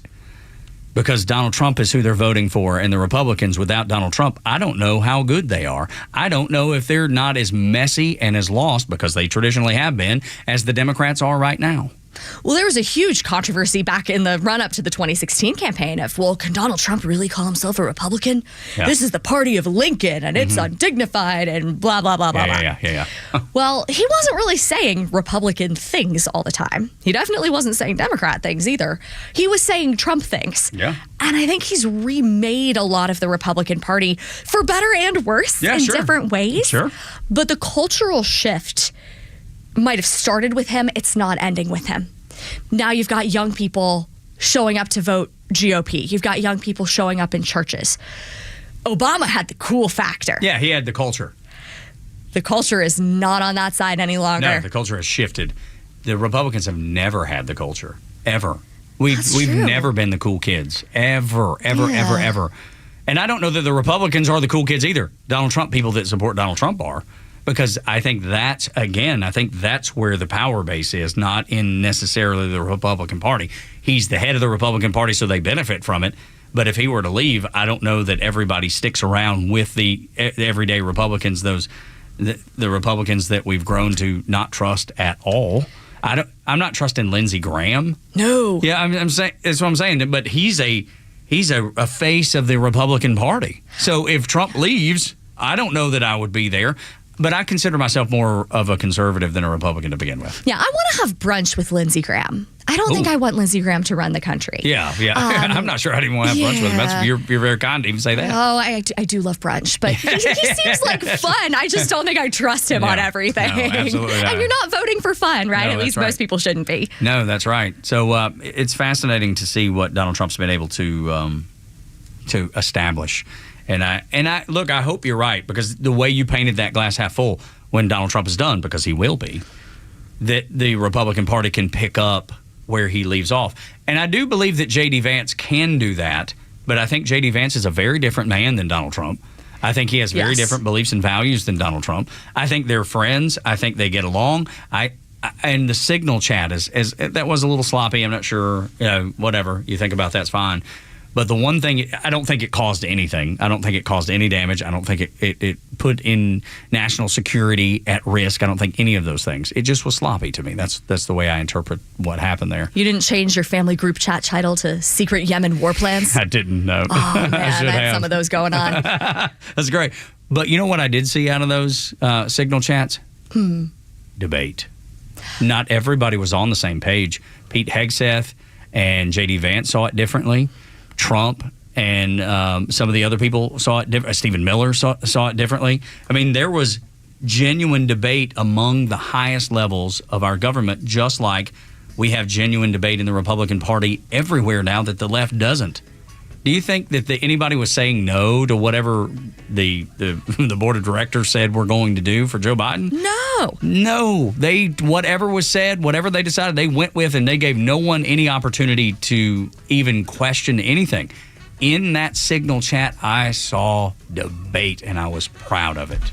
And it was focused. It was deliberative. It was a fight worth having. Yeah. I think about the contrast between that and the iconic photo of Obama and Clinton in the Situation Room watching the Bin Laden raid. Yeah. Oh, yeah. With Hillary Clinton's hand over her mouth in disbelief. She watches that like I watch Love is Blind. Yeah, right. I was Exactly. like, shock and awe. Yeah, exactly. They didn't seem in command. They didn't seem in control. At all. That signal chat was people who were in charge. Agreed. They didn't handle it very well. Yeah, it was sloppy. They take a ding on sloppiness. They do. Yeah, points off. However, I'm still giving you an A on what the decision was and how you moved forward with it. When we continue on Extra 106.3, NBC acted quickly to protect those delicate ears of what's left of its viewers. Pete Hegseth, he started spitting truth, and they had to cut away quick. We'll let you hear what they did next. The latest sports news, powered by 680 The Fan, and driven to extra listeners by RBM of Atlanta in Sandy Springs, Atlanta's Mercedes-Benz connection since 1964. Here are your sports headlines for Thursday, June 19th. Braves beat the Mets 5-0 last night. Chris Sale pitched 8 innings without giving up a run. Ronald Acuna Jr. and Matt Olson both homered in the shutout. The Braves will look to sweep the series tonight. Spencer Strider gets the ball against Clay Holmes. First pitch is set for 7:15. You can hear that game on our sister station and the brand new app 680 The Fan. In the NBA, Game 6 of the Finals is set for tonight in Indiana. The Oklahoma City Thunder leads the series against the Pacers 3-2. Tyrese Halliburton will be a game-time decision in a must-win game for the Pacers. Tip-off is set for 8:30. And the Falcons signed running back Jashawn Corbin from the UFL's San Antonio Brahmas. Corbin led the UFL in rushing yards this spring. Falcons cut former 6th-round pick Jace McClellan to make room for the new rusher. With your sports headlines, I'm Jerry Payne. Good afternoon. Let's talk about Howard Brothers, one of my favorite places when it comes to the state of Georgia. And what does Howard Brothers always have? Well, they always have the best in technology when it comes to taking care of your yard, like Skag mowers. Do you currently have an old mower? This is where you want to go over to Howard Brothers and look into leveling up with Skag. It's built tough. It's made to move. The cuts are clean. Your lawn is going to end up making your neighbors jealous. Remember, I've told you before, my neighbor Justin, I would always take care of my yard, and then I would turn and look at his house, and I was like, "Your move, Justin!" And then he added a Skag. Okay, so we've had some challenges there. So yeah, I got to take my yard game up a notch. You can find your next Skag mower at Howard Brothers. Their team can get you leveled up with the best mowers in town, or you can go online as well, howardbrothers.com, or go by any one of their 7 locations near you. The grass is always greener when you take care of it with Skag and Howard Brothers. Need a great mover? Atlanta Peach Movers. There's no tree in our name. A full-service moving company referred by realtors. Local, long distance, storage, and packing. Moving soon? Call Atlanta Peach Movers.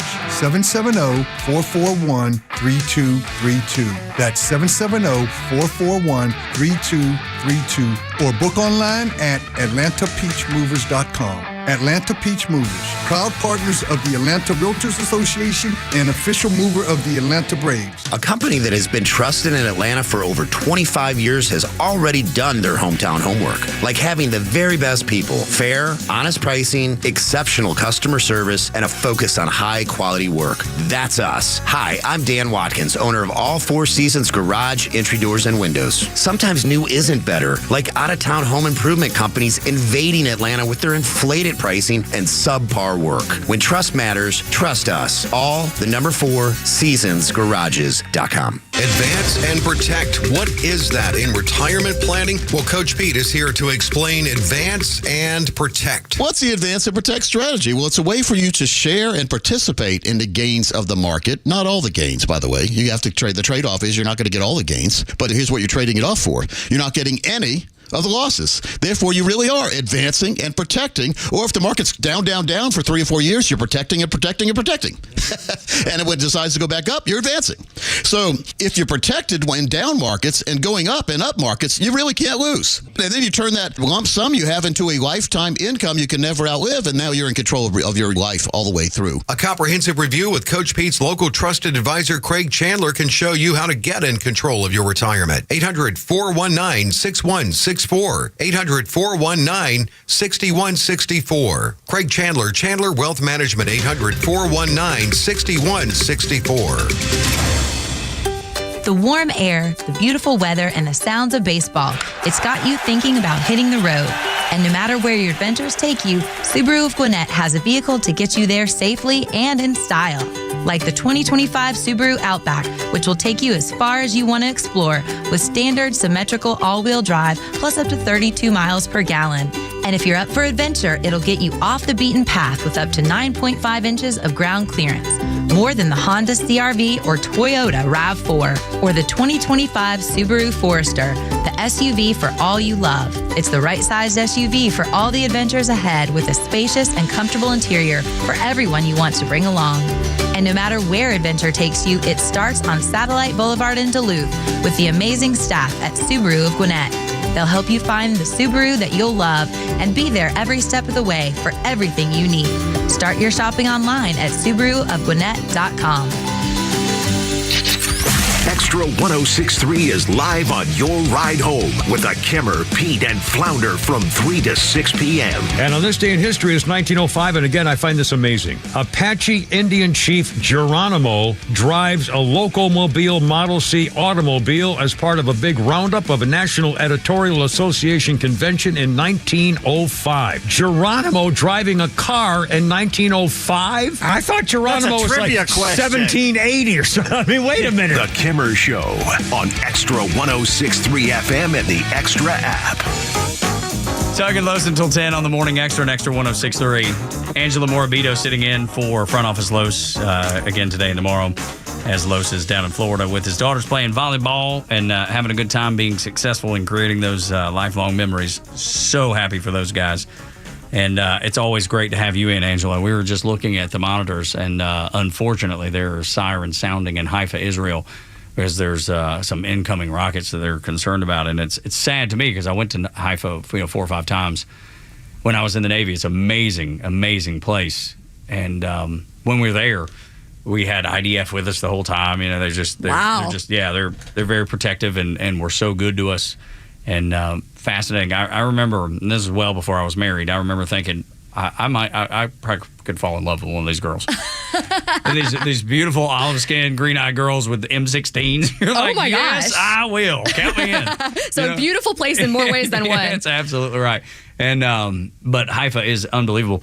There's a old Napoleon fort there, and it's illegal to take rocks from countries. But that was my the thing that I did. I brought rocks home because my mama has a rock garden in front of her house and has for years and years and years. So I brought one. I snagged one from that big fort, and I'm certain that it is highly illegal to do this. Ooh. So I think we're past, the what is it? The statute of limitations is exactly what I'm looking for. Thank you. Yeah, I think I'm past that. But it looks like Mossad is calling in. Hang on a second. Let me take this. Tell him I'm out to lunch. No, but seriously, you're not supposed to do that, and I did. I was Spain, Greece, France. I got rocks from everywhere and brought them home. That's super cool, though. And, I wrote the date and where it's from on there. My mom still has all those. And so I don't know why I'm fascinated with rocks. I always have been. It's a weird thing. Because I told my wife I wanted to cut down all the trees in our front yard and replace them with huge rocks. And she's like, no, we're not doing that. That's the dumbest thing I've ever heard. That would be interesting. Yeah, no, I love it, though. Because some of our, in the front of our neighborhood, they have some big stones out there, some big rocks out there, and I think it looks so cool. And I was like, I want to do that to our front yard. She is not on board, needless to say. So my Aunt Peg and I don't see eye to eye when it comes to politics. I love this lady. She is the sweetest. She makes the best brownies. She's an amazing woman. But her politics are as wacky as a soup sandwich, man. It just never adds up. It never makes sense. A soup sandwich? Yeah, it's just crazy. Got a couple new ones out of you this morning. Yeah. Crooked as a dog's hind leg. Yeah, there you go, Soup sandwich. Yeah. Her politics never make sense. She watches a lot of MSNBC. She watches The View, which is mind-numbing to me. We don't talk politics because we've had a couple dust-ups, and I never bring them up. I'm not trying to be the good guy in this argument, but I never bring up politics ever. I never. That's just not my natural inclination to bring up politics about anything, anywhere. If someone asks me, I'll tell them what they think or what I think, and I'll try to move on. She's the type that she wants to bring it up all the time because she's trying to convince me that I'm wrong, and I'm just like, no, we're not going to have this conversation because it could create an uncomfortable scenario for everybody. But she watches MSNBC with some regularity, and I know they were trying to protect her delicate feelings yesterday when Pete Hegseth was just spilling the truth. And then MSNBC, knowing what was happening, and they're like, oh, my Lord, we better protect that peg. Was mentioned by the chairman, we are working to achieve 100% operational control of the border. Illegal crossings have decreased 99.9%, and it was just reported today that CBP released 0 illegals into the U.S. last month, down from 62,000 released into the interior. Secretary of Defense Hegseth talking about the Pentagon's budget there on the You see right jumping side in, they're like, There's too President much Trump, who just truth. stepped They out. cut away They fast. cut really It's fast like away. a vampire seeing the sun. No kidding. That's because Aunt Peg don't want to hear that. She don't want to know the truth about the border. She wants to believe that Donald Trump is a dictator. She wants to believe that Donald Trump is Hitler and that Joe Biden was in charge and everything was fine and it's just us on the right, us conservatives, us Republicans, if you will, that are just this horrible group of people. She wants to believe that, and MSNBC wants to protect her beliefs. They That's have what got they did. their narrative, and Yeah, it would they be do. like finding out Harry Potter couldn't do magic. Like he What? wasn't a wizard. Like What? it'd take away their whole deal. Funny you bring up J.K. Rowling because she is in the crosshairs a lot. That's true. Because of her stance on transgendered kids, boys playing in girls' sports. Because I think anybody that's fair-minded looks at that and goes, well, that doesn't make sense. It doesn't make a lot of sense. Anybody with kids, anybody that's had kids, especially boys that are athletes, I mean, you kind of know. Does that diminish girls' sports? No, it's a different game. Right. And if there was no difference in the athletes, we wouldn't even have boys and girls sports. We would just have sports. Yes. If there was no difference. But there clearly is.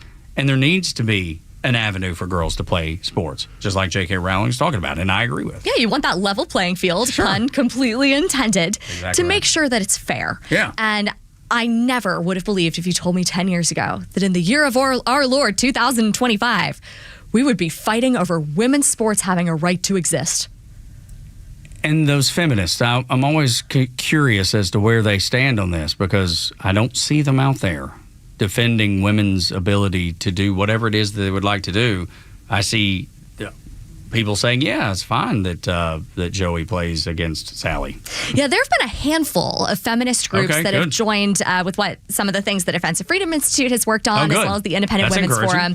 Definitely encouraging, but there's so many more who have stayed silent. And they go, trans women are women. Yeah, I'm like, well, if they were women, you would just call them women. Like they're trans, but they're trans. That's different. It's completely different. Just like the sports are very different. Right. If trans women are women, do we need to pay for all of their gender surgeries? I don't think so. Yeah, right. There would be no need.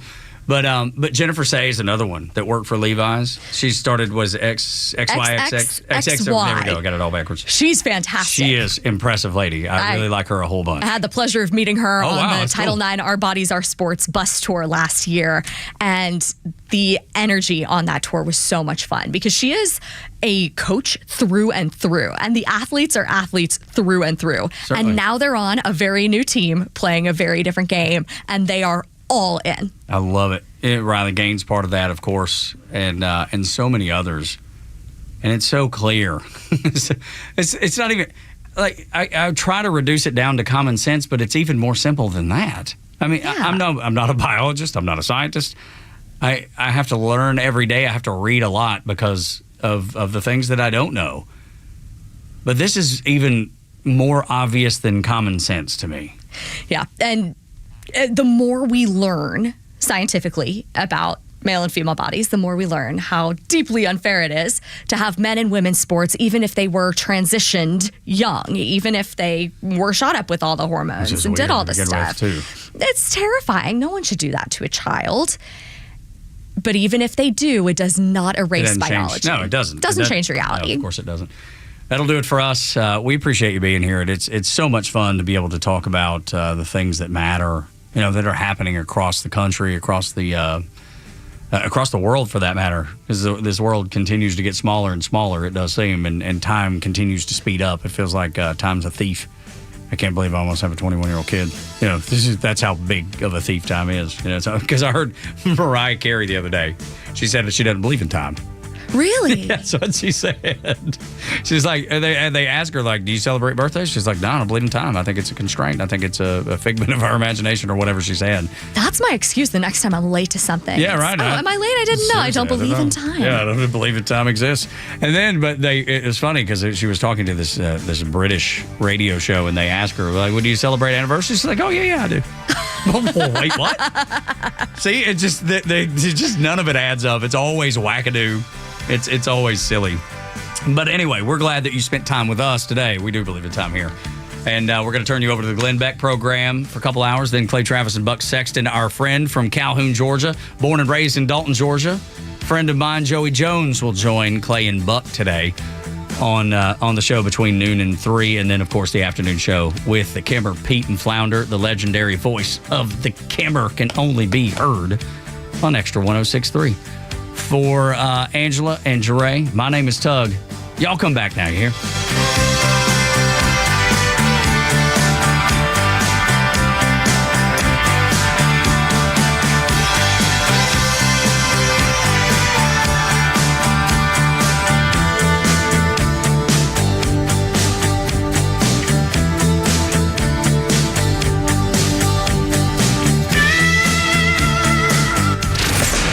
Live and local news talk continues at 3 p.m. with Kimmer, Pete, and Flounder. It's the Kimmer Show, only on Xtra 106.3 and the Xtra app.